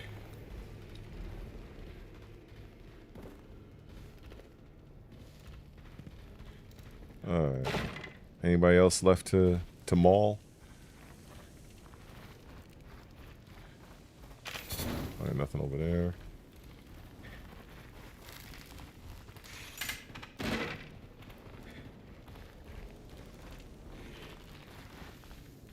Alright.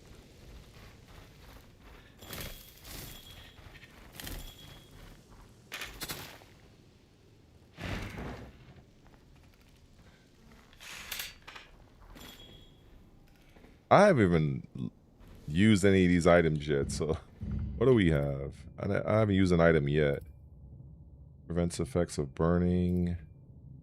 Use soul materialize. Okay. That's cool.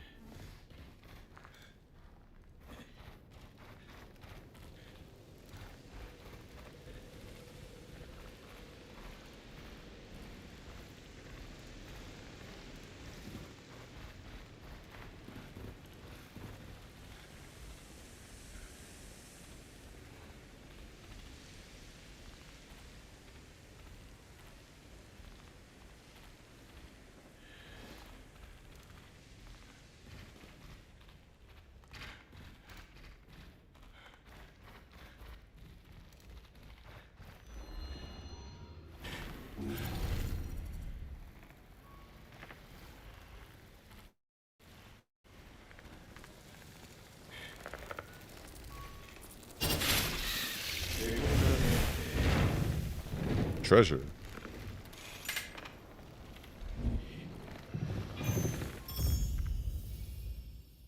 Oh. New weapon? Oh, okay. Oh, shit. Press RB when enemy is sufficiently filled. Oh, okay. I'm gonna have to bear that in mind.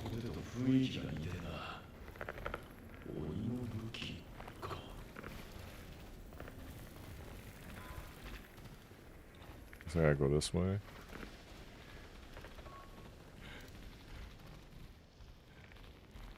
Or do I leave? Oh, let's look at this. Oh, okay, so I do leave. I have to go back over here. Okay. Alright, that's cool.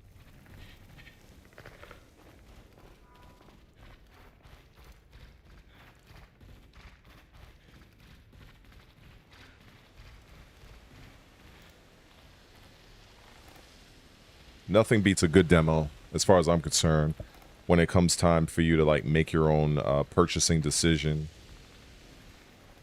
So a game that, like I mentioned before, earlier in the stream, I respect developers that are, you know, confident in their game so much so that they're willing to put forth a demo.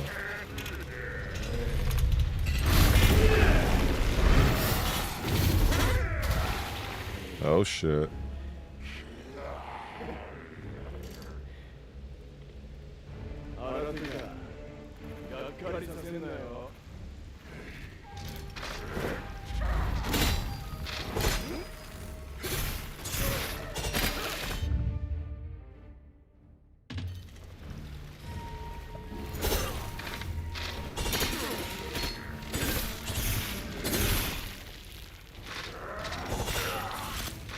Oh, okay.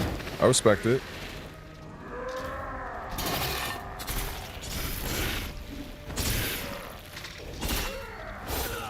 I missed that one. Oh, shit.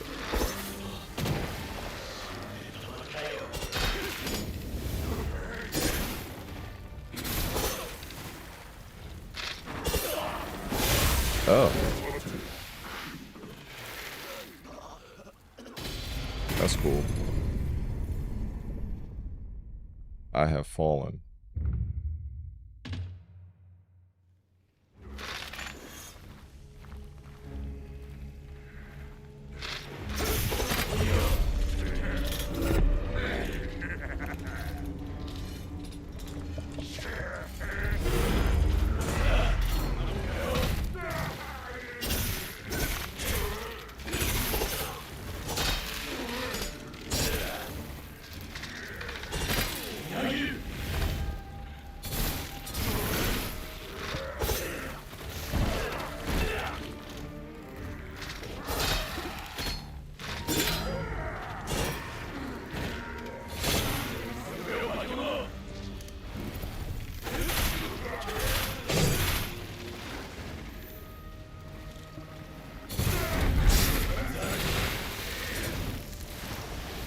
Die, foul fiend. Hey, he got me once, though. He got me one good time, though. Or was I sandbagging? I was actually trying to figure out his attack pattern. Alright. Let's get back on mission. We got a little bit of ground to cover, so we're gonna go around, or we can go through the building. Let's go through.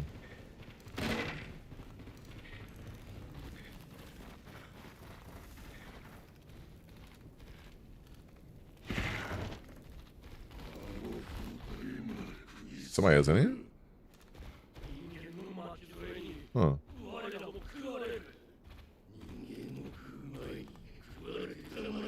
Calvin, Shogun, what's up?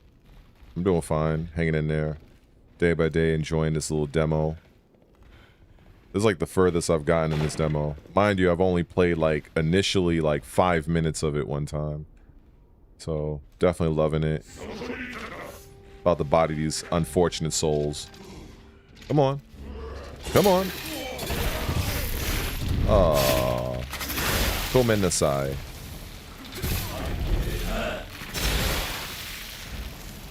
Koko desu ne.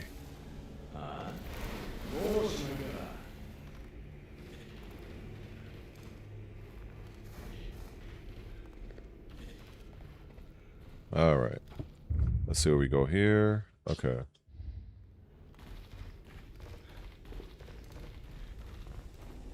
And the wind is blowing crazy outside. Holy shit. What the fuck is going on outside? Whoa.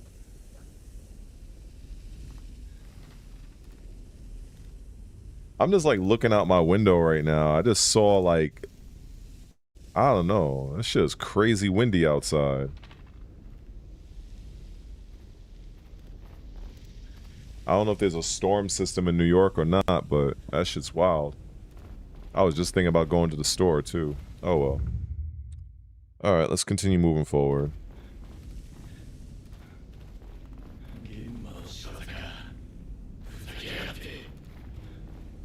I go through here.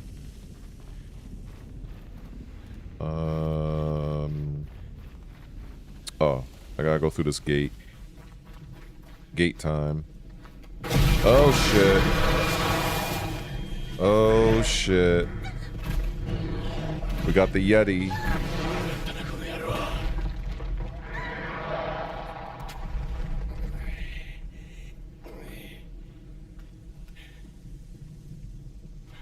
Yeah, that was crazy.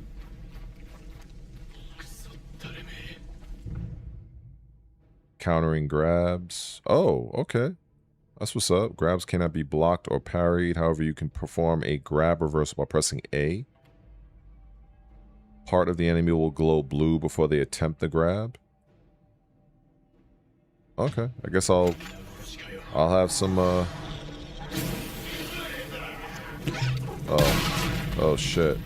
I guess I failed. Oh fuck.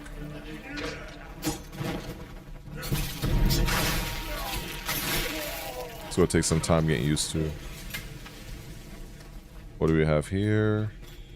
Oh, Lesser Might Talisman. Have I even used these shits yet? Lesser Might Talisman, what is this shit? Increases health and stamina, damage dealt to enemies. Oh, okay, fuck. Alright, we're gonna use that. I need to put some of these items to use. Alright, so where are we at right now? So we gotta go here. So we go to the left. Okay, we gotta go through here then.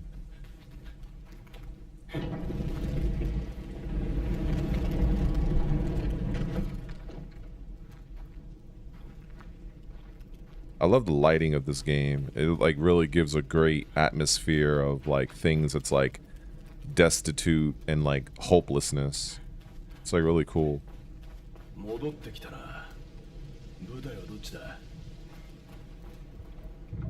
Alright, so we gotta go this way.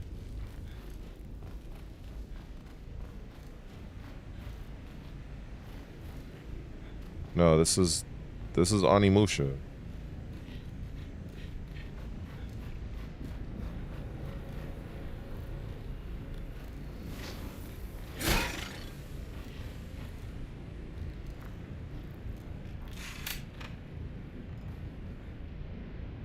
Interesting. Oh, okay, there's something. Alright. I didn't notice this here. Right. Let's see. Replenish. Alright, so that's what we can do there.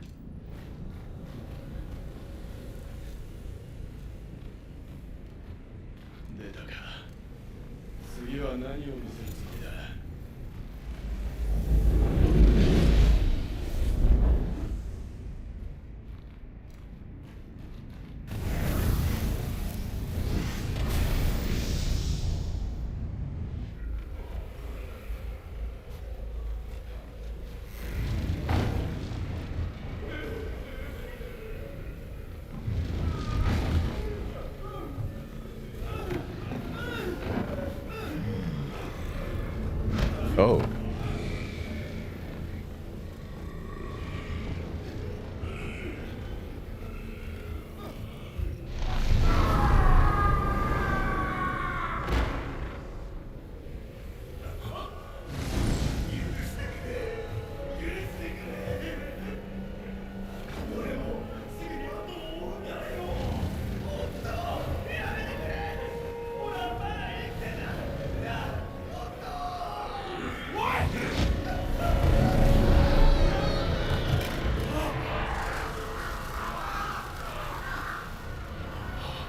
No, I do not speak Japanese. I just know a few phrases from video games.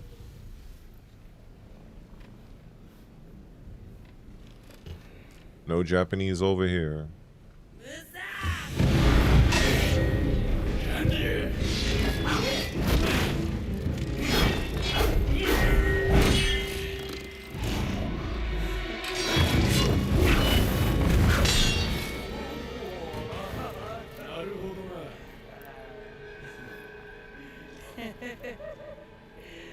Is that a female? No, I'm like, what the fuck? I guess that's a dude, I guess.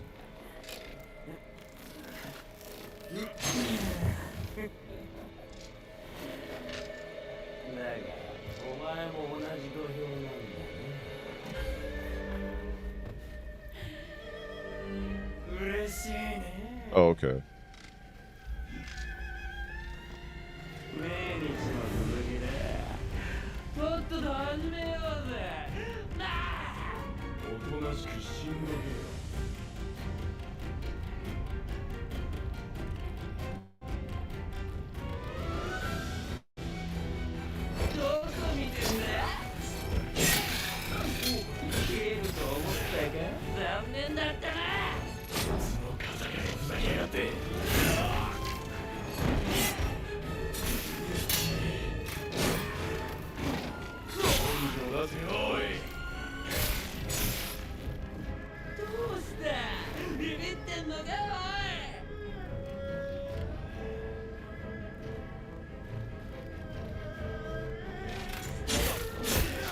Oh, that was too fast for me.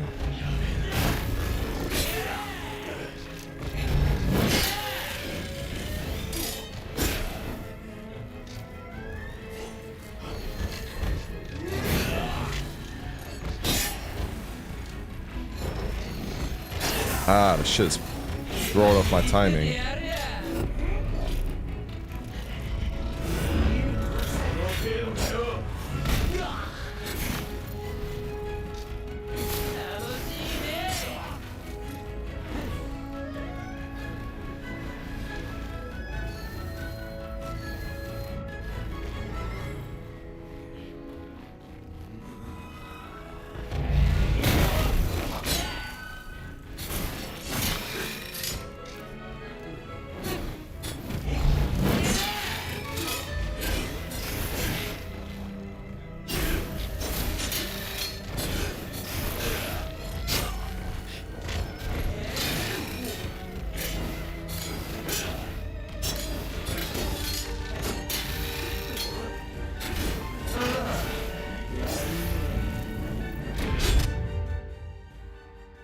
What? Sorry.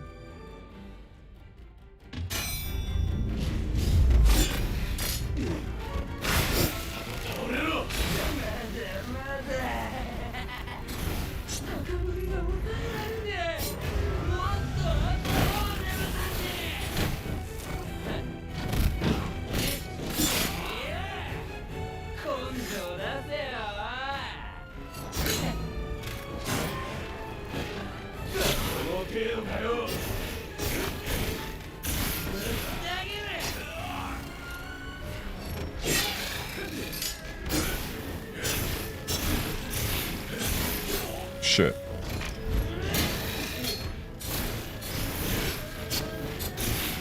Ah, you fuck. God damn it.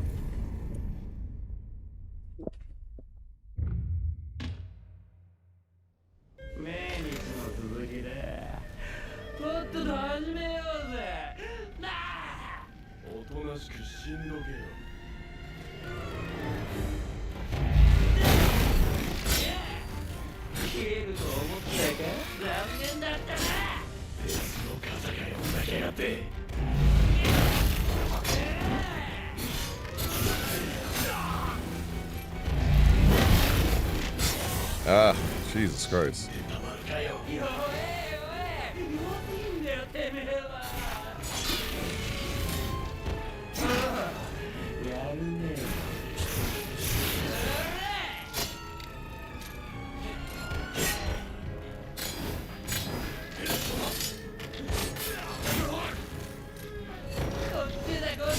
Ah, damn.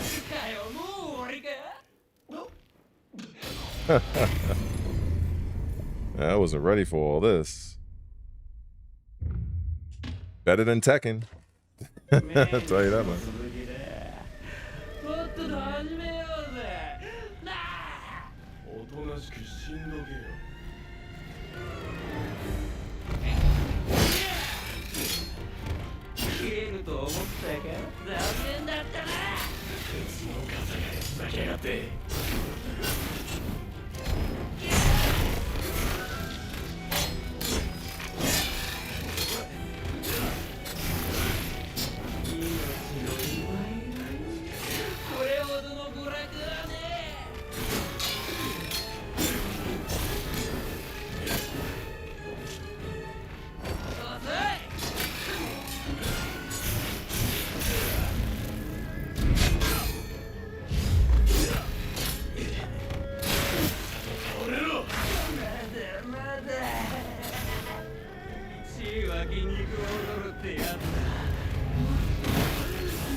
Oh, it was a fucking grab. That's what it is.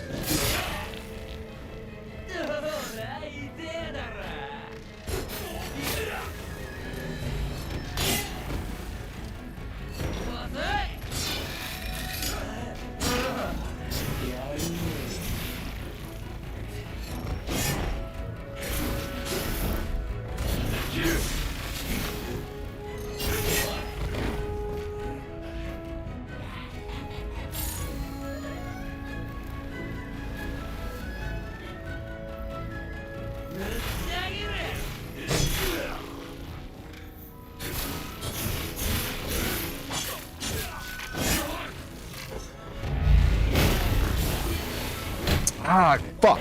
Thought I hit the A button there.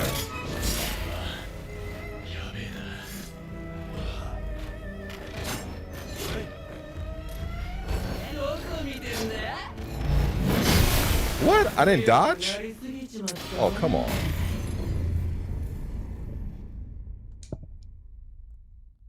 I guess I dodged too late, somehow. I thought I dodged that.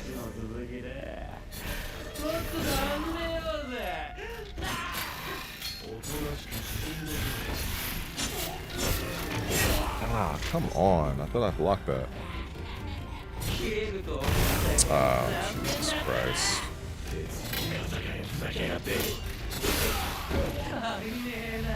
Yeah, I was frustrated. Yeah, I was frustrated. That's why I lost so fast.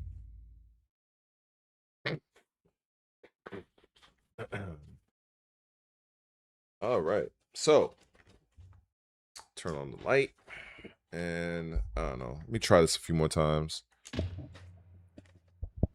I'm pretty sure there's some mechanics here I'm not using.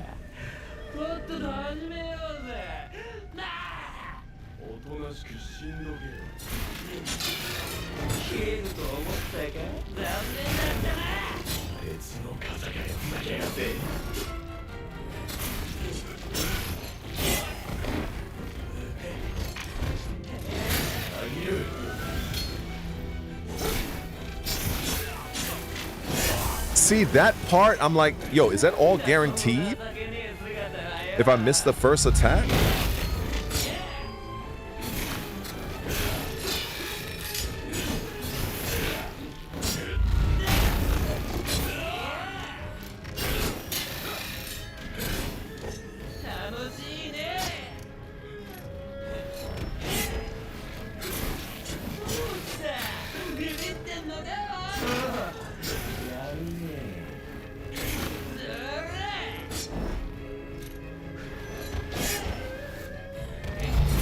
Move!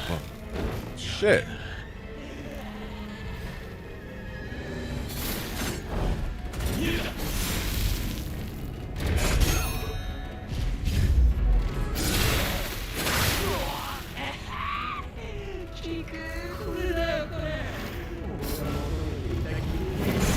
What? Yo, I can't move out of that?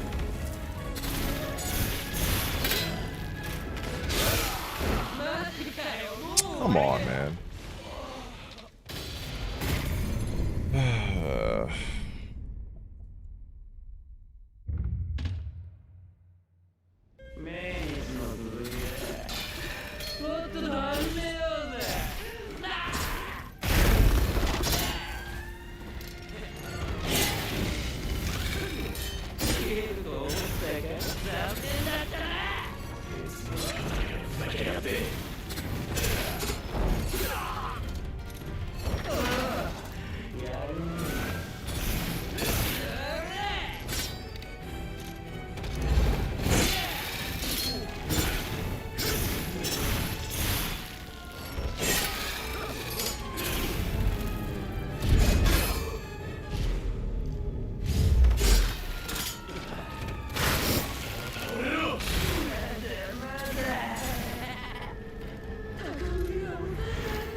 I keep...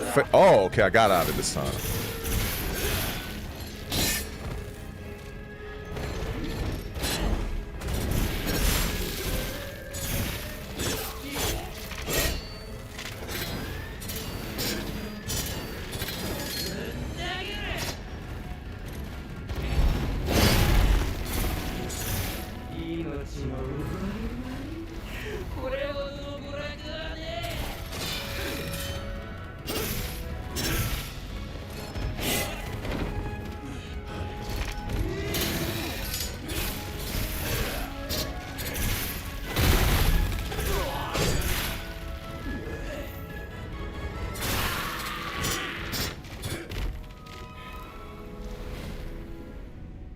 Jeez. Fuck. Man. Well, hey. To be perfectly honest, I think you have a fighting game right there. You have a perfectly good fighting game, a sword combat game right there. If Capcom was smart, they could just basically do that. Because as far as I'm concerned, Soul Calibur is shit as well. I think elements of that fight right there, it literally felt like I was playing a fighting game. So that, I think, I feel like what I just experienced could easily be translated into an actual fighting game, into a weapons-based fighting game, in my opinion. That was, I mean, there was moments where, yeah, I'm a little bit annoyed, but I definitely felt like, okay, it was definitely my fault, you know, especially when he jumps in the air and he came crashing down. I guess maybe I was a fraction of a second too late on the button press. But in terms of the parrying, in terms of like the actual dodge mechanics, and there's a part where I only utilized it once, where you can actually target specifically where you want to strike the enemy. I think that is really cool. So I think if they took those concepts, they could easily, maybe not easily, they can adapt that into an actual weapon-based fighting game. Or maybe another company could probably look at this game and probably gain inspiration and do that. But overall, this demo is absolutely phenomenal. I think that if you are on the fence about Onimusha, if you have never played Onimusha, I think this demo does a great job at introducing to you some of the core mechanics of this game, you know, and if you're still on the fence, I mean, hey, maybe it's just not for you. But if after you've played this demo, if it's still not for you, then that's fine. But as far as I'm concerned, for what I look for in a game of this type in terms of reactability, graphical look and feel, and just how the performance is, there was no latency, no lag, everything moved. It looks like 60 frames per second locked. Maybe a give it to a few frames, but nobody's gonna really notice that unless you have a frame counter. The character animations are top notch. You know, I can't speak to the story obviously, but in terms of what you're able to do from an actual combatant standpoint, it's very, very impressive. They did a great job with the choreography of this game. I don't know who they hired on as a swordsman consultant. They should definitely give that guy a raise. And depending on how much money I have at the time of this release, I will definitely buy this game. So that's all I got to say on that. And yeah, so definitely a great game. Wholeheartedly, definitely love it. And yeah, September 25th. Definitely will be picking that game up. Definitely be picking that up. So, what else do we have here? Since I have so much. Oh man, like yeah, there was a few moments where I'm like, come on, move, but it was more just my inability to react. So that was definitely, you know, that's on me. Like there was I didn't realize, and he did it to me 3 times. I didn't realize he had a grab, and until I finally got out of it on the 3rd try. So that was pretty cool. You know, I didn't have the muscle memory to react to it, you know, the way I would like after, you know, you play the game after a few times. Let me see.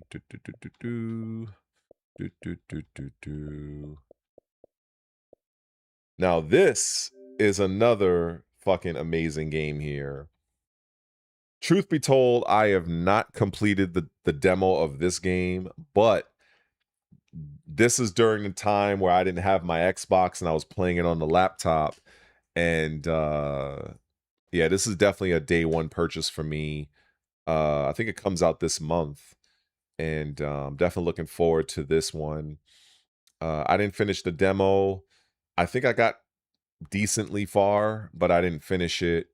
And you know, I had to play this demo on my laptop at very, very low settings. I mean, like we're talking about like I had to strip everything down from the game to make it run well. But this is another game that I really enjoy. But I think just showing Crimson Desert here, as you can see, I have 19 minutes on this. As you can see, I'm mad that whole time I was talking about the Elliot game. I didn't show it in OBS, but anyway, I was actually talking about the Elliot game that whole time. But yeah, so Crimson Desert, ladies and gentlemen.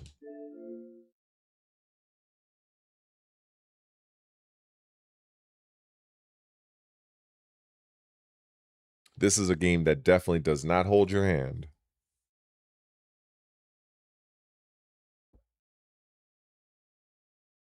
Crimson Desert, the game that does not hold your hand. I think that's a good title. No hand holding on this game. I mean, shit, let me start a new game. Fuck it. Let me just start a new game. All right. Every time I scroll through this, I'm thinking like, am I agreeing that my soul has been forfeit? I kind of be thinking about that.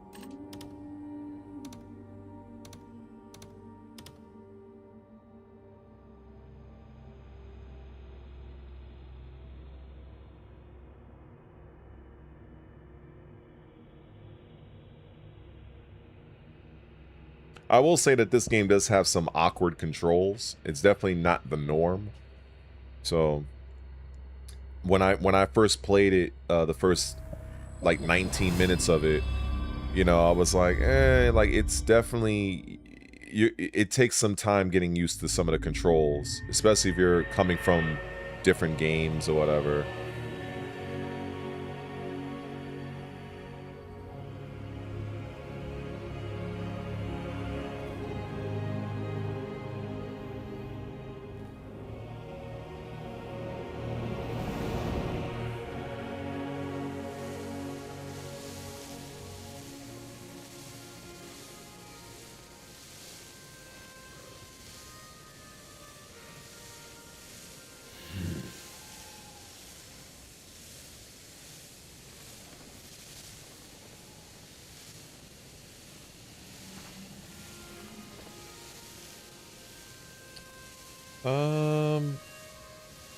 Maybe I need to, let me change some of the settings here.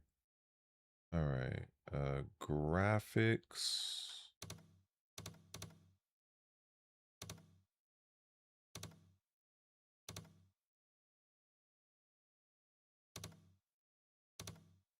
Okay, enhanced ray trace. I don't need none of that.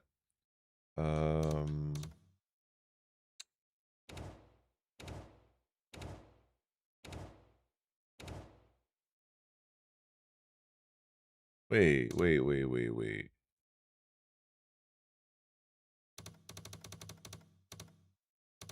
Oh, okay. Okay. Fix 4K output.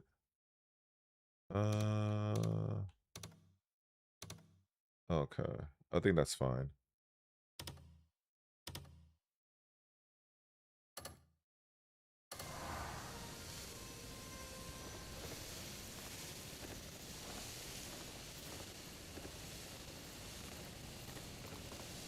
So this section here, you can't run. So, and also for some reason I'm hearing like, it sounds like the sound is clipping. I don't know why. I don't remember that happening before. We still have enough food for everyone. And we can always hunt for more.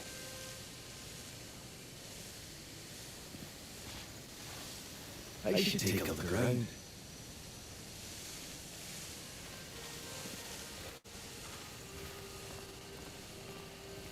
Head down that way. So long as those black bears don't bother you. I'll take down every black bear I see. I'm sure she will. We're in no shape to face them head on. I've cooked up a decent meal for you. I think it's best we head to Hernan. Get ourselves back in shape. We must reclaim Palu, no matter what.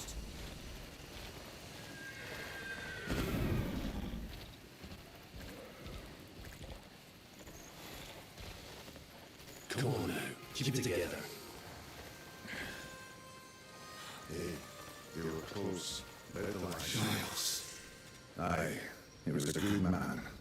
And the black bear that did this deserves a knife in his throat. And you'll be the one to do it. We've got a lot of fight left. Cliff.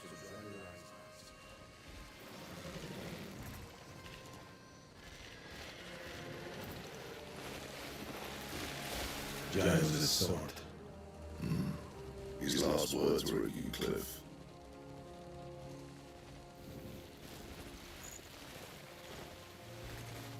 May he find peace among his brothers.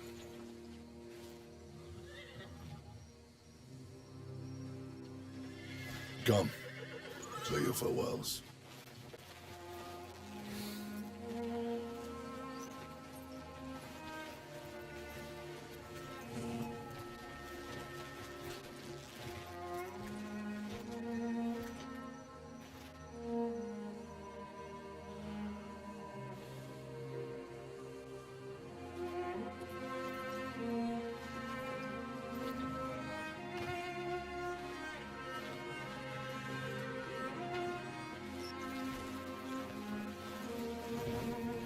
Giles. Rest well. Rest well. You will be missed. Well, I'll tell you this much. If they were to ever do a Crimson Desert movie, they better get Drew McIntyre to play Cliff.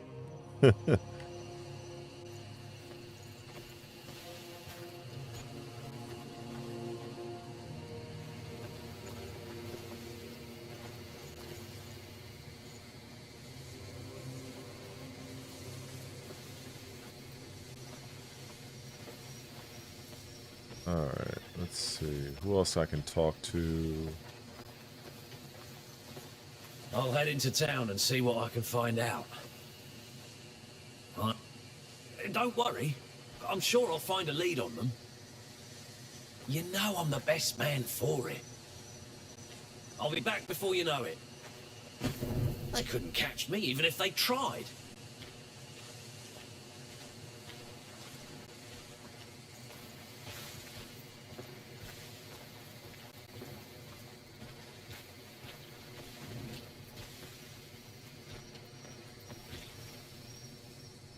Oh, I gotta speak to more people. You've got to keep your bellies full in times like these.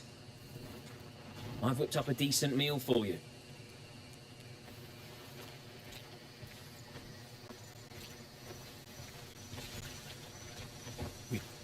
Let's discuss our next move after the meal.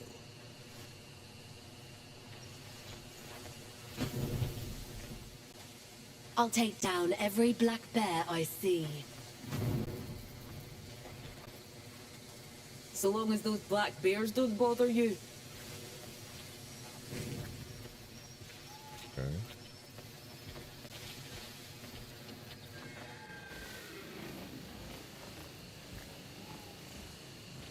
Oh, this guy over here. This won't be the end of things. I can't... I'm almost certain we've been betrayed. How else would they know the exact moment we were away? Rotten bastards. How dare they?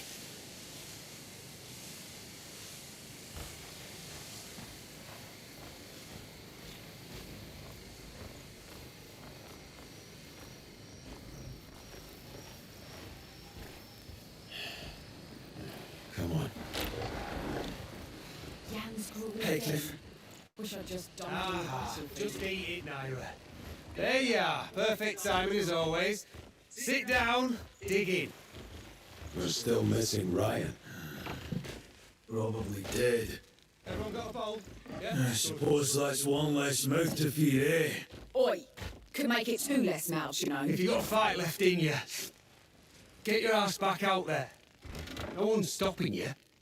Now shut up and eat. We're just gonna sit here sipping this pig swill. I'd rather eat blood-based Hey! You looking to get some manners beaten into you?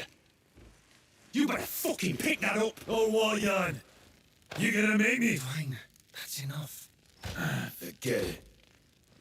Bloody bastard. Cranky ginger twat. That's enough. Our fight isn't over. She's dead! Everyone just shut the fuck up! Oh shit.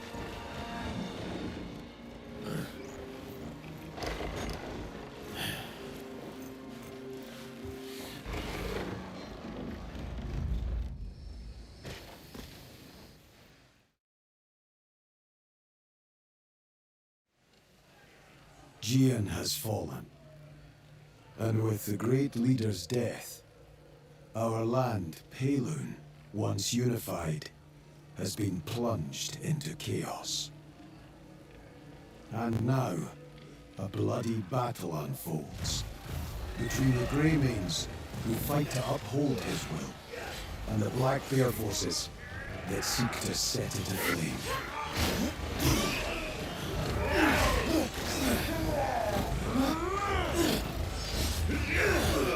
Die, Gray!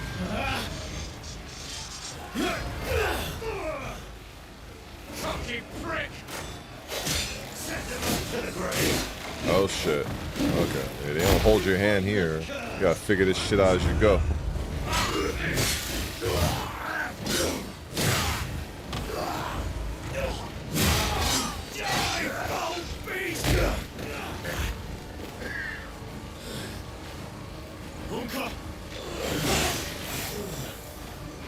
You all right?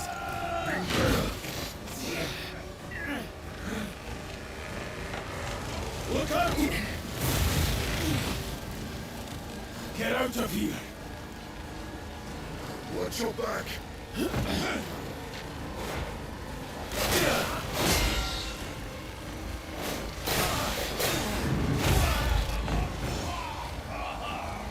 And no, has no place.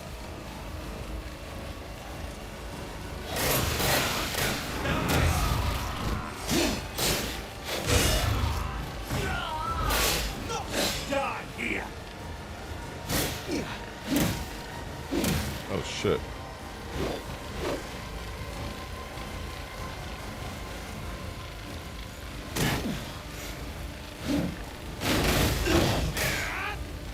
Again!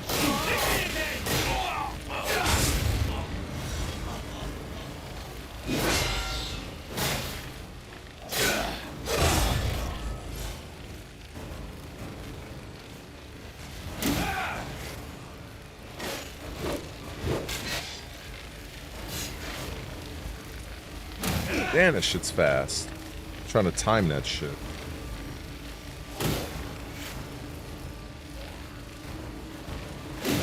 Oh, God.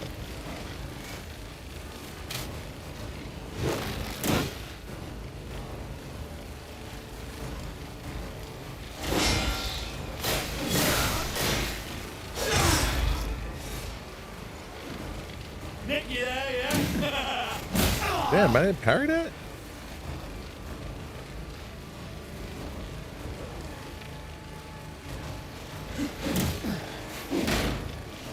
I'll grind you to dust!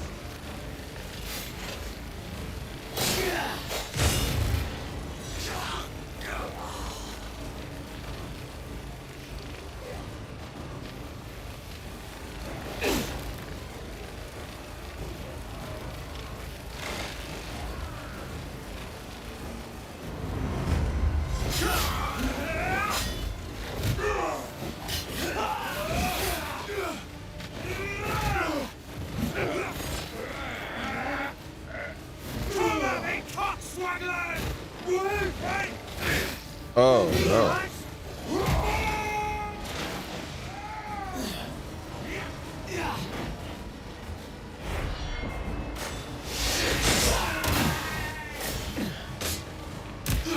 The fuck?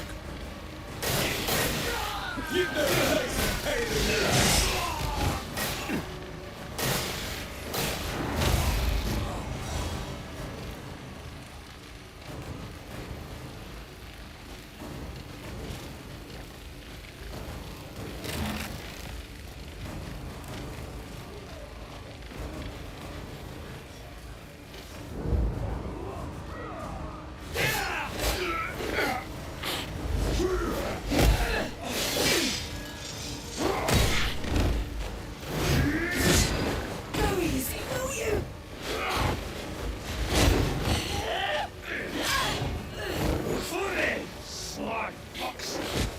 Get your fat fingers off me!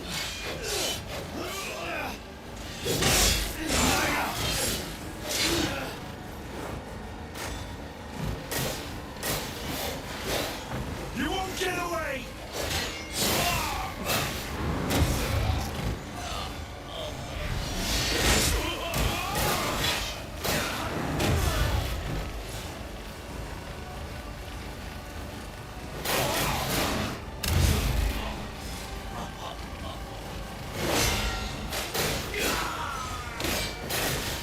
Yeah.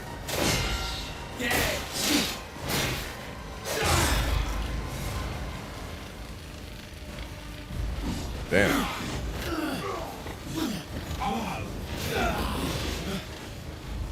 Cliff, long time. Miss me? Northern. Pathetic. I expected better. From the so-called protectors of Payloon. Bunch of cunts throwing your lives away. Watch your words, Northern. There's that Grey spirit. Look around you. I'm the one who decides your fate. Grab him. Yeah. I'll break you in two. The hell? Look at you, flailing like a maniac. Okay. The fuck? You bring the curse. I don't know. Yo, I can't even. Get away. This shit ain't working. Unless this is like a fight you're supposed to lose. Yeah, this is a fight you're supposed to lose. Okay.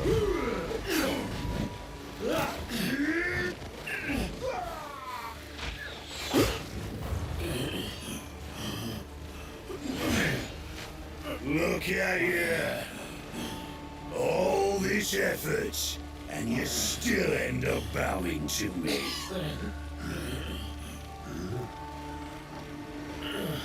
What's that? Got something to say? Go on then. Out with it. I'm all ears.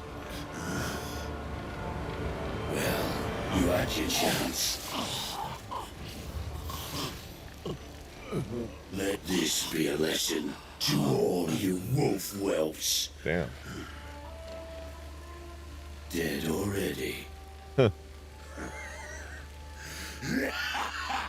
This guy's an asshole. Give Gian my regards.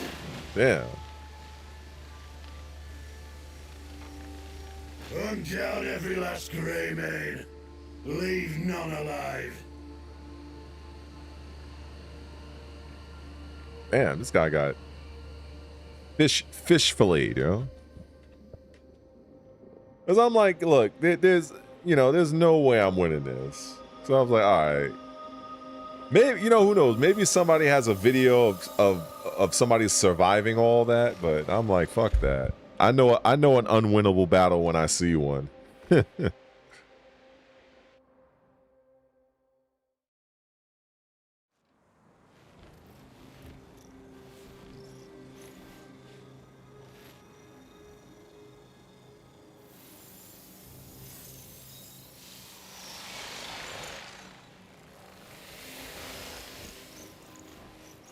Man's in the afterlife.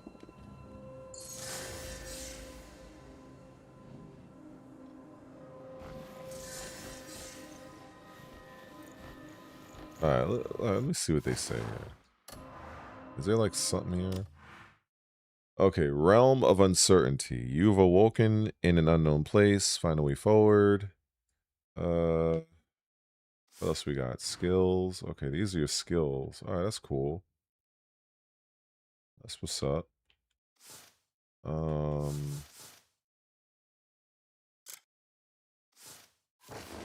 Okay.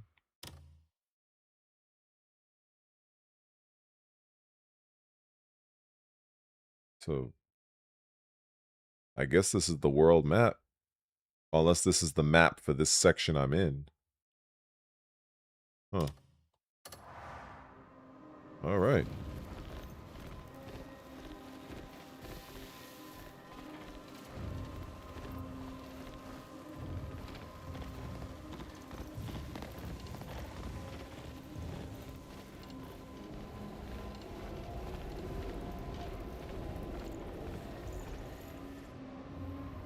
So jump obstacles, press X to jump. X to jump.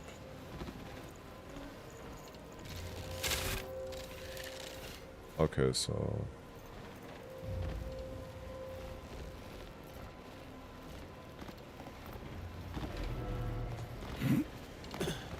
okay.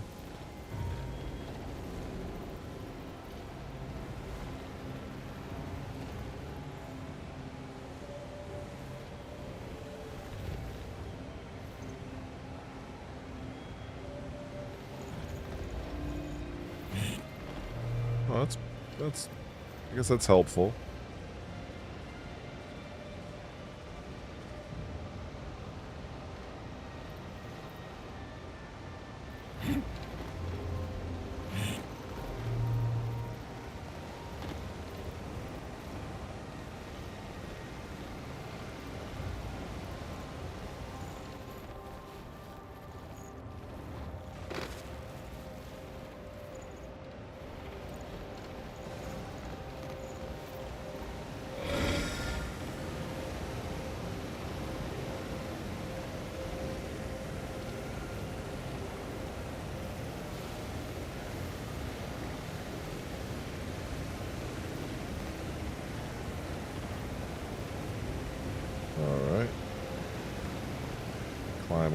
Or I could say mean this.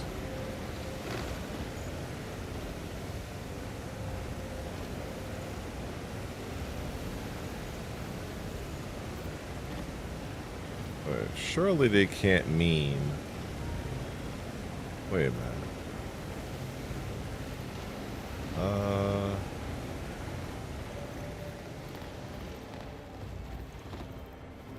Okay.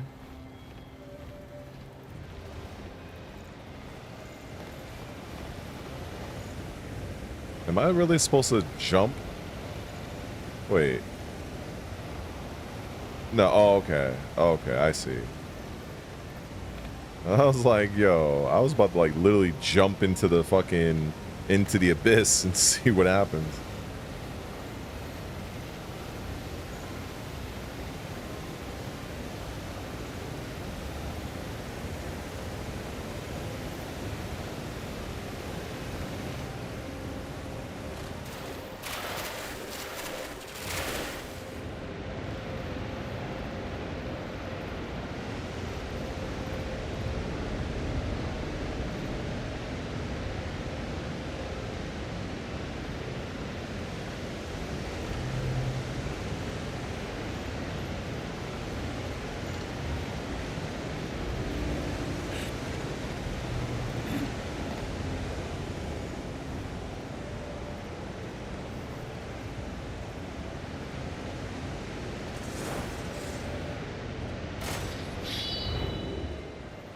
Oh. Okay. Reflect light to disrupt enemy's vision. Spot enemy weak points and find special items hidden throughout Pywell while using blinding flash. Okay. That's different. So...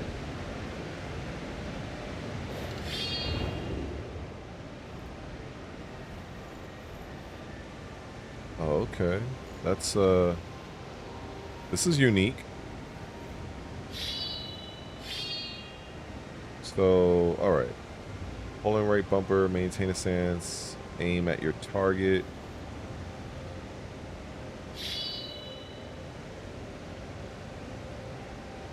Wait, am I supposed to do it this way?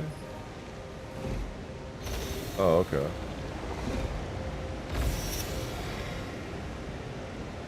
That's different.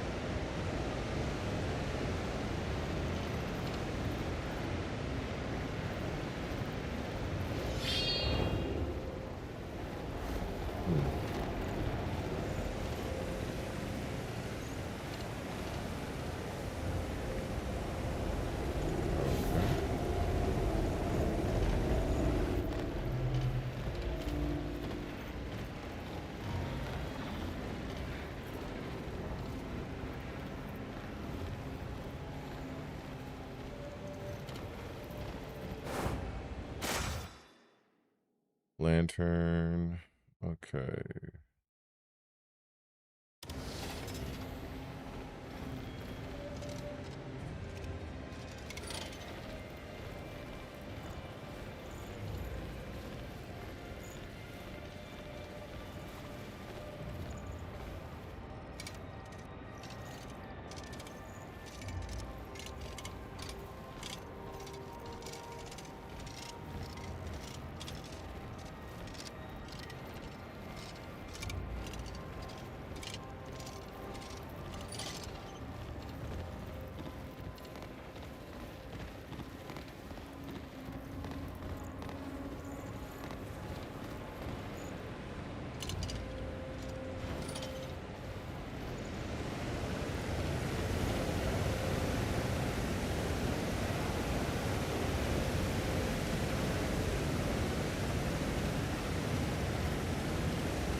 Greymane?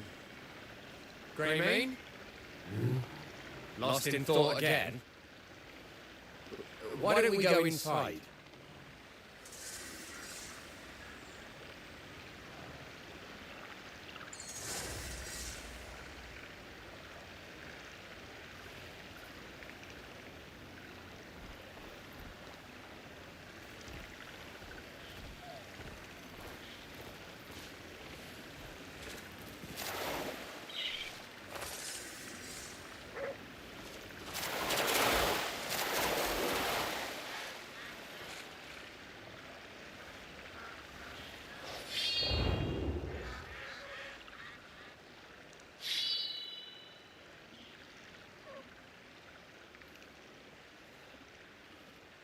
Interesting.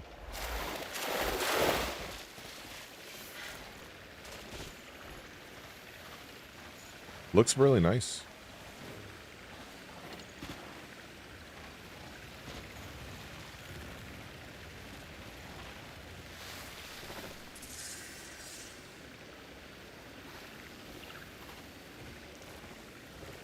I only just fished you out the river. You won't fully heal without proper rest.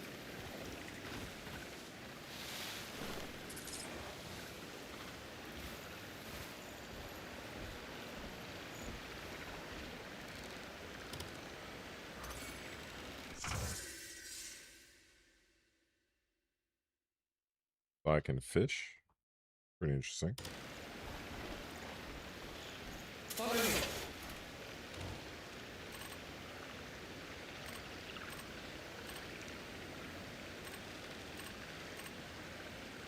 Oh, I guess I don't have it yet.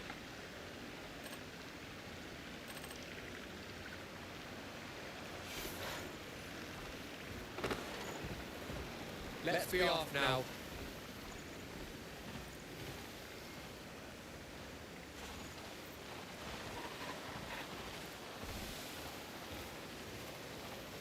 I'm well enough, thanks to you. This time I moved on. Are you really sure you're well enough? You can stay as long as you like. I'm fine, really.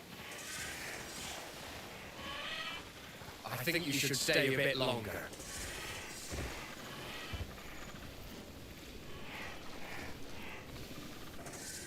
I'll be going now. Very well. If you're heading into town, you should stop by the Hernand's Tavern. News travels fast around here, so if there's any information to be found, you'll find it there.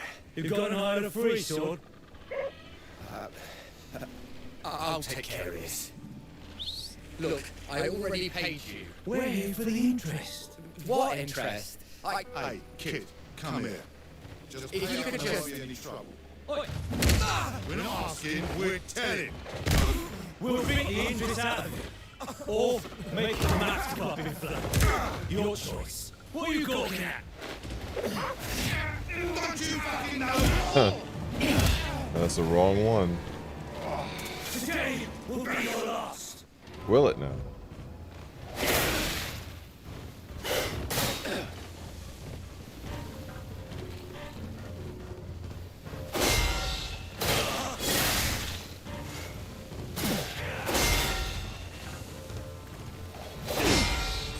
Oh.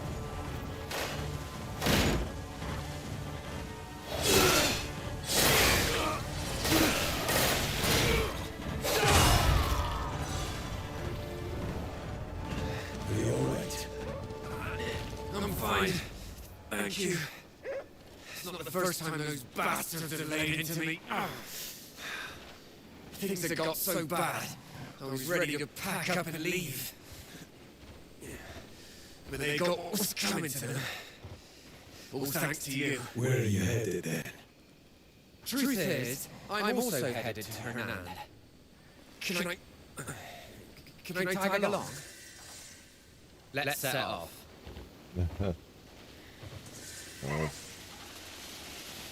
On foot, it won't take long to reach Hernand. But if you want to get to town quickly, we should ride there. So I'm already assuming that from this point on, I can literally just go and do what the hell I'm gonna do. I don't really have to go into town. I can just go out on my own adventure.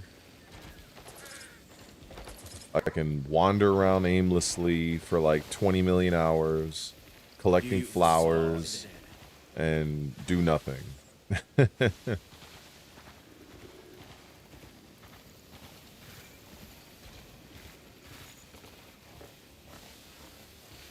You could ride with me, but I recently came across this wild horse. Can I go inside here? Oh, wait. Oh, I like they got like little animation from banging on the door like that. That's pretty cool.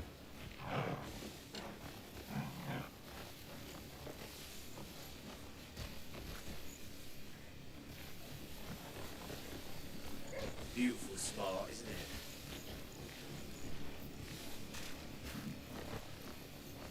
Pretty cool. Can I save? Oh, wait. So let's see.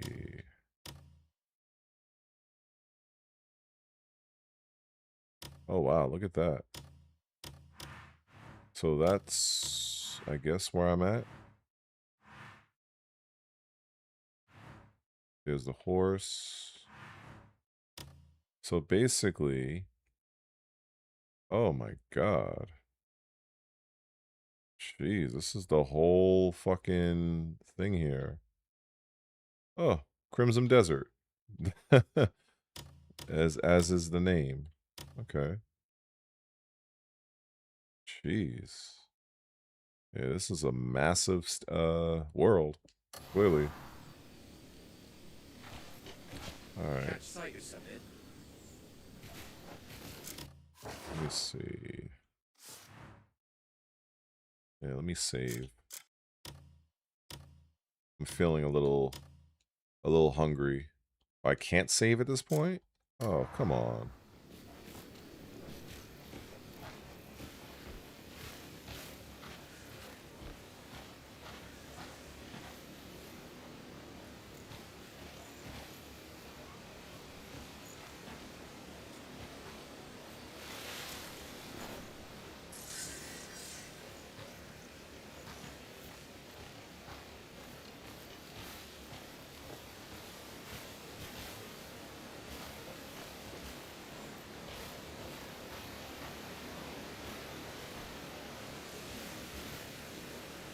I'm looking to see if I can save, but I don't know. Can't save at this point. That's weird. I guess I'll have to just go with this guy.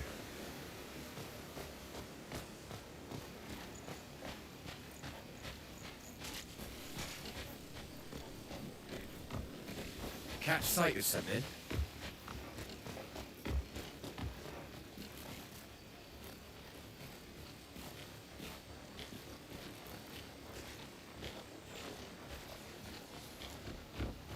He won't let me ride him, but maybe he'll take a liking to you.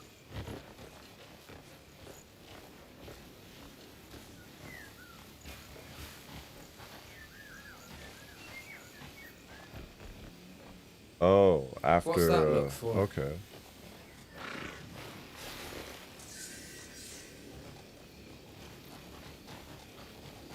Yeah, because Hernan used to be one of the nicest places to live. Because I need to get some food. Kind of hungry. But with those bandits about, you're always looking over your shoulder. It's that bad. It's worse than ever now. The guard's been stretched thin, and it's impossible to keep the peace. It's us ordinary folk who are paying the price.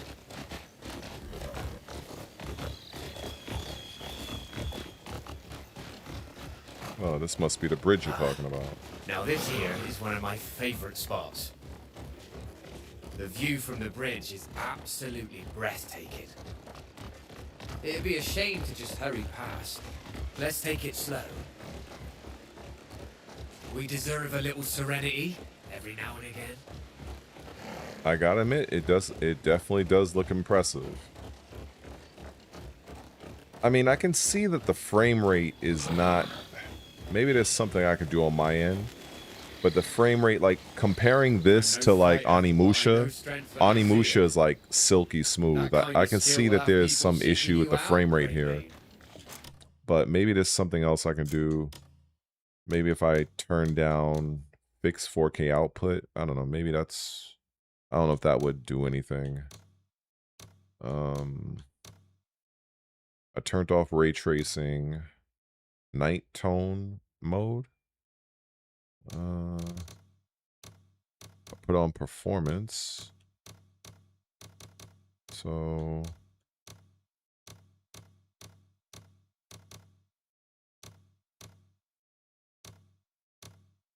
I guess let's see.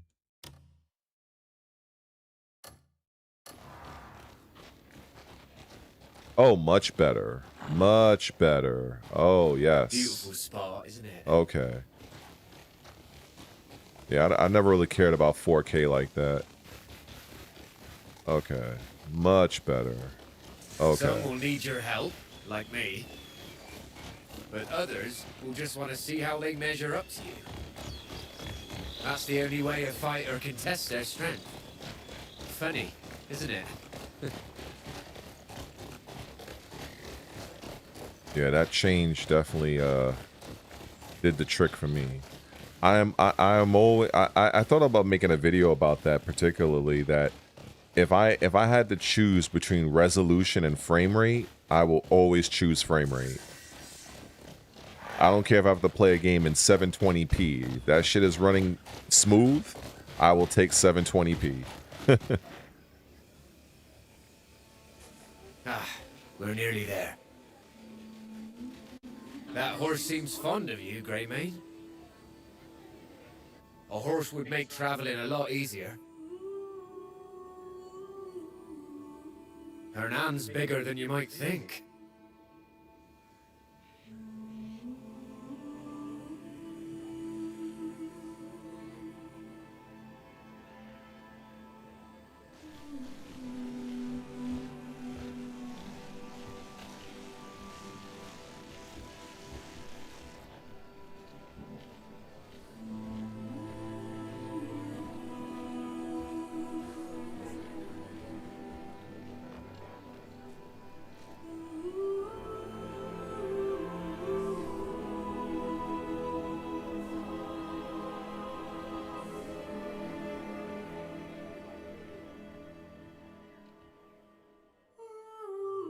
Okay.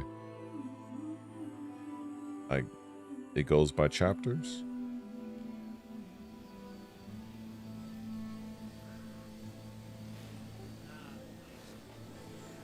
Oh, that's cool. That's what's up.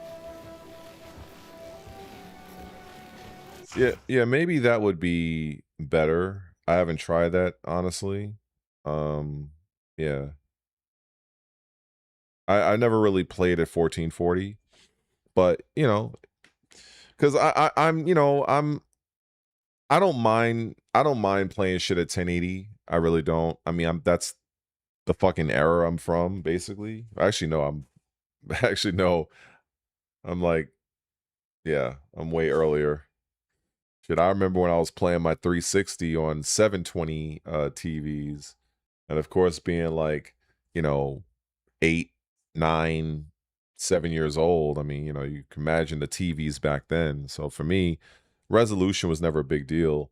I mean, unless the game can handle it, obviously this, I'm not looking to sacrifice frame rate just to make the game look better. But I might try the 1440 that you mentioned, because my TV can definitely output that. So I'll probably mess with that after.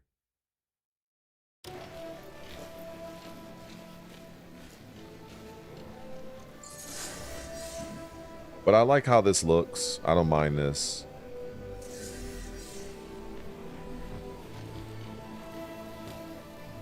Yeah, 420. Holy shit, 420p.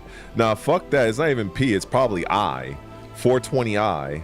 Interlace. Not even progressive. Shit. I guess I can save now, I'm assuming. Oh, there we go. Yeah, I'm gonna have some fun with this.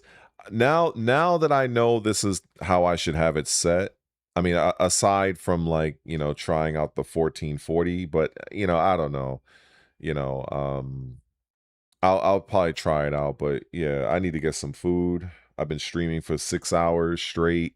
So, but you know, I can already tell I'm gonna invest a lot of time in this game, and I'm happy I was able to show Onimusha here. That game is really, really impressive.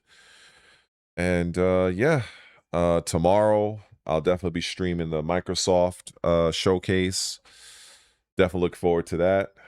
And so yeah, I guess I'll catch you guys on the flip side. I might have to like put together the little thumbnail, all that nonsense. I'll probably do that when I wake up early tomorrow and take care of that. So, but anyway, I'm out of here. I need to get some food, and I guess I'll